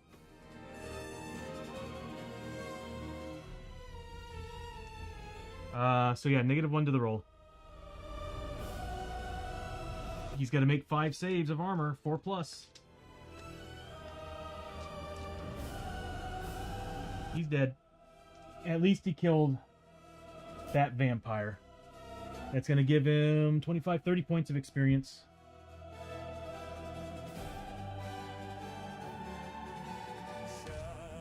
Fighting till the very end, for real. I'm actually a little blown away by this. I'm like, you know what?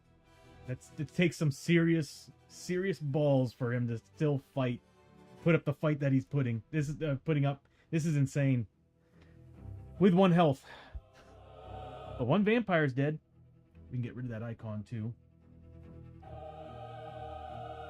Alright. Everybody else is done. Raxy, how you doing? It did not go off.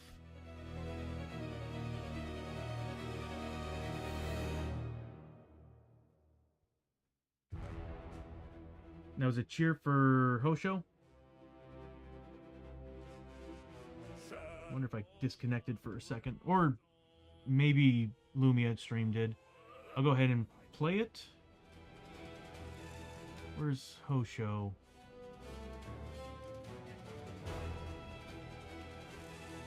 Yeah. Things ain't going well for Hosho. He already was down. We brought him back, and then the whole team got wiped after that. Twitch points. Where is it? Hoshoryo. A grip point.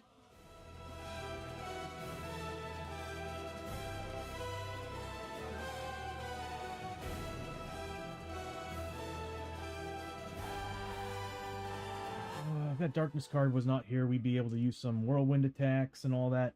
So we do have a grip point to try to avoid some damage. Okay. Let's see what the Serpent King does. Yeah, so by the way, Raxy, what ended up happening was we took on...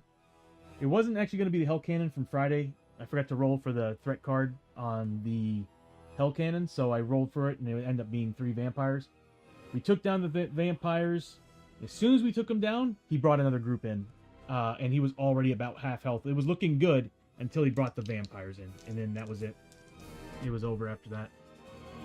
Because another thing, too, is he has this move where he flies up, comes back down, and the most amount of targets he can get, and does extreme amounts of damage. Yeah, right? Damn vampires. Alright, so, let's see what he does. For the Serpent King, he's getting +1 combat. All enemies are getting +1 combat and shot during the next activation. So that means the vampire is getting +3 combat? No, +1 combat because there's no lantern bearer.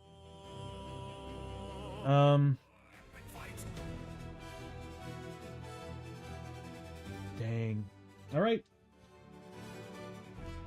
Hosho's putting up one hell of a fight though, Raxy. I thought he was going to bite it. The very first attack from the Serpent King. Alright, so 8+. The game wants us to keep going. Okay, so we made it. Oh my god. First up, she's dead. So it's gonna be the Serpent King, the vampires versus Hosho. The Serpent King is now put away. Oops, I keep pressing the wrong button. What's funny is if I change it, I'll do it again. Okay, so we're looking at... Oh god. He's +1, then +1 there. So he's +2 combat right now, right? So he's a 7 combat.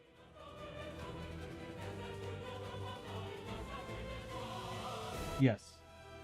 So he's a 7 combat at 3+.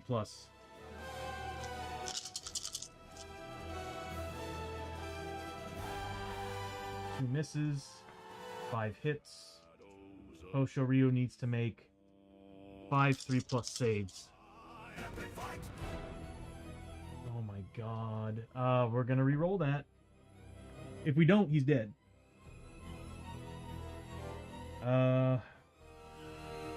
Thanks to Raxy giving us that grit. We'll spend it to re-roll this hit.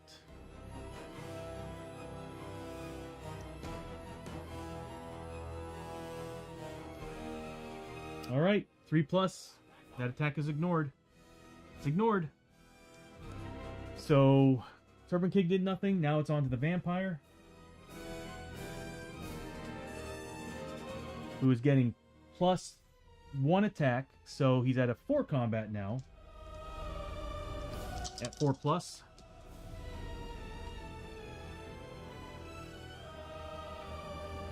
We need a 3+.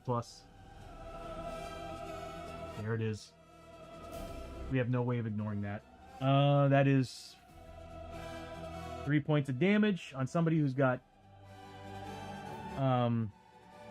yeah. He's dead.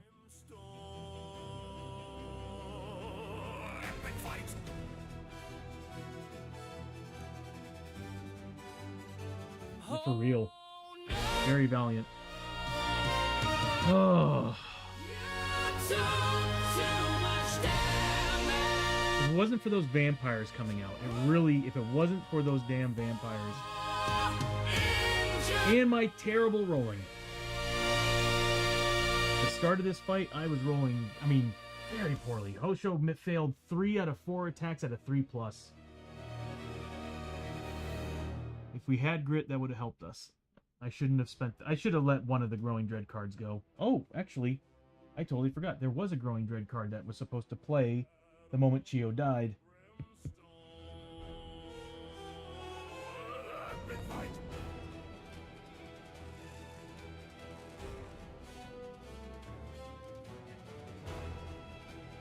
Yeah, I forgot about that.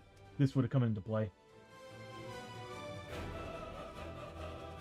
Takes all of your willpower to not simply turn and flee at the sight before you. Every hero must make a single willpower save for each failed save. Move the darkness 2 steps forward in depth track.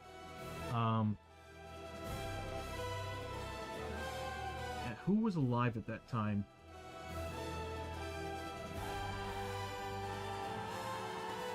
Shadows of Brimstone. When she went down, I know for a fact that Abbie was down. She went down after Abbie. So it would have been Lester and Hoshoryo that would have had to make the saves. They both would have... I'm just... for hell of it, they would have saved it anyway. So... we wouldn't have really known, but... with my poor rolling, for all we know, we would have failed and gone up a couple. And that would have been it. That would have been... we would have actually reached the very end. And that would have been the failure of the mission. If we would have failed the tests.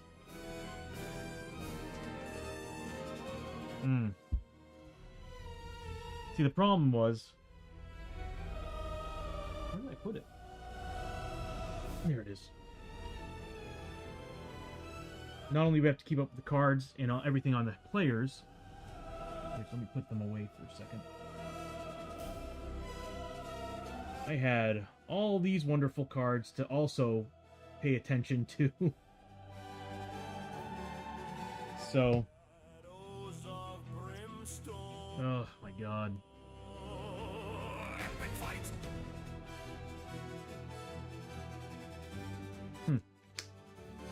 Well, we failed. And we all got injuries. Yeah, I was telling myself once Hoshoryo went down, I was like, thinking to myself I should probably just flee. Once Hoshoryo was down, we had the ability to do it. But I chose not to. Okay.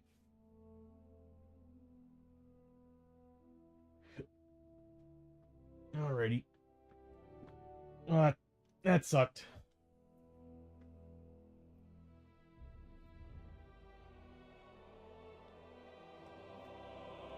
So we can put these where they belong. Battle formations as well, and some more Serpent Tribe stuff.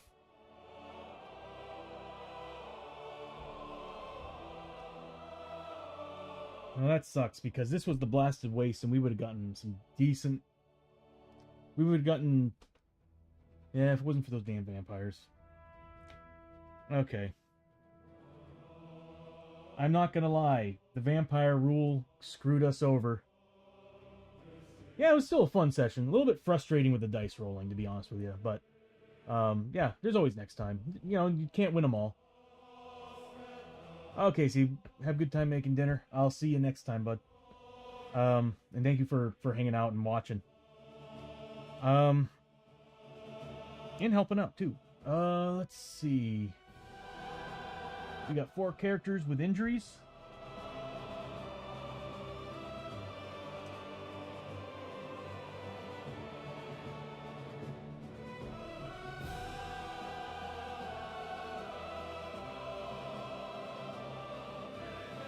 Man. All right. Thank you for watching the massacre. That's pretty much what it was. The Serpent King's nasty. That is a nasty boss to fight. The fact that it has the ability to run off the board, come back and do damage, and it has to attack the most amount of characters it can. And doing that many attacks with the serpent abilities that they've got, I think the biggest problem that we ran into really was I was porting over the extra trait rule from the last stream. So he got 2 of the serpent god relics, and they were both bad. Yeah, he's crazy. He is crazy. If it was just him and the Hell Cannon, I think we could have taken them down. But those vampires, the armor saves. Oh my god. It took us a whole turn to take down the vampires. If we didn't take down the vampires, we would have been in trouble. And it took us the whole first turn, all our feats too, because we got our cover saves, we got the +2 attacks, the +1 damage. We had to spend pretty much all of that on the vampires. I also rolled the highest number of vampires too on that fight. Yeah, I think what I'm going to do from here on out, if I'm ever playing by myself, I'm never playing more than 2 characters, because it's really hard to govern them. And making it journeyman characters, it's even worse, because it's like playing 8 different characters. Another thing too, I'm going to say this out loud, journeyman rank, like going down the journeyman rank sucks. I should have never done that.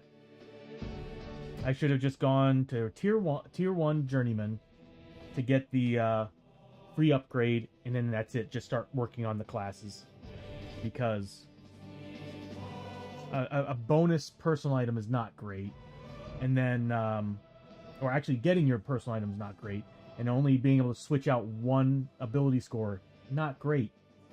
That's the drawback of trying to get to tier 4 and getting an actual tier 4 ability. Not worth it.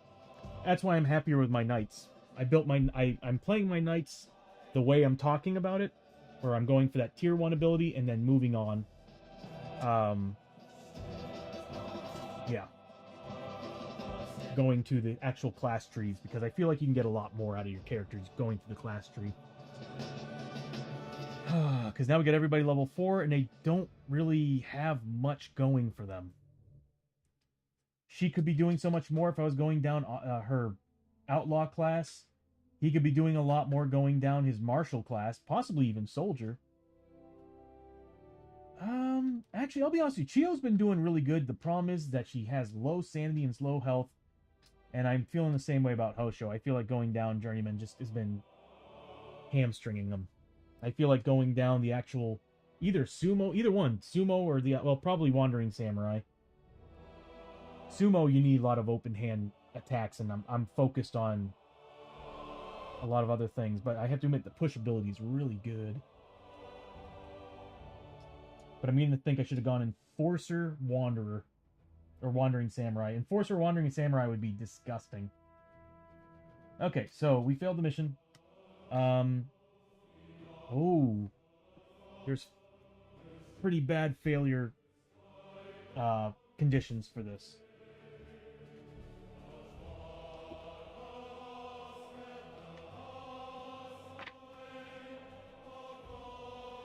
I think it's destroying parts of the town.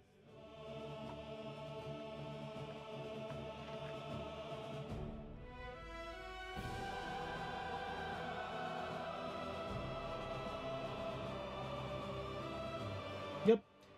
The darkness escapes the dungeon and wreaks havoc on the countryside and the neighboring towns. When the heroes travel to a frontier town before the adventure, the next adventure, D3 random buildings are destroyed. Hopefully we don't get a small town.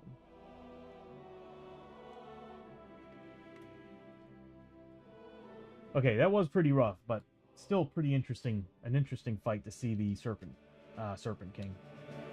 I wasn't really expecting to fight him either. I was thinking we were going to probably run into another legendary group, but that was still pretty wild to fight. One of the worst ones to fight, though, I don't know. I still feel like the Raider Warlords are probably some of the worst enemies because they always come with their own men. But in this case, and then you get all those abilities for tribal and everything. Oh my god. Okay. Darkstone time. Now, we're actually prepared for this. We have plenty of Darkstone space, which actually I think I'm going to add that to the stream. I'm going to show a grand total of how much we can hold in our tomb boxes. Our Darkstone boxes. Because I think we have one. Oh, I need more Darkstone bullets. 2, 3. We have 5 boxes. That's 40 pieces of Darkstone. I am pretty sure that we are safe because we sold everything. So we're at 3, 4, 5, 6.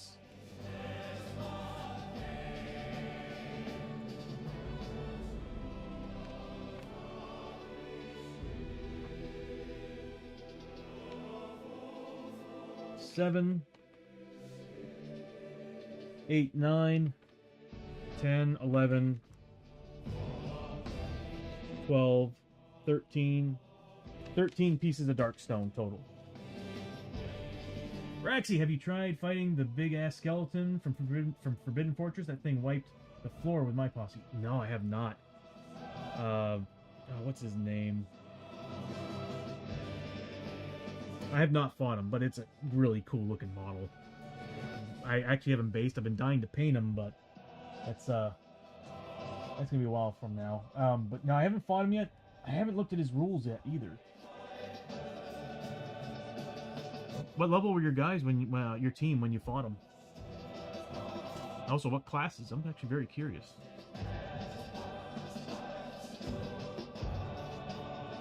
Okay, so let me go ahead and reset everything here.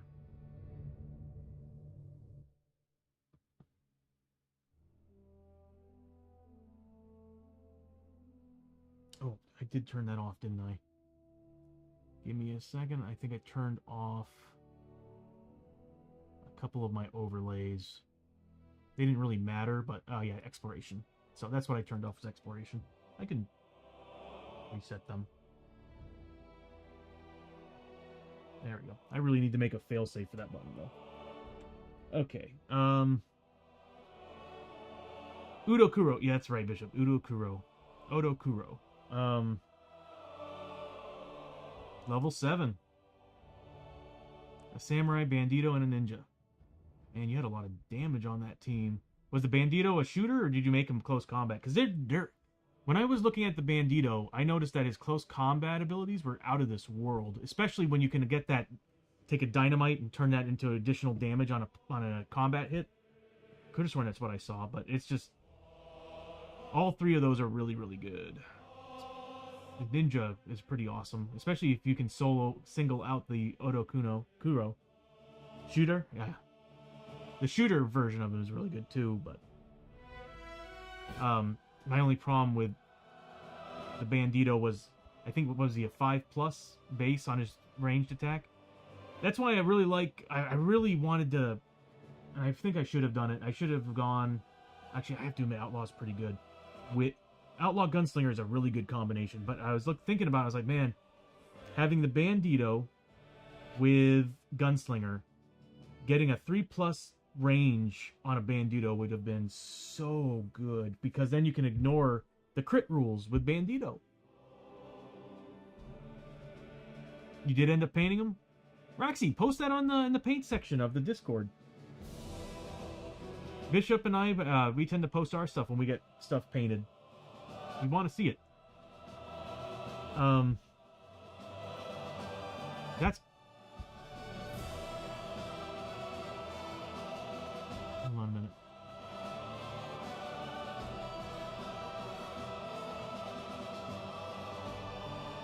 Wait, so your team did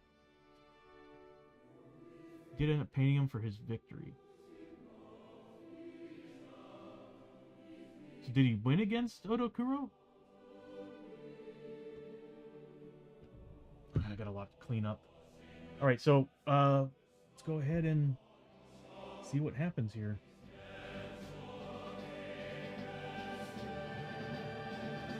So he did win against him? Awesome. Oh, Odokuro run. So you painted Odokuro. Oh, okay. I don't know where my mind is. Anyway, so I gave him his colors. Awesome. Yeah, again, make sure you post them in the Discord. We would all love to see how the paint job turned out. It's always cool to see how other people, visualize what the paint scheme should be for the character, for the whatever it is they're painting. It's always fun to watch or see. So definitely do it. That's for everybody in here too who's watching. Where's my charts? God, I can't wait to move out of here.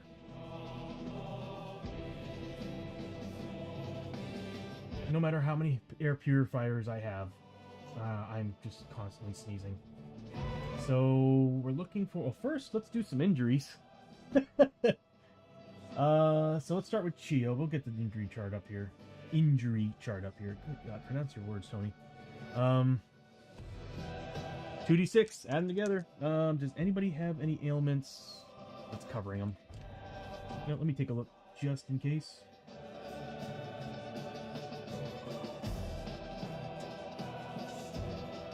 That's not going to have it.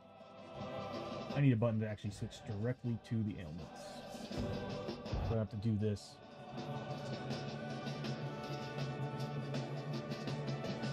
So I could have sworn there's a character that only rolls one die. Actually, we might have gotten rid of that. That's right, it was the internal bleeding that we got rid of. That was on Abbie. Yeah. If I remember correctly, Abbie doesn't have that anymore. Oh, and we're going to Bartertown, too, so we don't have a good doctor.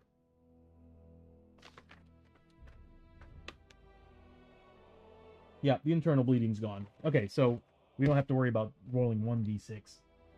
So we can put this away.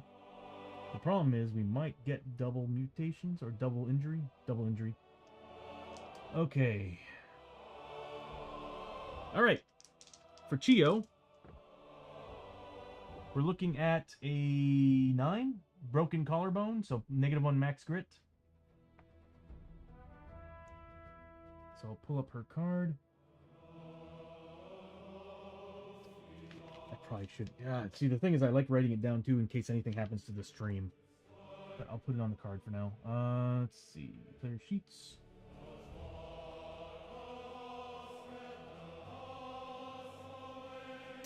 She's now got...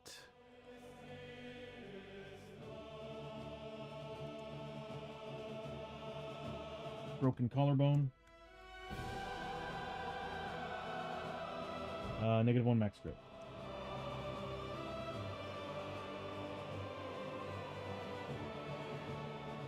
Okay. Next up, Hoshoryo. Again on the roll. He also got a 9, so he also got a broken collarbone.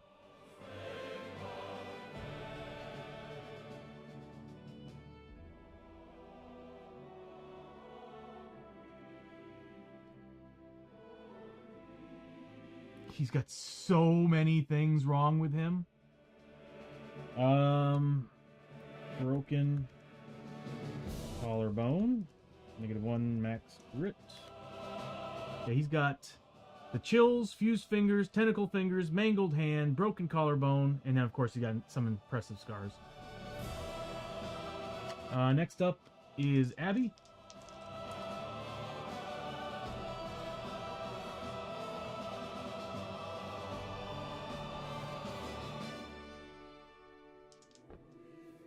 Oof, that's low. She also got a mangled hand. She only gets to use 1 pistol. We gotta get rid of that. So she also has a mangled hand.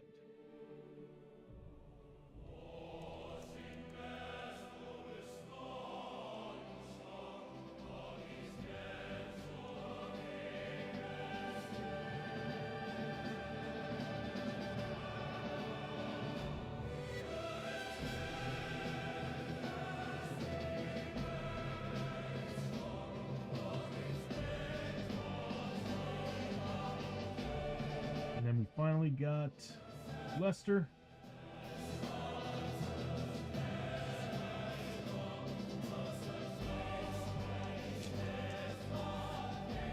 With an 8. Crushed arm. Uh-oh.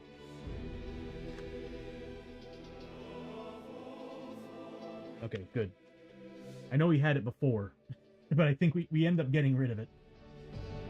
So yeah, he's got the darkness allergy, but now he's also got a crushed arm.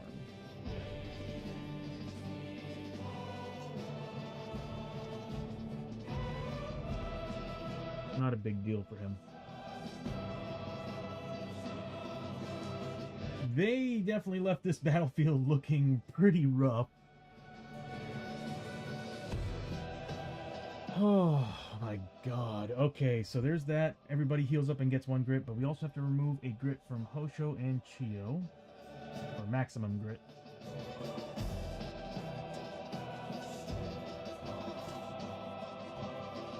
With a strict none.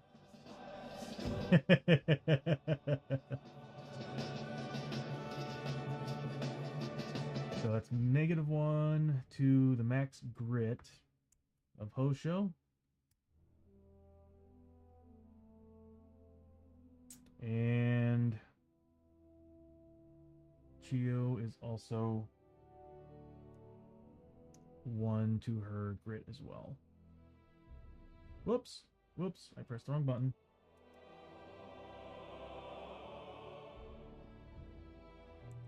I was wondering why I didn't come up right. Okay, there we go. And yes. Oh, God. I probably should write it down on these just in case. What I'll do is I'll just cross-reference. I really think I need a button now to display all the all the ailments. Oh my god, Hoshoryo. Okay, so Hoshoryo. I can do this after the stream too. And we'll just continue. I can do that after the stream. I just like doing it now because I probably forget. So he's got a lot. He's got 5 problems. The chills, he's got a madness, he's got a couple mutation, a mutation, and 2, hold on. No, he's got 2 mutations, a madness, and 2 injuries. He's looking rough. I don't think that face makeup's gonna do well for him. Okay, Alright, back to the church. Let's head to town. Is it? Yeah, we got time. Let's see. Frontier town. We're going to the Badlands, right? I don't think I have a wandering song for the Badlands.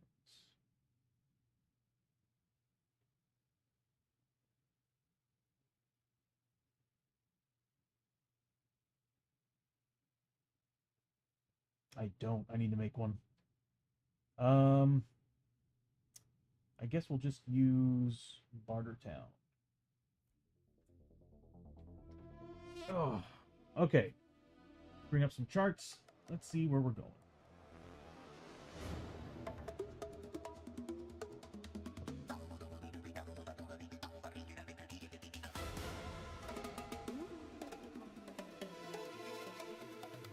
Bartertown does not have the chart. Let's put that away. If I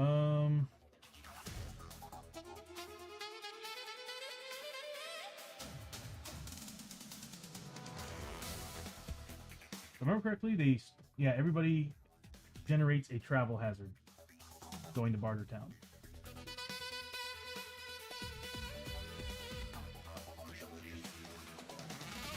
Okay.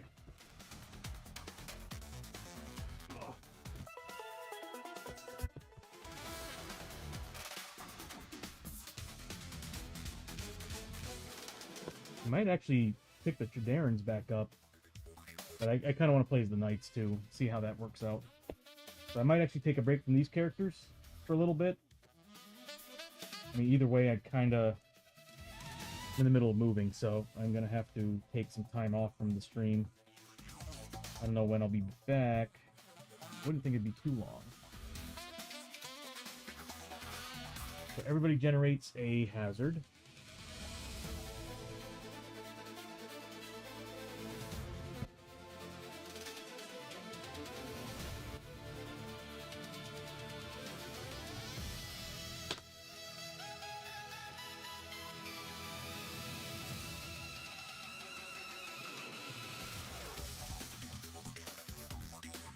And we'll use the purples, the tents. And let's roll.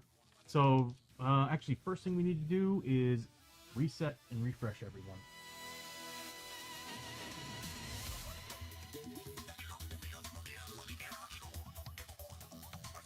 There. Ah, I need to fix that. Okay. Doesn't show the whole... Yeah, note to self. Fix that. Okay, so it's only showing... That's because I had two different variables. Okay. Alright, that's an easy fix. Copy and paste. Actually, I can just have it reset itself. Yeah. Alright, so here we go. Purples are the tents.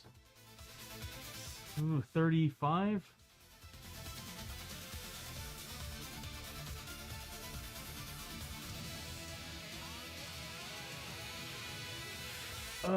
Trader's Road. Following a desert trail, you descend into a rocky valley. The cliff face here on either side is adorned with the hanging bodies of dead scavengers, strung up to bake in the blistering sun. As you push forward, the bodies only grow in numbers. Each hero must make a spirit... Oh, luckily we got some people with spirit. Spirit 6+ test. If successful, gain 25 XP. If failed, draw a growing dread card and immediately play it. Ignore all references to enemies, depth track, and any other game elements that are only used during an adventure. Note that this means some cards may have no effect at all. Please be that one.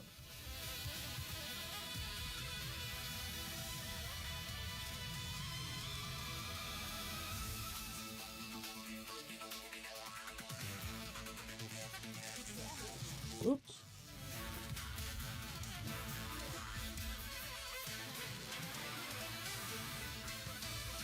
Okay. All right. Let's make some skill tests. So, a Spirit 6+. How are we looking on everybody here? So, we're looking at... Isn't Lester a 4 now? You got 3 for that upgrade, and you get he got 1 for the personal item and 1 for... Where are you? Yeah, you got 1 for the personal item and 1 for the free upgrade. So he should be at a 4.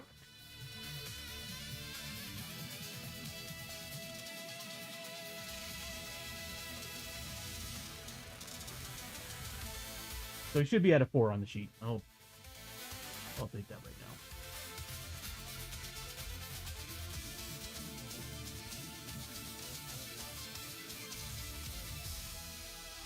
Looking for spirit.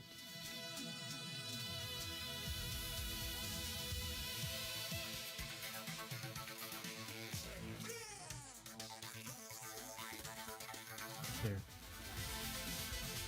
All right, so he's technically a 4. So down the line, we need to make 6 pluses. So here's for Abbie. Did not make it. Let's just see what the Growing Dread card does.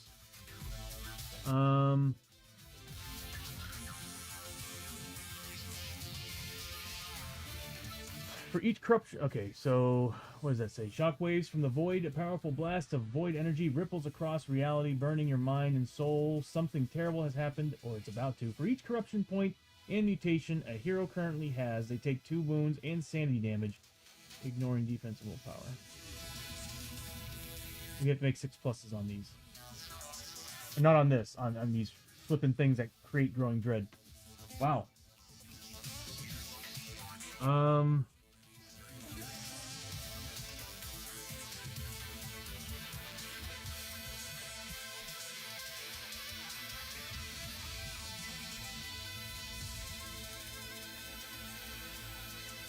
each point.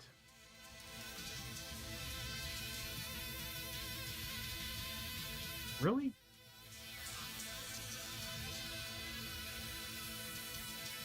That's a really bad card. For each corruption point and mutation a hero currently has, they take 2 wounds and sanity damage, ignoring defense. Oh my god, come on. This flipping game, dude. I don't have them all written down. So, we're looking at 6 on Chiyo. She has 1 mutation, which is the mustache. She takes ignoring defense and willpower.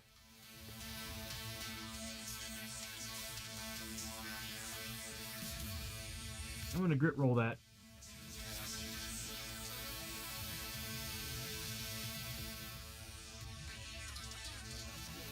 That is so ridiculous, man.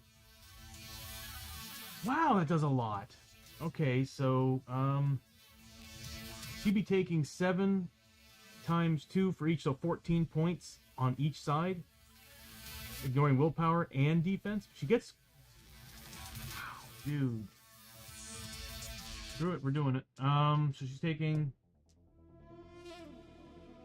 14 points of damage. Oh, this game, dude. I'm better off just using her grit to try to re-roll some of these things. Hey, Mad Arts, how you doing, bro? And, awesome on the 7 stream streak, bro. Don't mind me. My soul is crushed after the battle, and then this crap. So, 7...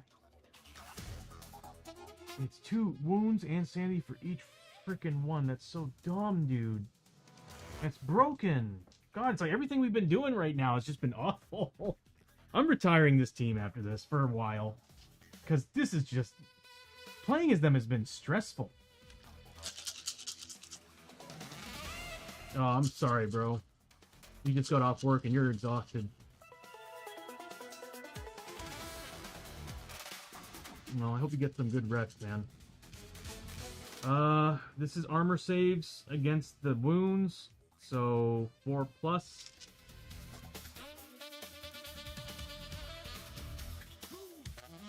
Not a bad roll.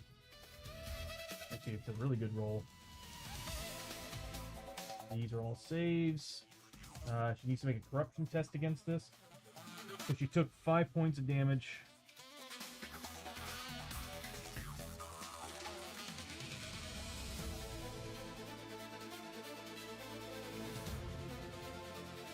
And the corruption test, she passed with a 5. Needed a 3+. Oh my god. Next up is just another day with battling. Another day with battling supervisor, manager, ignorance, and stupidity to make my job work. Yeah. I hate to say it, man. It's like every flippin' job. They should be able to pay you hazard pay for dealing with management, I swear. Or better yet, upper management. Because, good God, a lot of times they don't know half of what they're talking about. So, I know, Bishop, right? Basically, that was a Warhammer dice roll. That was like... Yeah, was it armor saves? And then, what's it called?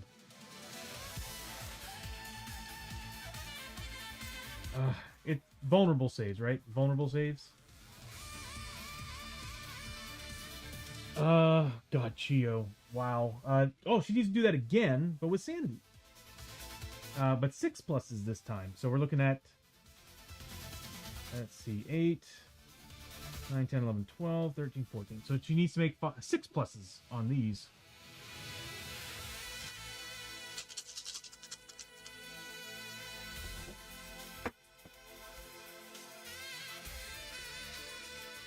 On the floor, it was a 6. So anyway, she takes 1, 3, 4, 5, 6, 7, 8, 9, 10, 11 points of damage. Sanity. This seems criminal.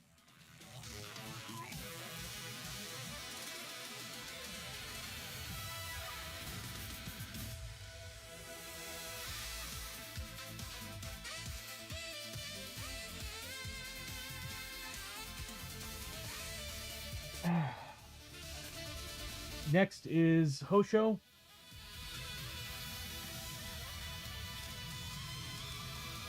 Oh god. He's got 3, 4, 5 save. So times 2, he's gonna make 10. No, he does not have armor. He does not have that. So he's taking 10 points of damage, 10 points of sanity damage.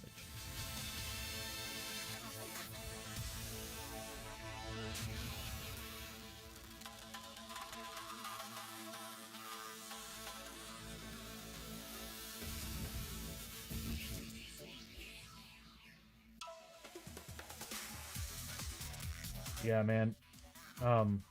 Like I said over and over and over again, I love it when I used to work in a factory, and I remember like I was making I was building bowling alley lanes, and they had fresh out of college kids, got upper management positions in management, and some type of management course. They're probably there for an internship, who knows. They'd come by and they would make all these choices to that are more sufficient for production. Well, what they did was they made it more dangerous, like you were saying. And they actually had something called a runner, which was actually highly illegal to do. And they had someone run between multiple machines, which increased the potential of injury, because you had a lot of free-floating machines, not free-floating, but you had a lot of machinery and saws and everything that were built into these machines, and you had these routing machines that were dangling on chains. At any point, someone trying to get from one of the 4 machines, one of the 2 or 3 or 4 machines that they're running between, it is easy to be constantly yelled at because you're the runner, from management and the people at their machines trying to make quota, and then getting hit in the head by a router. It wasn't hard to do that. It happened to me twice. It was like, these things are dangling, and sometimes you don't notice it when you're in a rush to get shit done. So anyway, that's 10 points of damage and sanity damage.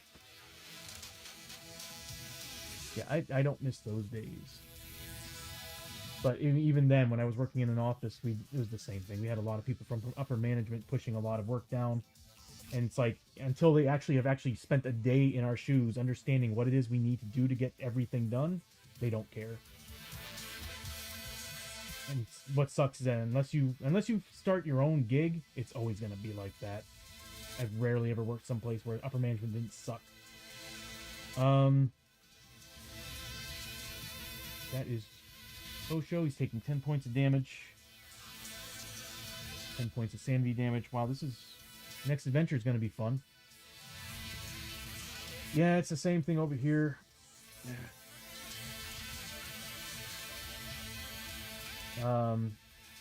Called utility. They put the glass away in its proper place. That carrier gets carriers and give breaks. Now they have to do 2 lines. Yeah, that's what they did. Like I said, that's what they did with me when I worked at Panalam. I'll just say Panalam.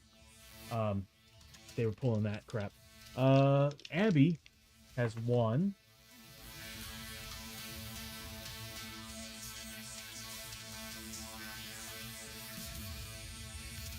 You have void boils, and that's it. So she's taking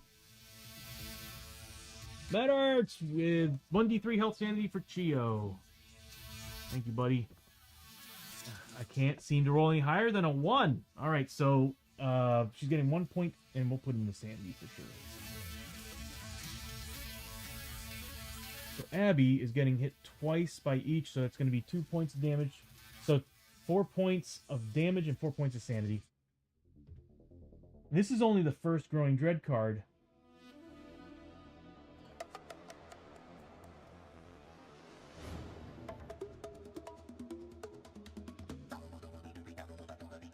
Ad break in 5 minutes, everybody. -4. We might not even make it to town. Next up, yeah, I'm gonna be retiring these characters after this. Going down Journeyman was I'll never do it again. I'll never ever do it again. It's just not worth it. Not worth it. Not at all. It sucks. Actually, what I might do, just because I freaking hate it so much, I might just go ahead and just recall it and rebuild these characters going down the tree I wanted them to go down, because to be honest, Journeyman sucks. Or at least going down the Journeyman ranks, it's just not worth it. I might as well do that, because I really don't like Journeyman. Or the Journeyman skill tree. Next is Lester. Lester has 1 corruption point. Why doesn't it work on this one? And he has the darkness allergy, so he's getting 4 points of damage and 4 points of sanity.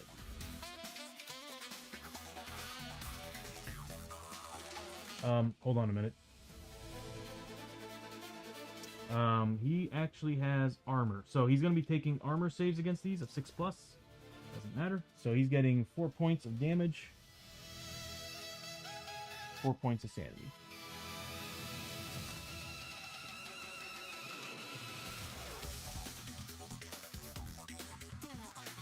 Well, that's the thing, is I'm just constantly getting frustrated. It's like I'm always looking at specifically Abbie, and I'm like, if I would have just ignored tier 2 and 3, I could have gone down the outlaw rank and got her on 6s double hits. I'm like, that would have made things so much better. But going down Journeyman, I'm not getting anything. I'm not. Like, the first rank, yes, worth it. But the second rank, wow, I upgraded my defense 1 point, which is good, but still, or was it willpower? It might have been willpower. That's still helpful, but I'd rather have bonuses that I should be getting, because I feel like these characters are just lacking because of that. Because you have to wait that long to get to a tier 4 ability, it just doesn't feel worth it.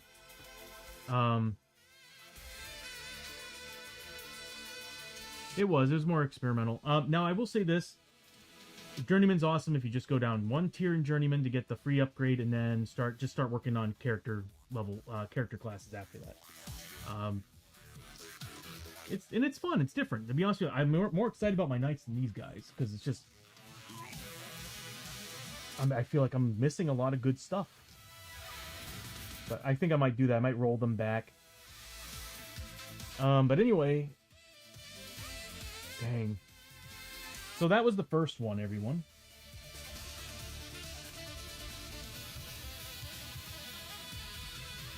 I need to fix that. The next one is... What way are we going? We're going down... Chiyo. God, this is only a growing... This is the very first one for Growing Dread. Next is Hoshoryo. Give me a 6+, please. God, of course not. I could spend a grit, but I just know I'm going to fail it. So... One among you has been tainted by the darkness. One among you has tasted evil. The hero with the most mutations, which is Hoshoryo. If tied, then the most corruption. If that's... Well, we already know who it is. Every other hero immediately takes D8 wounds, ignoring defense. Then the tainted hero rolls once on the madness chart, ignoring results.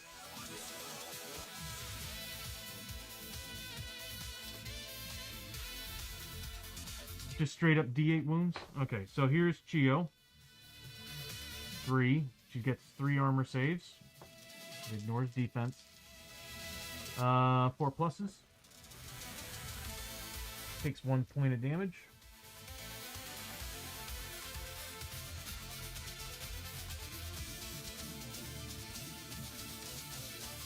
And you put it here so I can actually reference it, because there's quite a bit going on.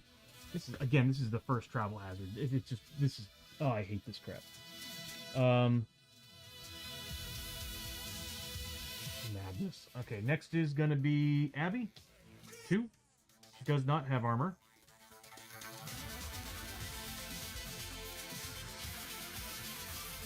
And then Lester. 6. He needs to make 6+ armor saves. Take 6 points of damage.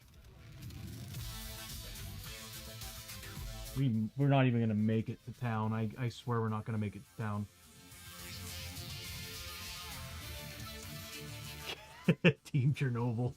Yes, it has, Raxi. It has been stacked against them. So then he gets a madness. This is what happens when you don't have good stats. I remember every time I talked to Tom, whenever we would play this game, I'd be like, dude, you have a 1 in that. You want to upgrade that. But we don't use it. We only use it during encounters. And I'm like, well, here we are. Stuff like this. If you had good stats, you'd have a chance at avoiding this crap. And me, I've been trying to get good stats. But at the same time, it's just, I'm not getting anything I need. Even on my free upgrades. Although it kind of helped Lester this time around. So we need a madness.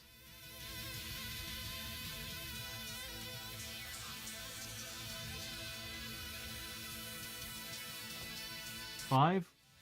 It's coming for you. How does it know your name? You can hear it calling in the dark. What does it mean? Or what does it want?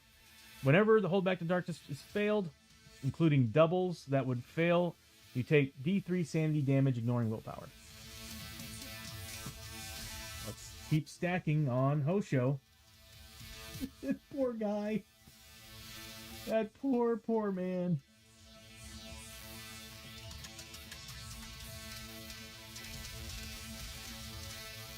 He's got so many problems.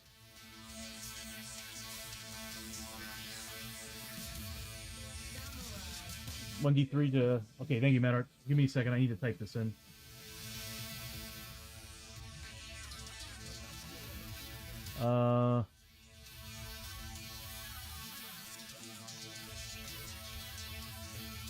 D3 sanity, ignoring will. D3 sanity, ignore willpower. Oh my god. Okay, there's that. We still got one more test to go. No, we got 2 more tests to go because we've been failing them. So that's 1D3 back to Hoshoryo. 3 points. Thank you, Mad Art. 3 points of sanity. Next, we have Abbie. We need 6 pluses again.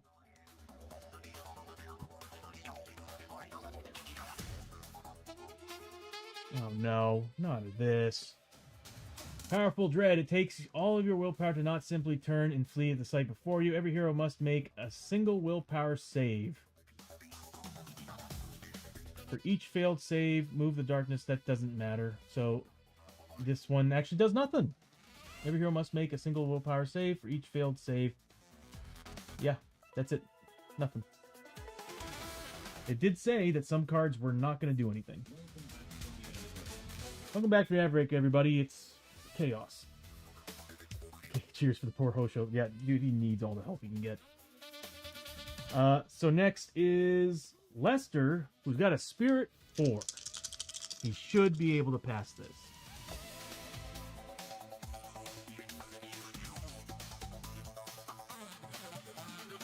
I'm gonna grit roll that. Yeah. He's got good chances of getting rid of it. I'm gonna grit roll it.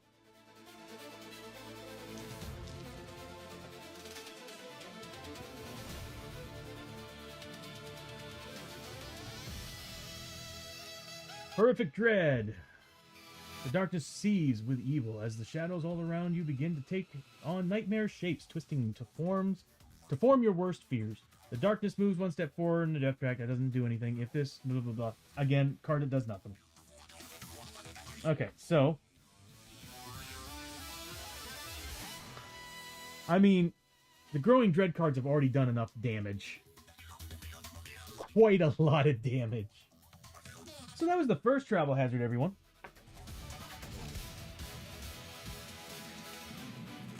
Next travel hazard. I need to get rid of these. I need a button to get rid of those. Why is he doing that?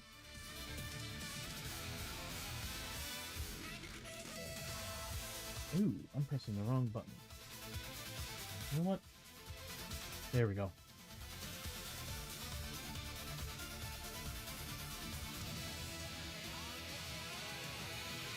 Okay. Yeah, these are travel hazards, bud. This is the Blasted Wastes. Blasted Waste travel hazards are pretty awful. Yeah, I need a button to get rid of all sheets.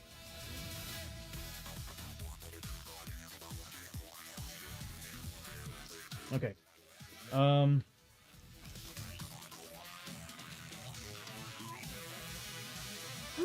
right. Next travel hazard for the Blasted Wastes.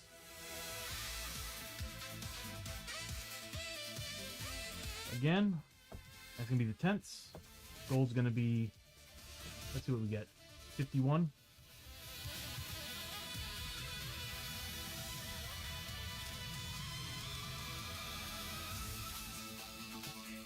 Pit of Karsul. A gaping pit stretches out before you in the desert floor. Rings of teeth protruding from the rocky-looking circular rings that line the interior. Is this a natural formation of some sort or a massive creature? Every hero must roll a d6 for each corruption point mutation they have. Oh my god! For every roll of 1, take 2 additional corruption points, ignoring willpower. Oh my god, dude, this... Oh... Okay. So hold on. Roll a d6 for each corruption point. On a roll of 1 or 2, they take an additional corruption point. Okay, so d6 for each corruption and mutations. The Sarlacc Pit, it totally is. So we know that Chiyo has 7. So she needs to make 7 rolls. Any 1s or 2s, she gets a corruption point. Did it say ignoring willpower?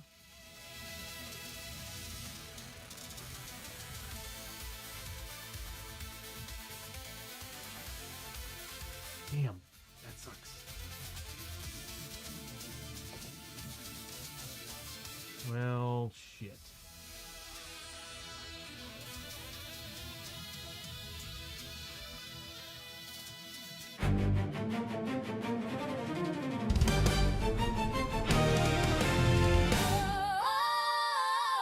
Oh, no.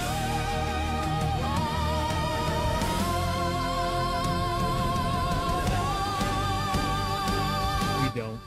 Mad Arts. We don't have a wagon or anything.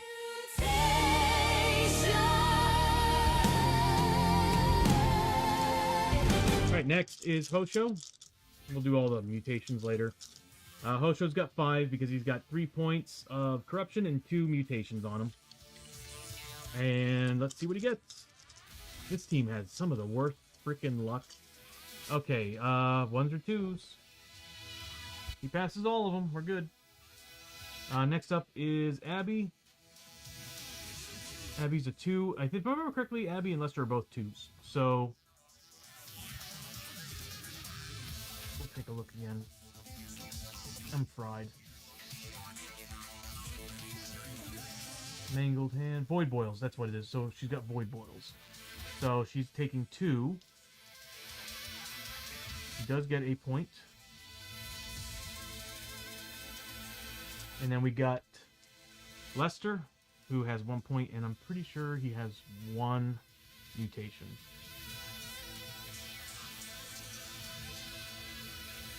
Yep, the darkness allergy, that's right.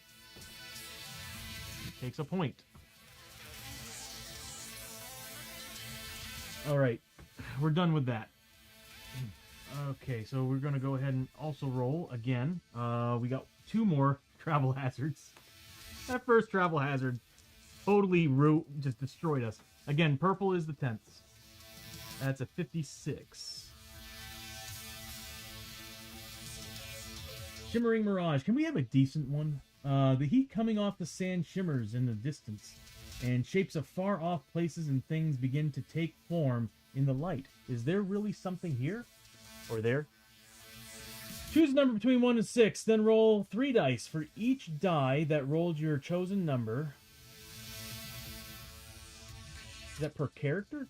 Hold on. Choose a number between... Oh, this is going to be for this character because she rolled it. So, Abbie. Choose a number between 1 and 6, then roll 3 dice. For each die that you roll your chosen number, you may draw a loot card. No extra loot card for the world effect. If none of the dice rolled your number, you shake off the illusion and begin to realize just how dehydrated you really are. Take d6 wounds and d6 sanity, ignoring defense and willpower. We were probably going to end up grit rolling some of these. Does it say no grit roll? It's not a chart. We can grit roll it.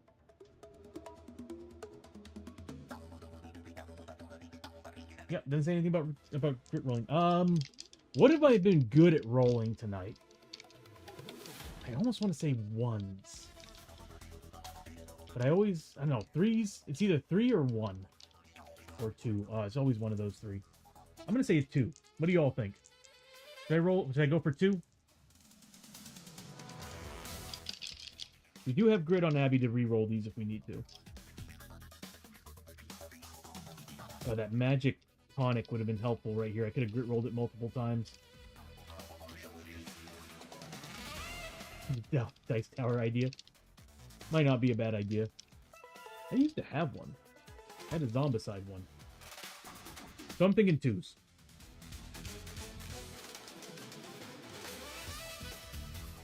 I'm gonna go with 2s. Okay, so here we go. I should have said 1. I knew I should have said 1. I was even like hesitating. I was like, it's gonna be a 1. I'm gonna grit roll it.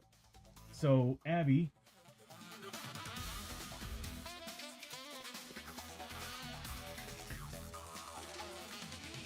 is gonna spend a grit, re-roll those.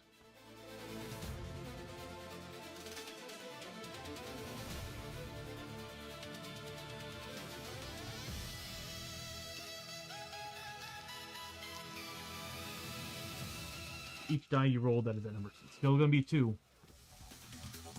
We got 1. Alright, so we got a 2. So we got a loot card. If none of the dice were rolled for a number. So we're safe from the rest of that BS. So we did get a loot. And it's gonna be a wasteland loot, probably. Yeah.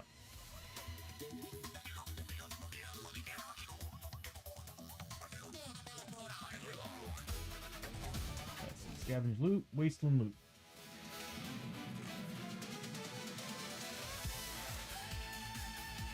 D6 times 25 gold and 15 XP. So we got, there we go, nice. 150 gold and 15 XP.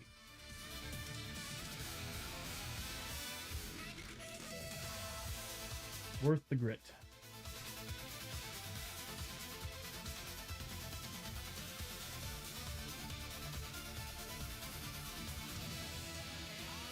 All right, done with that one. We got 1 more to go. Again, the purple's going to be the tents. 22.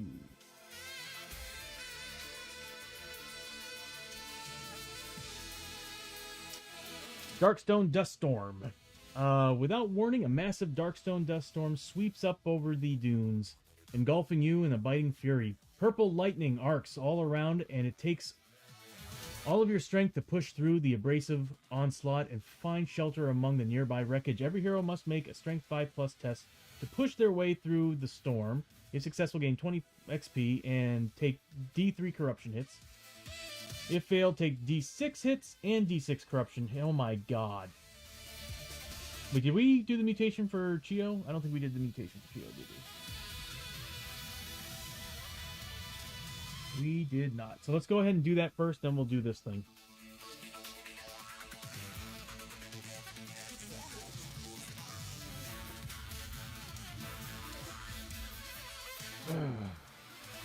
Okay.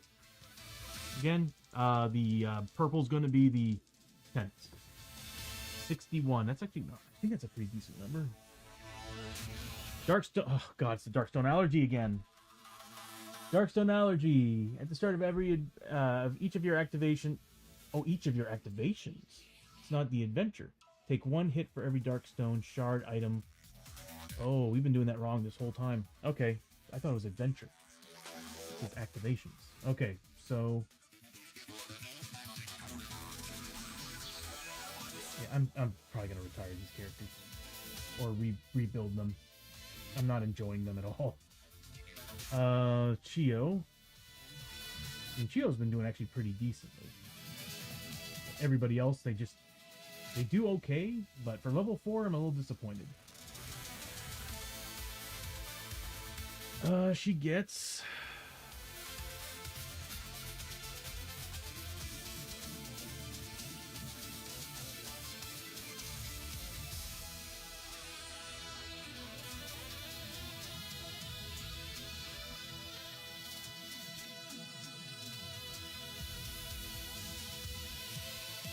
one hit. One hit for every darkstone shard.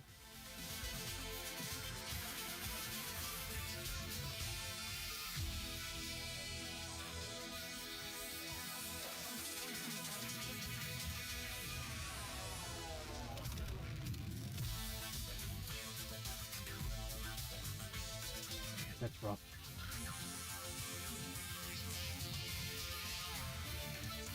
Tired them all Yeller style. I didn't catch that either. That's much worse. I thought it was start of adventure. I was like, oh, okay, well that still sucks. But per turn, that seriously is like, that is just nuts, because you're going to be generating lots and lots of mutations because of that. That is like a priority at this point. Alright. I did this because the chances are we're probably going to see more mutations because of this damn thing. It was the storm, right? It was a 22.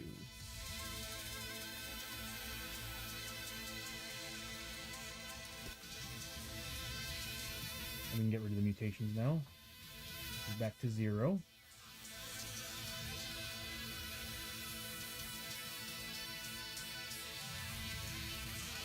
Insane. Alright, so here we go. Every hero must take Strength 5 plus test to push their way through the storm. You still take corruption hits. That's ridiculous, man. Okay. We're decent on strength. So we got 4 strength on... What was it, a 5 plus again? Yes, okay. So we got 4 strength on Chiyo. We got it. We gained 20 XP and was it D3?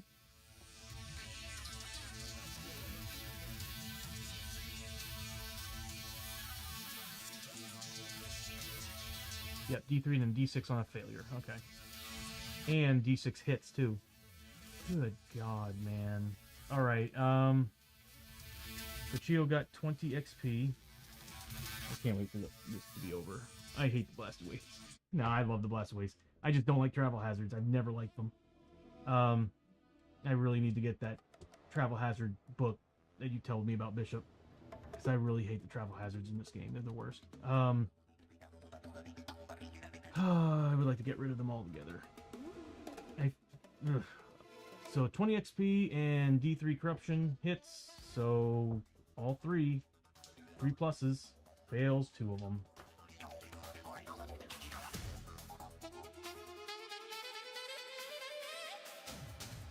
Well, there's a bit of a difference there, Raxi, because one is like all about radiation and corruption and mutating, and the other one is all about madness. And if we're gonna go by Shadows of Brimstone, going mad and stuff, I'll take madness over corruption. Although corruption can be pretty good. Oh, that's a good question. I wouldn't know which one to choose. Because in Silent Hill, wouldn't you just like embrace the madness at a certain point? Blasted Waste, it's not so much like embracing it, it's like just having to deal with it, and it just gets worse and worse. So yeah, I'd probably choose Silent Hill. I'd probably choose Silent Hill.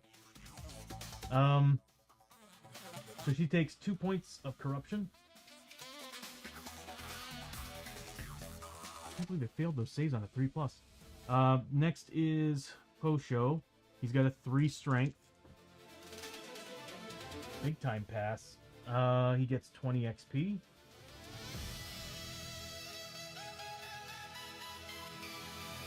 Am I reading that right? Yeah, 20 XP. And another 3 corruption. Oh no. He fails 1, passes the other 2 with a 4+. So he does take 1 point of corruption. He's super close to mutating. Next is Abbie with a 3. He passes 2 with 2 1s rolled.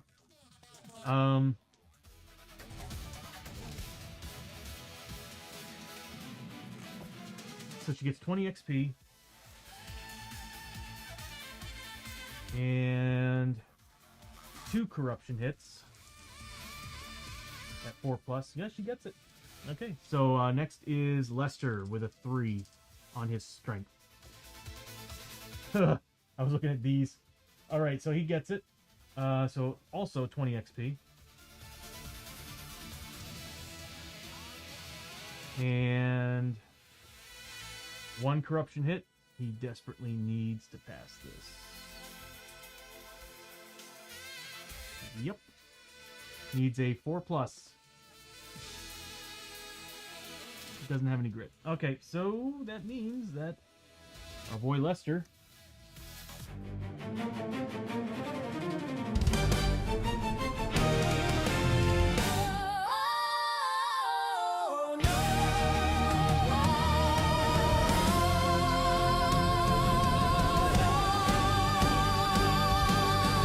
You took too much corruption. Roll for mutation.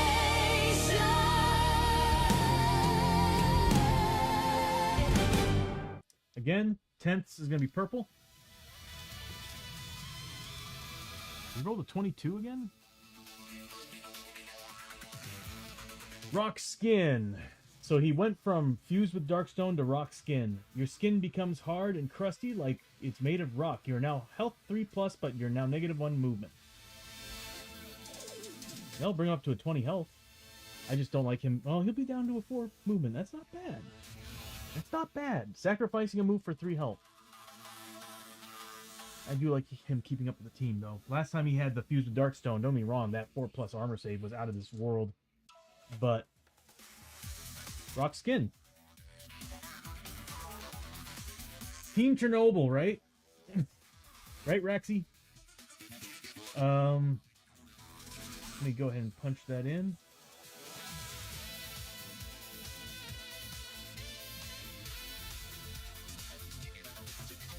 He's now got rock skin. +3 health, but -1 to move. There we go. We're done. We're done with the travel hazards. What time is it? You know what? We can continue. We can do the no, we can't. We're going to be spending a lot of time in town, I think. But half the town's destroyed. Half the town is going to be destroyed. It's 1d3 buildings. At least half the town's going to be destroyed. You know what? We might as well just do it. It might only take us a day or 2. We did have a moment where a building was destroyed, and immediately after that, the town was destroyed by a void tornado. So, with our luck right now, I wouldn't doubt it. Man, it's nuts. Okay.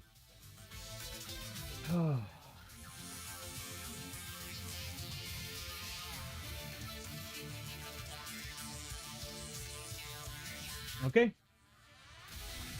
I think this is the deck. It sure is.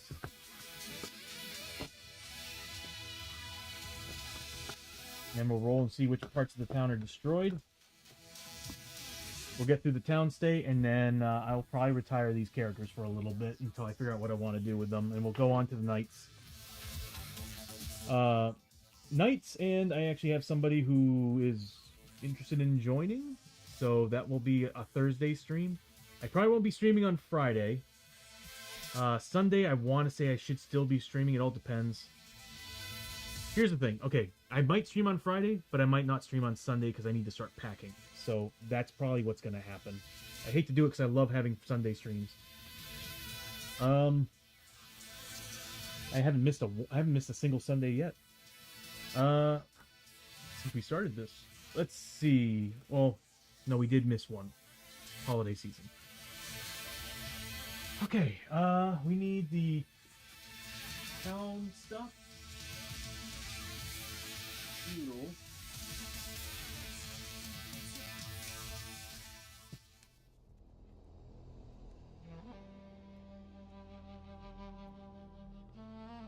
I still need to play through Silent Hill 2.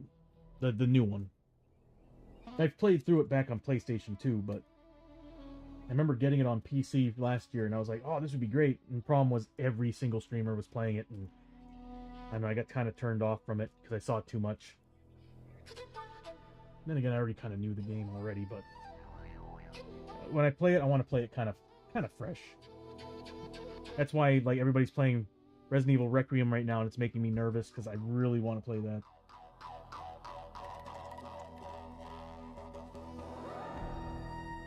Gotta clean up. Oh, there's no hotel here. Ooh, that's right. We always have a problem in town. Does it happen after or before? I think it's before. We ain't doing good on health and everything either. Alright.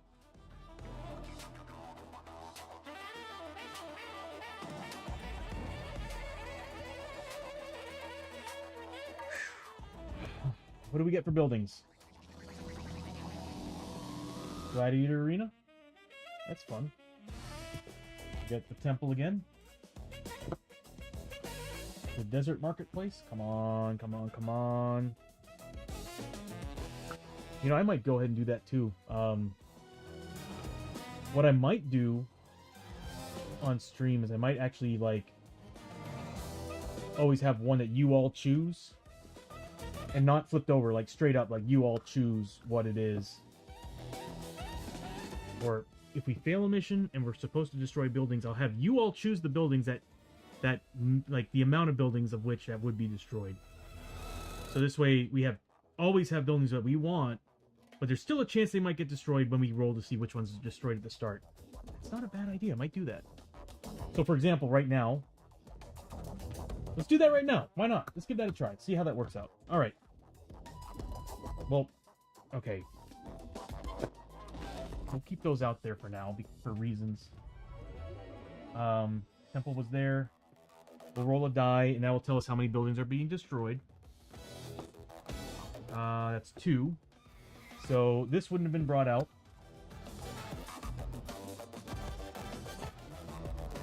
And what we'll do is be like, alright, everybody, which buildings do you want us to have? Because these are the buildings that will potentially be destroyed that you all get to choose, and then we roll to see which ones are actually destroyed. So it's kind of like a nice little play on it. Alright, let's put up a poll.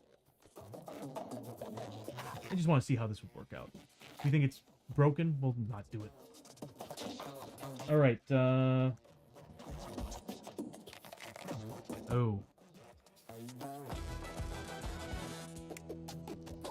Can we do that? Hold on. 1, 2, 3, 4.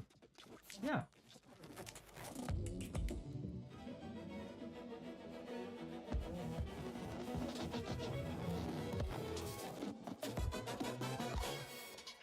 No, it'll just be one building.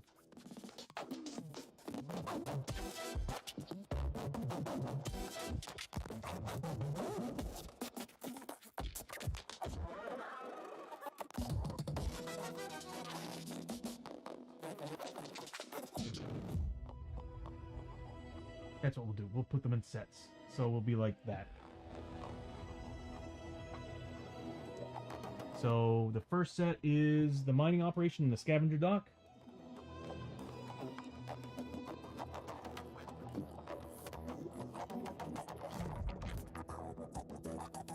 And the next one is the desert marketplace.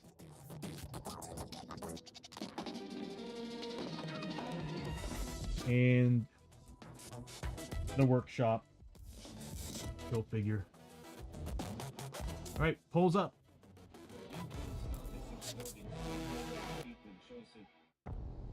So what you're voting for, Bishop, is whenever we have a destroyed town, I'm thinking we might do this. Whenever we have a destroyed town because we failed the mission, For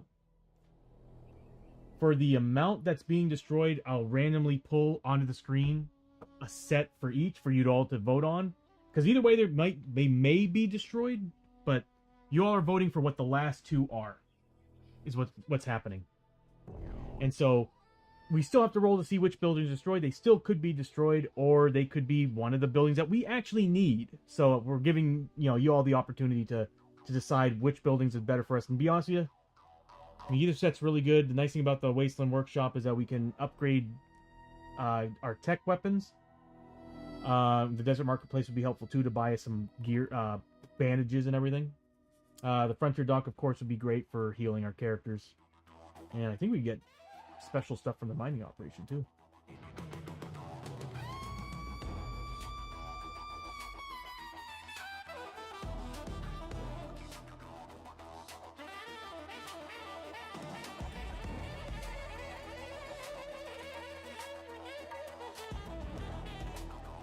So those will take up those two slots, and then we'll go ahead and roll and see which ones are destroyed, because we're destroying 2 buildings. I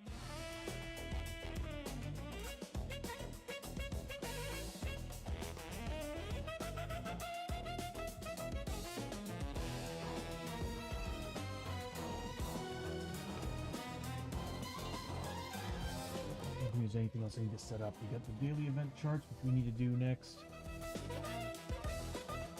Everybody's got to roll on their event chart too, I think.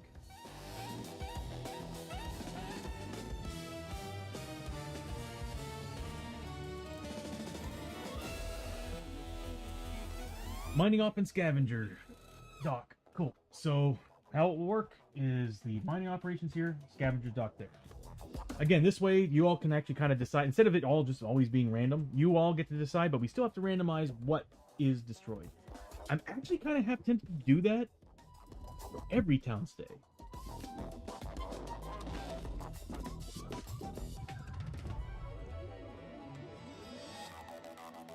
I'm half tempted to do that for every town stay. Like, half the buildings are your choosing. How's that sound? Small town, you guys choose 2. Medium town, you all choose 3. And I just kind of randomize, but it's like in sets. So you all actually get to choose one of the 2 sets, and then that's what we get. We'll think about that. It's not a bad idea. This way we have better some chances of getting what we want. Yeah. For this, yeah, it might be a decent idea. We'll play around with it. So we got 2 destroyed buildings. We need to see what's destroyed. I think it's a D8 that we roll. So let's roll out a D8. So here's the first building. That is this gladiators arena. Honestly, I'd be very fine with a temple. Although we would see what the temple can do. I knew it. I knew it was going to be the scavenger dock. I was telling myself it's going to be the one I want. Yep, scavenger dock is downed. I should have used the -1 roll on that.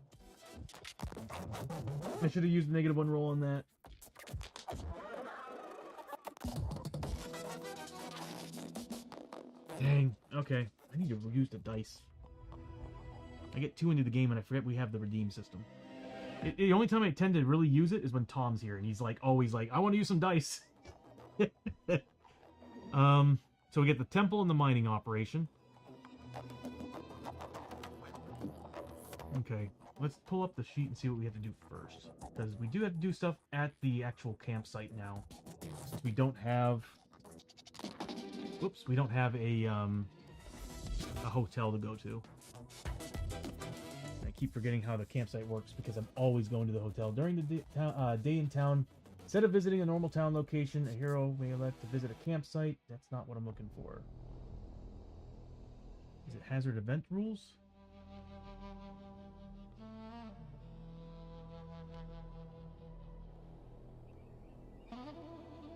Yeah, so we do have to do this at the start of every day. A hero that stays at the campsite must roll the campsite had before starting their day in town. So we do get a daily event, but we also get that. Okay.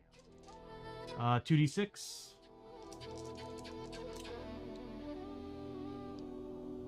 2 I do have an outlaw. How do outlaws work in this town? I might still have to roll for it. You would think that this would be a location that outlaw wouldn't really matter. Alright, so 2d6. This is going to be for everybody. So we'll start with Chiyo and work our way to the right. Chiyo, then Hosho, then Abbie, then Lester. And did we do the mutation for Lester? We did. I gotta remove the points. Give me 1 second.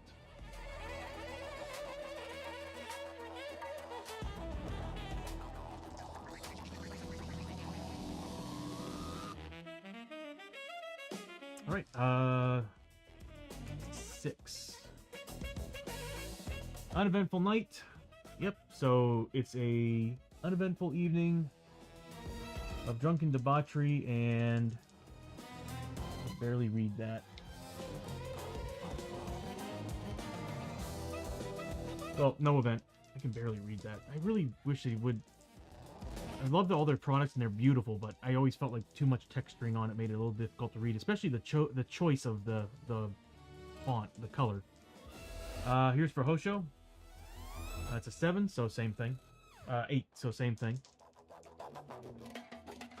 9 for Abbie.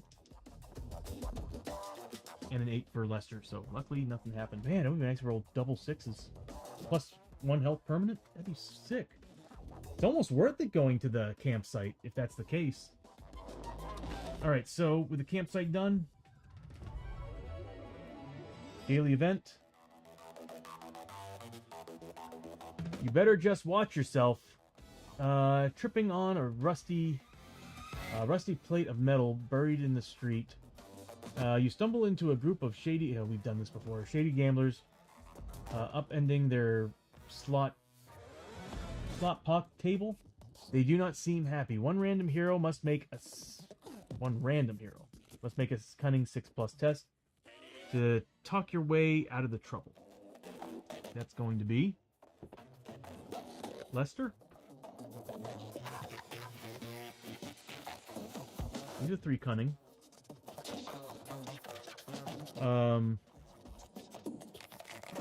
Successful gain 20 XP. Doesn't have any grit though for this roll. It's a 6+. Come on, buddy. Nope. Nope. If failed, you must pay them D6 times 100 gold. Take D6 hits that do 2 damage each, or flee town.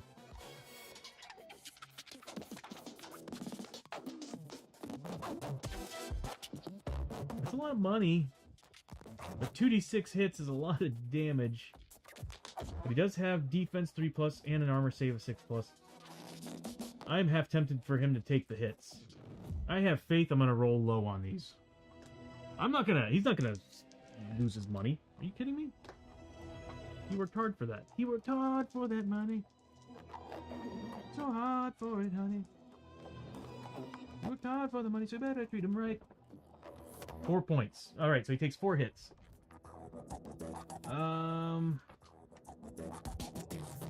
He gets defense. It doesn't say anything about willpower. I mean, not taking defense, so 3+ defense. And he gets an armor save of 6+. So he did take 1 point of damage. He's also +3 health. I gotta remember that. And -1 movement. Actually, what I should do is give him 2 health, because he technically went up 3. And I'll increase his health to 20. There we go.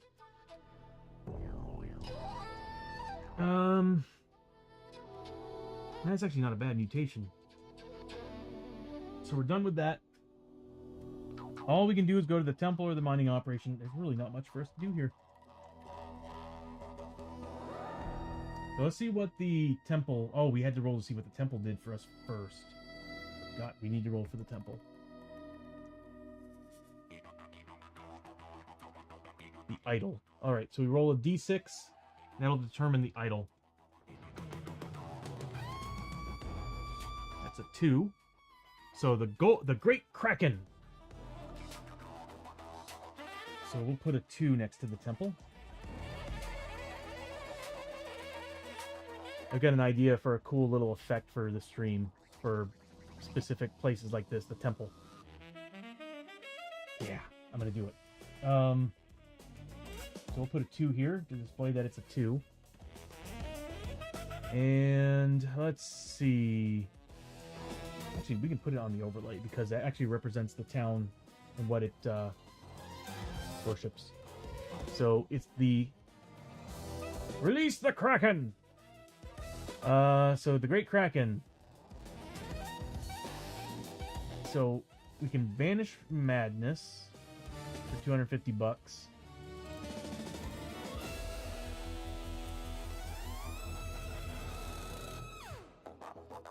We need to get rid of some madness. Cleansing torment. We can get rid of corruption points too. It's a little bit late. Everybody mutated. Kraken is on page 2.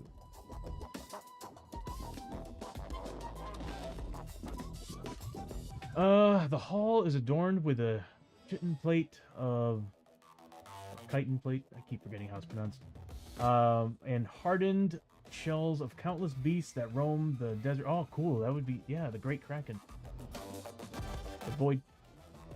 Are we getting like a special in the new Kickstarter? We're getting a new version of the Kraken. I want to fight that thing. Anyway, countless beasts that roam the desert wasteland. At the center of a massive shrine to the Great Kraken, a fire burning under a pyre of bones and teeth. The Kraken cult that runs the temple are known to be cannibals, feeding on the flesh of their dead to preserve the memories and bravery of the unbroken chain of descendants, said to be from the Great Kraken itself. Oh, that's pretty cool. So, we got nectar tokens. Expensive. Blessing of the Kraken. Ooh, next adventure. Armor 5+. Buying that. Limit 1 per town stay. I'm pretty sure it's per character too. Or is it actually, no, it's probably just one character can get it. It doesn't say once per character, it says once per town stay. So I'm guessing that only one character can actually get it. They got special events too that happen there. And Soulless Eye Amulet.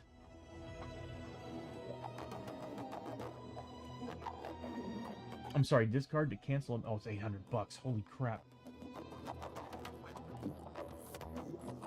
The blade's pretty sweet though. +1 combat, has an upgrade slot, so you can put a void core in it.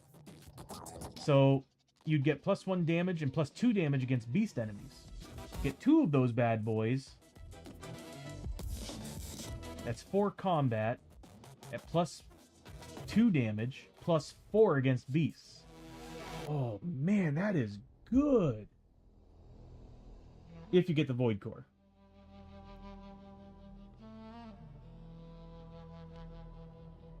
That's pretty sweet. What does nectar do? I know we ran into it before.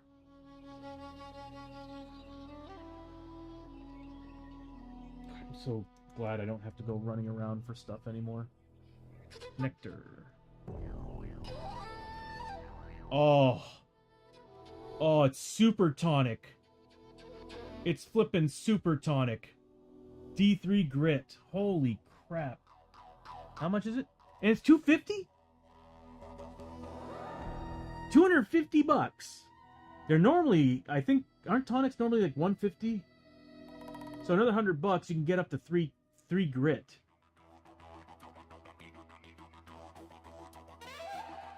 That's really good. That is really good. Nectar is really good. Holy crap. That might be worth 250 bucks. Well.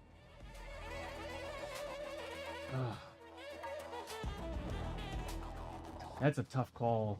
I mean, that's really good. That'd be good on a character who has 3 max grit.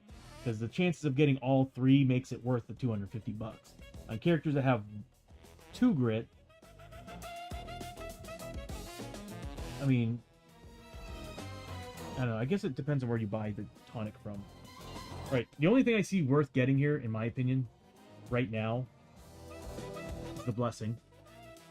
But also the blade. I gotta admit, imagine Chiyo wearing that for combat at 2 damage per extra damage per beat on beasts.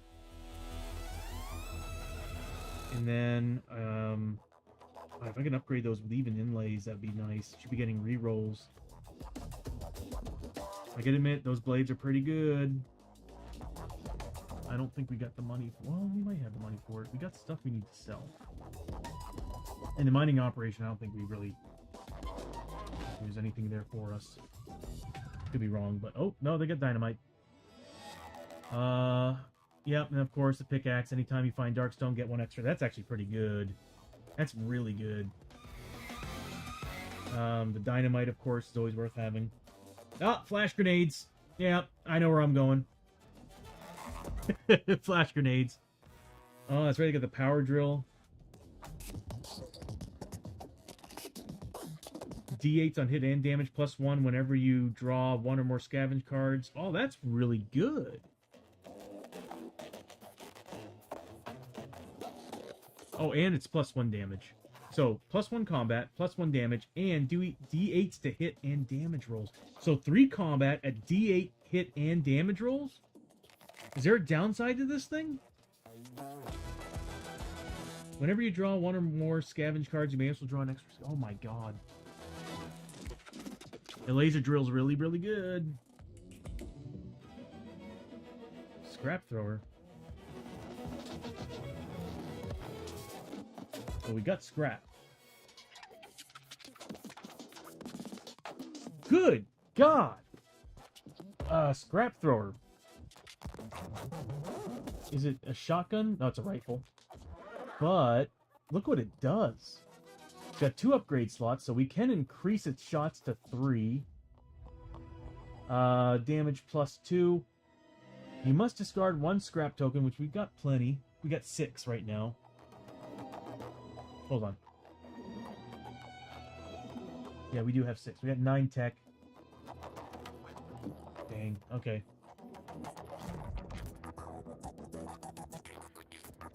So yeah, that is actually really good. That scrap thrower is really, really good. You would spend a scrap token to fire a shot. Every model adjacent to the target also takes 1 hit that does D6 -1 damage. Of course, it's ignoring the plus... Is it ignoring the +2 damage? Yeah, it's ignoring the +2 damage. So that's going to be on the main target. Everything adjacent to it's taking that. That's great for crowd control. Got fungus. That fin plates is pretty good. D6 wounds and recover a grit.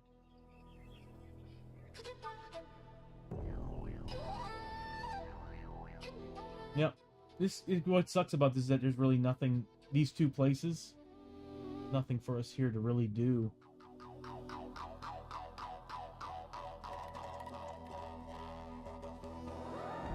We can do some work. We can work in the refinery, work in the fungus farms, work in the mines.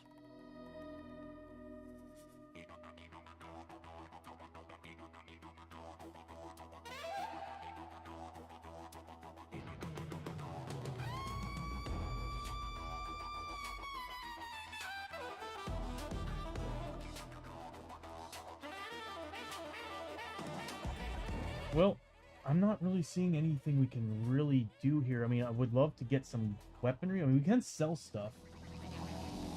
I don't think we have much to sell. Okay, no, we do. We got a lot to sell. We don't sell those, but we got this stuff.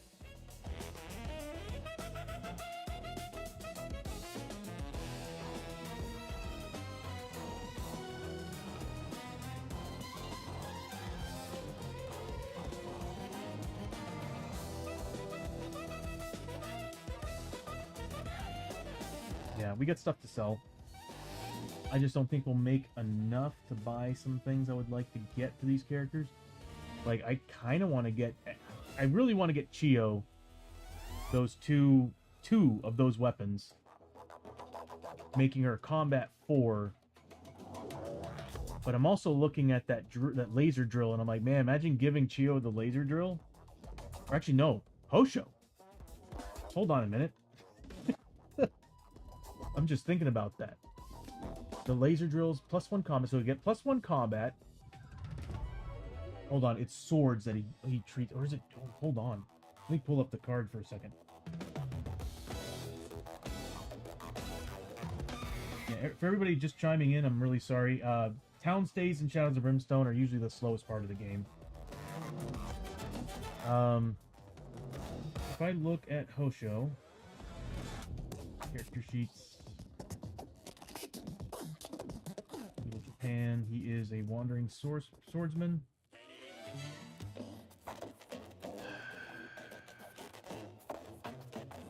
Their two-handed weapons only take up 1 hand, so I can actually use it. I can use it along with a Trun sword. Yeah, I should have taken the damn armor. 5+ armor. I should have taken the armor instead. I should have taken the armor.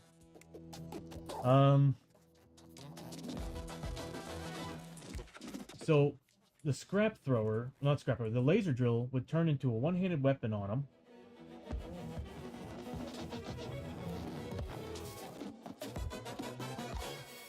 Yeah, it would turn into a one-handed weapon.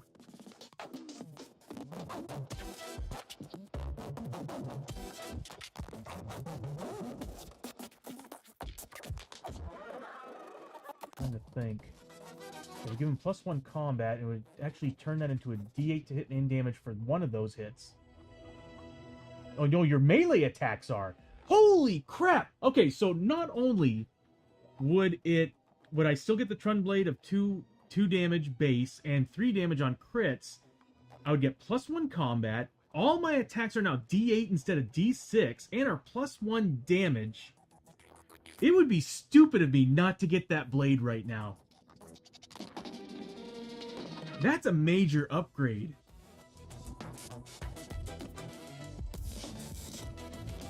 So I have higher chances of crit now with him. Oh, yeah, I'm doing that.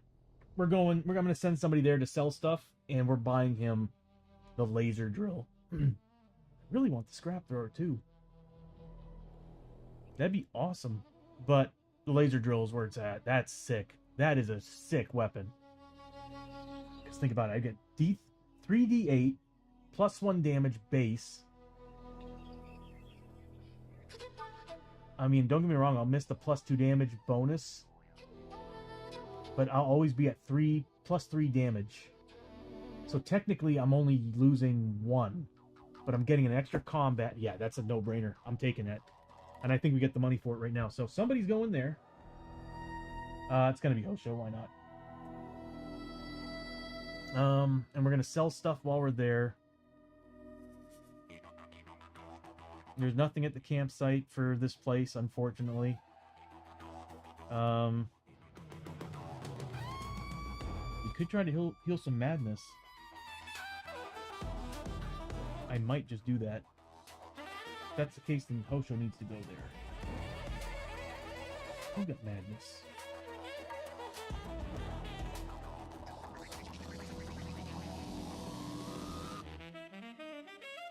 Chills, fused.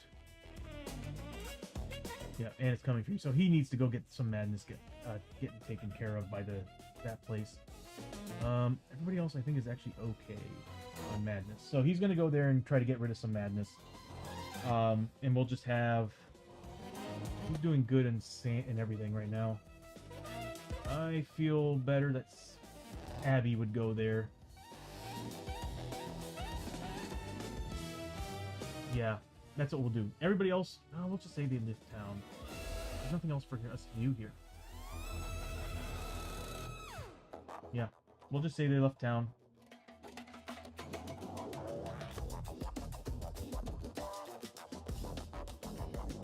Some things could happen that are good, though, if we go.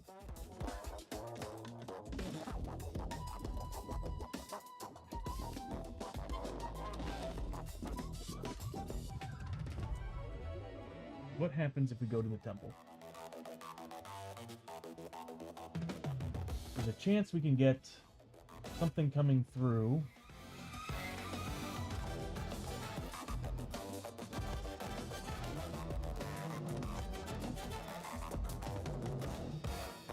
We have to do a fight.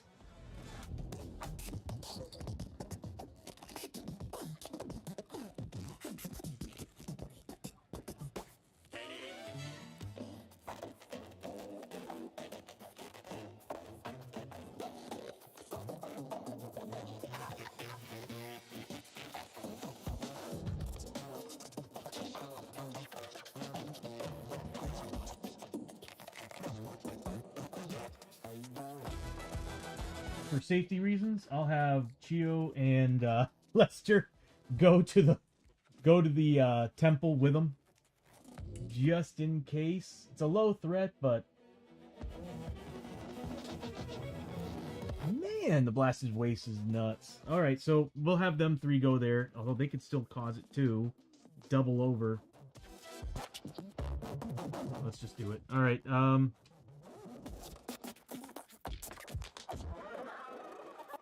We don't have any bandages, and we're not going to find any here. We are in trouble. All right.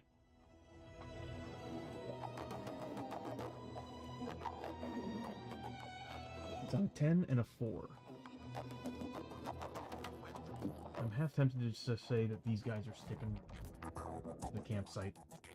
Okay, so it's just going to be Hosho. Still didn't roll good. Heretic! Something you did seems to have greatly offended the followers. It would seem a simple apology won't do. Make a cunning 6+ test. To talk your way out of this if failed, take D6 hits and your location visit is over. Oh my god, dude. Really? Flippin' really?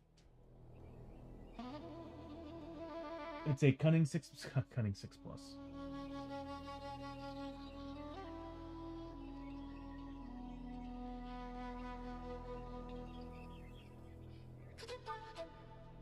He is a 4, and he has grit, so we need to make 6+. We got it.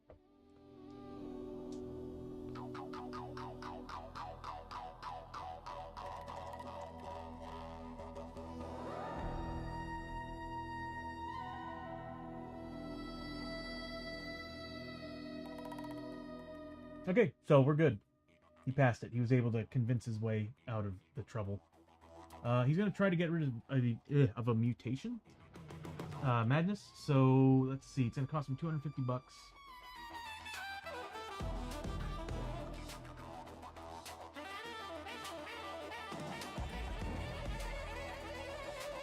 He's got the money for it.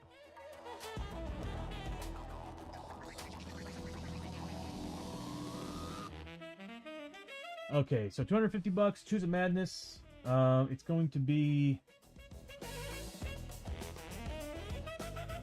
What do we got here?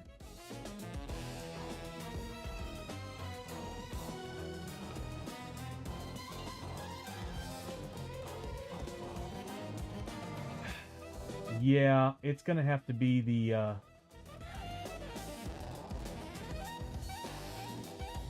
oh man, yeah, I might have to retire this team after this, because now that I'm thinking about it, the mutations and everything that they have is going to make them mutate non-stop. We have no way to get rid of it. Okay, so it's coming for you is what I'm going for. I do have grit to... Oh, I can't re-roll it because it's a chart. So that sucks. So it's whatever I roll. Nice. That's a pass. So success. We got rid of it.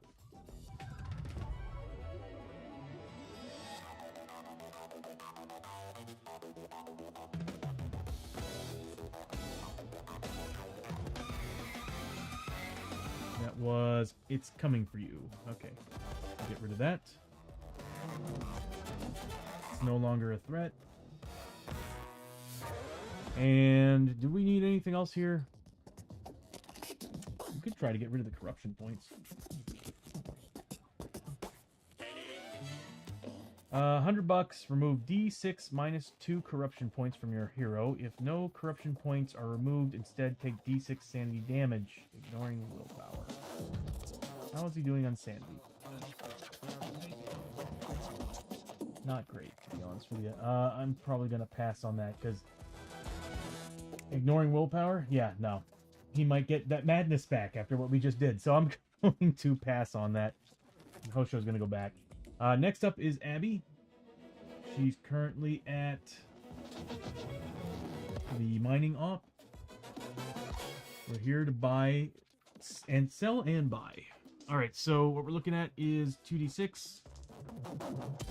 Why am I rolling so low? Fungus Revolt.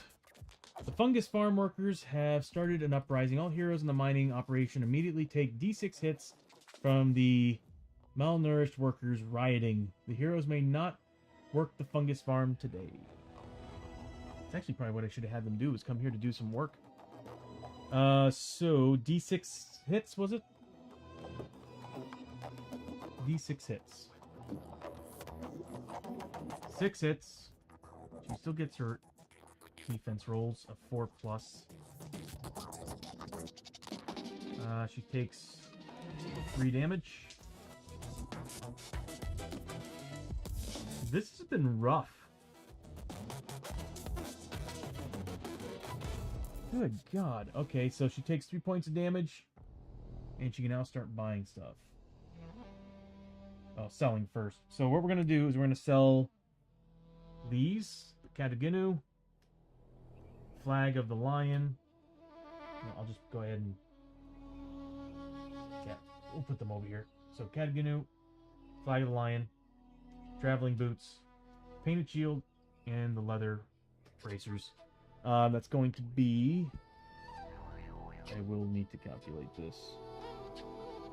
We're very much 6 hours into the stream and I'm fried. So that's going to be for 225 plus 300 plus 325. That is going to be 263.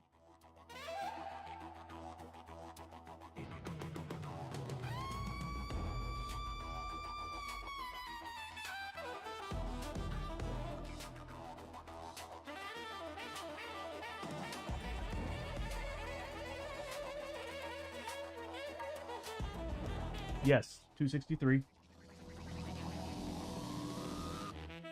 And then that's 125. So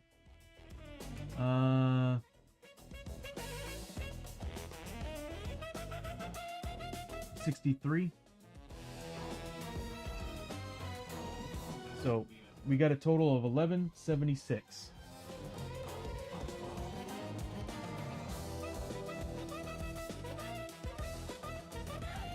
Selling all that stuff. That in a discard pile. And we're buying probably some flash powder as well as laser drills. We'll probably buy a bunch of the flash powder. Since we don't have any whiskey or bandages to buy here, we're going to stock up on flash powder so that we can force our enemies next time we go out, we can force our enemies to be -2 initiative. That'll be helpful on ambushes. Yeah, that laser drill's happening. We might as well sell one of the Trun blades if that's going to be the case. They're $600 a pop, so we'll sell one of them.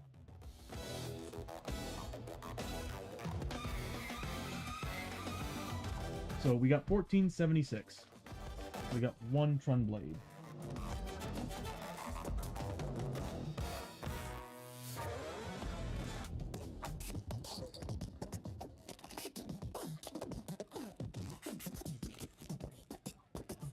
Actually, I think they're 2-weight a pop.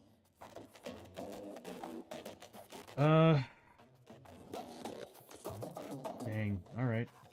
So what we're going to do is we're going to buy the laser drill. We'll go ahead and just remove the 1476 from it right now. So 2250. We need $744.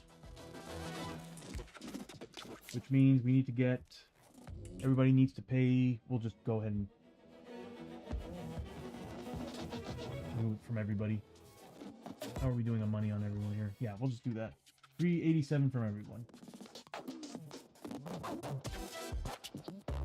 Hold on. No, we'll just remove it from... Actually, I did this wrong. Hold on. Everybody's gonna chip in $194 or $193. All right, so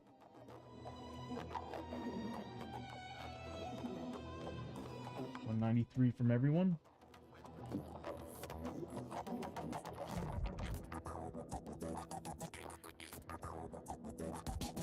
Did it double tap on accident?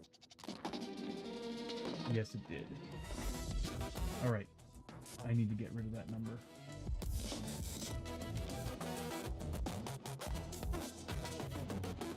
$193. There we go. That's better. So now we've got that, but we also want to buy some flash grenades. We'll probably have everybody buy 2 each. So 75 times 8, $600. 150 each. I could have done that in my head. With 150 bucks each, we all have 2 flash grenades above.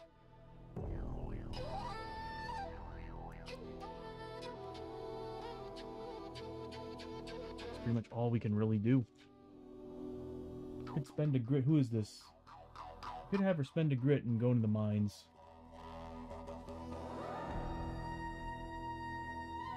Yeah, bad things could happen there. We don't need any more damage. God, we are not doing well at all. We don't even have any bandages. Oh, God. Next adventure's gonna suck. We may have to actually... Oh, we can't because Hoshoryo won't let us. He's honor bound. So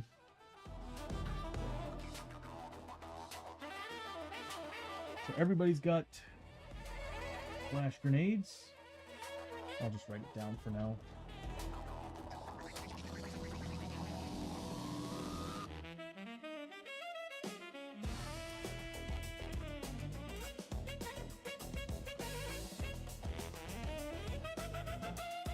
Oh, there's a spot for it. There we go.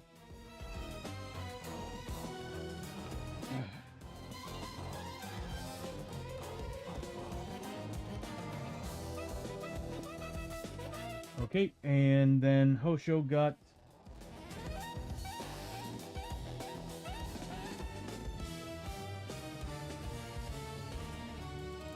the laser drill.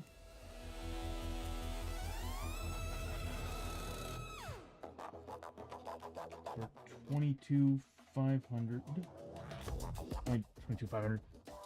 2,250, and it's 1 weight.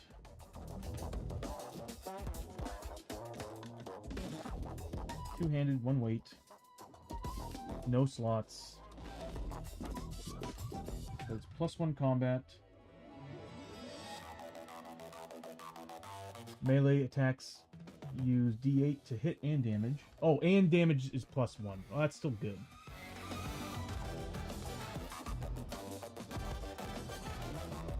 Okay, so D8 hit rolls +1 damage. That's still good.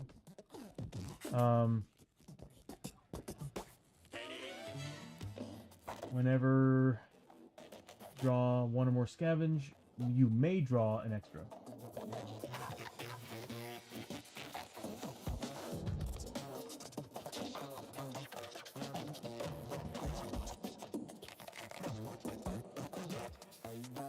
All that skipping you're hearing is from the modulation of Suno AI. Whenever I set it to weirdness value 80 or 75%, it does a lot of weird skipping.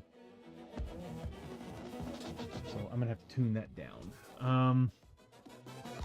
That's it.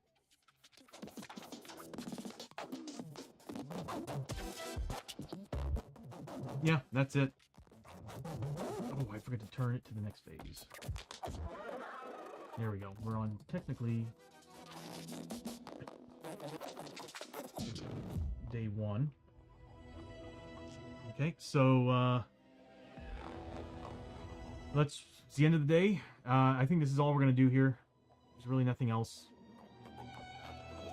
So town stay event 2+. We got it. I was waiting for that one to show up. All right, so we're gonna call it there. We completed the town stay. Failed the mission. Oh, that was a very, very insane fight. And it was non-stop vampires the entire time, so we had to fight this guy right here. And multiple vampires. We had a portal shift. We also had a slasher show up as well. And we would have had a cannon, but I ended up actually getting... God, how many vampires did we fight? 12? 4 sets of 3? I want to say 4 sets of 3. Oh, then we got ambushed. It's either 4 sets of 3 or 5 sets of 3. We fought a lot of vampires with not a single bit marker. That's pretty wild. So, yeah. I might... I don't know. After getting that laser drill, I'm thinking I really want to play with them. But at the same time, I'm looking at their health and their sanity and everything, and I'm like, next mission's going to be a big fail. We're already in bad shape, and we don't have any bandages at all. We're at max grit of 1 until we can get rid of some mutations. Yeah. Next stream's not looking good if I decide to play as these guys. And if I do it, it's probably going to be the Water of Life, just because Water of Life's actually kind of simple to get through. We can set it to 1 Water of Life in hopes that we can find a town, a barter town that won't be half destroyed. Yeah, this team has had nothing but bad luck since the day we created them. And don't be surprised if next stream I ret them and get rid of Journeyman. Like, it just hasn't been good. Journeyman class, going directly Journeyman just hasn't been good. And it sucks because it's like, I would love to get them their tier 4 abilities, because it would be cool to see 2+ to hit rolls on Abbie, or some of the special abilities you can get at tier 4 on these characters, but I'm like, it just doesn't feel like it's worth it. I'd rather be going up to tier 3 or going up to tier 2. So I don't be surprised if I do that. I might actually ret them back, because it's just, they just don't have anything. Specifically Hoshoryo, I could be getting so much more if I bring him down Wandering Samurai. Even Sumo, I could probably be getting a lot of bonuses going down Sumo. Nah, Bishop, I agree with you. It is a really wicked cool model that they threw at us. But, as you said, his abilities are pretty disgusting. I mean, he was getting so many attacks per turn. And he was attacking outside of his turn. As long as you were... As long as the hero was starting their activation adjacent to him, they were getting hit by the, what he's riding. The Qatari, we'll just call it a pterodactyl. No, it's not really a pterodactyl, but the Qatari. The Qatari he's riding was getting 3 hits that do D6 damage. And on top of that, he had an awful lot of abilities. I put them away, didn't I? Yeah, he had the scepter, and he had he had 2 relics. He had a Serpent tribe ability, and oh my god, the fact that he was able to like leap up into the sky, come back down, and attack, try to hit as many targets as possible, and deal that much damage to them. And then, oh, it was just non-stop. Like, this guy had a lot of stuff. Cool battle. But I honestly, what sucks is that we were actually doing surprisingly good up until the vampire he called reinforcements. The moment he called reinforcements and those vampires came in. That's interesting, though. This whole dungeon was a vampire dungeon, and when we finally got to him, it's like as if he was literally leading vampires. So it makes you wonder. The lizard people. That was nuts. Fun adventure. Pretty fun adventure. Brought us back to the Blasted Waste. That's kind of cool. Okay, so let me see who we can raid into. I am fried today.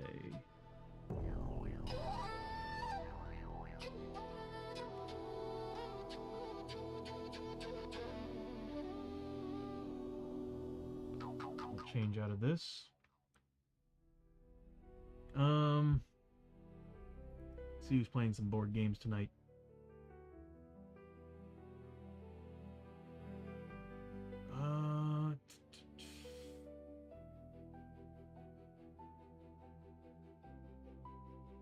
I'm not seeing anybody. I'm seeing another board gamer. Steph is on vacation. They're at the Board Game Geek. What is it called? The cruise. All right, so not that.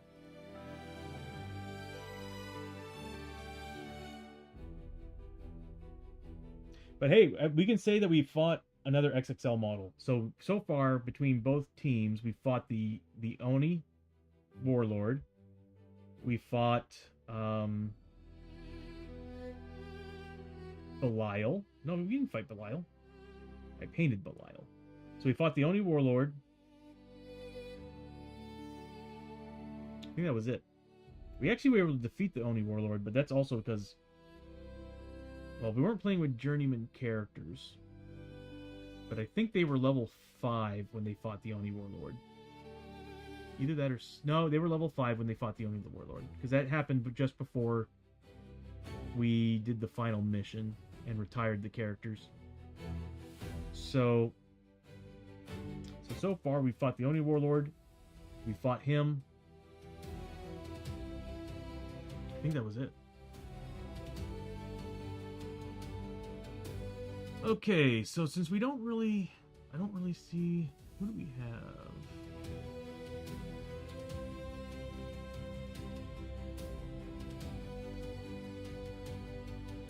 Okay, what I'm gonna do is I'm gonna raid into our buddy Shockblazer. I've never fought the Titan. I would love to. I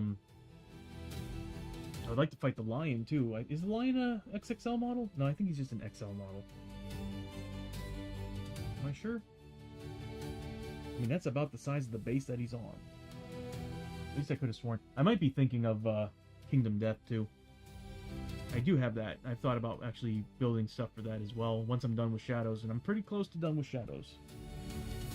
Thought about making this setup for another game that I would like to see myself playing campaigns of. Kingdom Death might actually be a lot of fun, although they already have a lot of tools for it. The problem is that they're built upon 2.6 or 1.6. I have 1.5, and I'm not willing to throw them any more money. That pissed me off every time I turned around. They came out with update kits, and I'm like, oh, I have to spend $200, $300 on an update kit? No, I'm good. So I kept 2.5. And I'll have to print out some. Either that or I need to go to the Bros and get my my mats back. I have custom mats for 2.5. That actually show you everything, like the hunting phase. It has the game area where it has like where you put the cards and how the cards work, and it's all built up in our face. But I would love to build an interface. God, yes! I'm gonna do that. Okay, how do you all think about that? Like, as much as I love playing Shadows of Brimstone and continuing with Shadows of Brimstone, I'm half tempted to do a TNT tabletop version of Kingdom Death.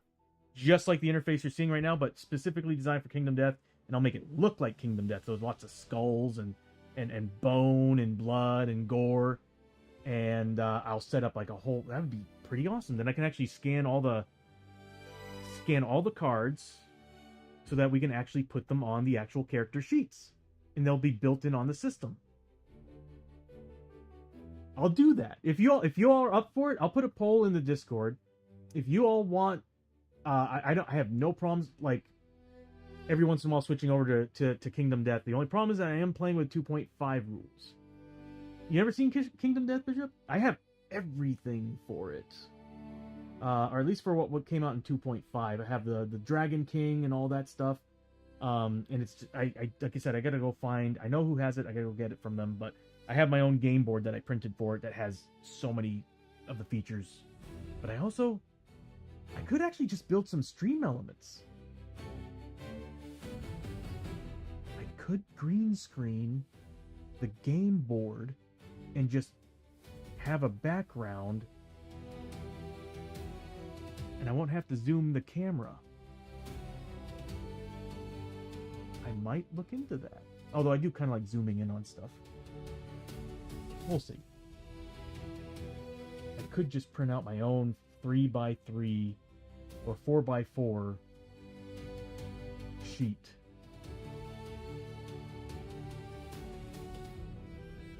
Yeah, I can only imagine, Raxi. Especially considering the tariffs here in America. I'm pretty sure that because it's the guy who made it, he's from New York, isn't he? But I'm pretty sure they're printing it here and sending out. Or is it? Where are they shipping it from? Would it be from here? Or would it be from China? Well, either way, with American tariffs, I'm pretty sure they're charging an arm and a leg for that game. Which actually isn't a bad idea to look up right now. Last time I saw, I think it was like, what, $600 for the game and everything in it?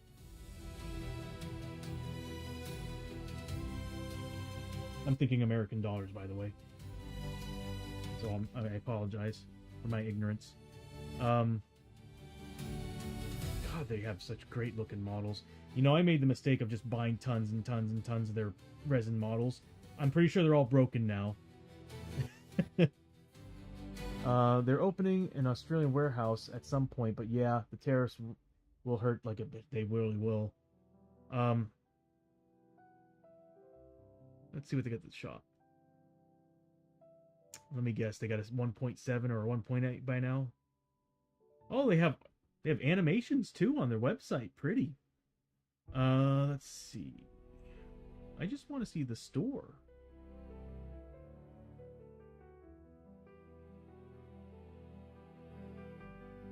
Oh my god. Yeah, they got so much stuff. Yep. 1.6. It's still there. $444. And then, of course, the gambler's chest. Where's the all-in chest? There's a chest that gives you... There's the monster chest. Where is it? Pariah expansion. Oh, they got new monsters. New big monsters now. Yeah, see, I've got the tree. I've got it all from 1.5. I bought everything back in 1.5. Yep, the Dragon King. So if I got 1.6, I'd have to rebuy everything. I'm not doing that. No, I refuse to do that. So I will be playing in 1.5. Because I don't want to spend thousands of dollars on a game again. I'll do it for Shadows of Brimstone, but I won't do it for Kingdom Death Monster, because games that force you to rebuy everything in a sense, just to get the updated rules, that's BS, in my opinion. Unless they have an errata. If they have an errata, then that would be awesome. Do they have an errata? Let's look at their shop, their support center. Now, of course they don't. So, they have a store fac, and that's it. Rules. They have a fact section for the rules. Yeah, if they're gonna force me to buy 1.6, I refuse to buy the game. I'll just stick with 1.5. That's a shame. It's a beautiful game, and Bishop, yeah, I'd be more than, yeah, I agree, like Warhammer with Codex. Yes, exactly, with codexes. Make you rebuy everything. Beautiful thing about Shadows of Brimstone is you can tell that Flying Frog loves their game, and they love their players. So they're like, they'll at least give us a fact sheet or updated rule sets. Yeah, we might have to buy them, but the beautiful thing about buying that rule sheet is they give you the cards and everything to go with it. So it was what, $100, and you got the updated rule books, you got the updated cards, everything you needed to update the game to the current standard, and you only had to do it once. So I gotta hand it to Flying Frog Games on that. That's probably another one of the reasons why I stick to this game, is because I never had to update every little tiny thing. They just keep adding to it, which is still a kind of a problem because there's so many things we still haven't fought yet. But so what I think I'm gonna do now that I'm satisfied with where we are on, I'm gonna patch it up a little bit, fix a couple things for the Shadows of Brimstone stream. But once I set everything down and I'm done, I'll move on to Kingdom Death, and I'll start working on a Kingdom Death version of this, which will be a lot of fun to put together. And actually not that hard, because Shadows of Brimstone is super complicated. Super complicated. There's so many rules. Kingdom Death is kind of straightforward. And what I love about Kingdom Death is I'll be able to create my own templates. And we can just, I can take all the weapons, I have them all scanned, they're inside a little book. I'm not even going to use the models. I might actually, no, the models would be cool to see. You all want to see the models, so I'll use the models. But what I'm thinking is, what would I do with them? See, what sucks is I can actually make the whole thing digital, because there's not much in the game. It's 4 character models, and the models really don't make a difference. We all like pretty plastic, yeah, that's very true. The only problem is that there are some R-rated monsters in the game. There's one that's got multiple giant tentacle dicks coming out of it. Just go looking up Kingdom Death monster. You'll see some of the monster packs and you'll be like, oh, okay, very hentai. Hentai. But anyway, I mean, the models are awesome looking. They're really pretty. And like I said, I think the problem is I might have broken several of them. What sucks is that they're not cheap. Okay, so, we'll go ahead and raid into, because I don't see anybody else, we'll go ahead and raid into Shock Blazer. They're currently playing Neo 3. Let me check, what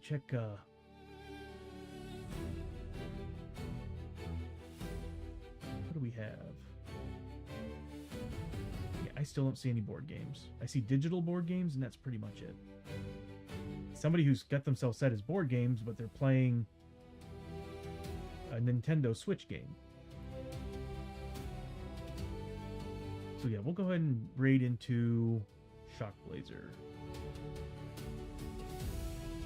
Actually, we'll raid into Lance.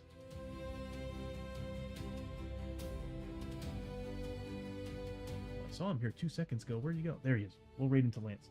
But yeah, okay, I'm not gonna lie. I'm actually very excited about playing Kingdom Death now. It'll be a nice change from Shadows of Brimstone. And I think that will be our off-day game from here on out. That means I might have to create a whole new template. I'll still use what I've got for... Oh, no, I'm going to have to create a whole new template. I'm going to have to build it from the scratch up. From the floor up. Because there's a lot interacting here that if I remove it, it might break everything. We'll see. But not this week, but after I move, I'll pull all the boxes out, well, actually the box that I have of Kingdom Death Monster out, and I'll look into building something for that. And for now, because I don't have my player mats or my mats for the game, I might just go ahead and just build everything digital for now. I'm gonna have to look into it, because it's either I take a long trip to my buddy's place to pick up the mats, or I'm gonna have to just print out my own. And I have an idea on a better layout for that. Got a lot of choices to make. Okay, so again, thank you all so much for hanging out and watching the team get their asses kicked. Next stream, I probably won't pick them back up. I do have a buddy who wants to join. It's Mad Arts. Mad Arts and I are going to get together and talk characters on Thursday and discuss creating a new team. And then what I'll do is, if I do get a chance to play on Friday or Sunday, I'll bring in the knights and we'll pick back up where the knights were. I'm debating whether or not I want to play all 4 knights. I've already built them all, so I'm telling myself, why not? They're all level 1, and I kind of want them all to go up the actual trees instead of the journeyman. So we'll see how that works out. All right, so let me go ahead and start the raid.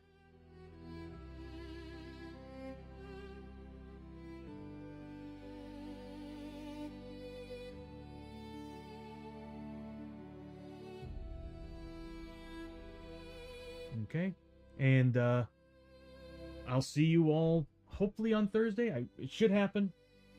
I'm hoping it will. There's a lot going on this week for me. But until then, you all have yourselves a wonderful week. I'll see you all hopefully on Thursday. And you all take care till then, all right?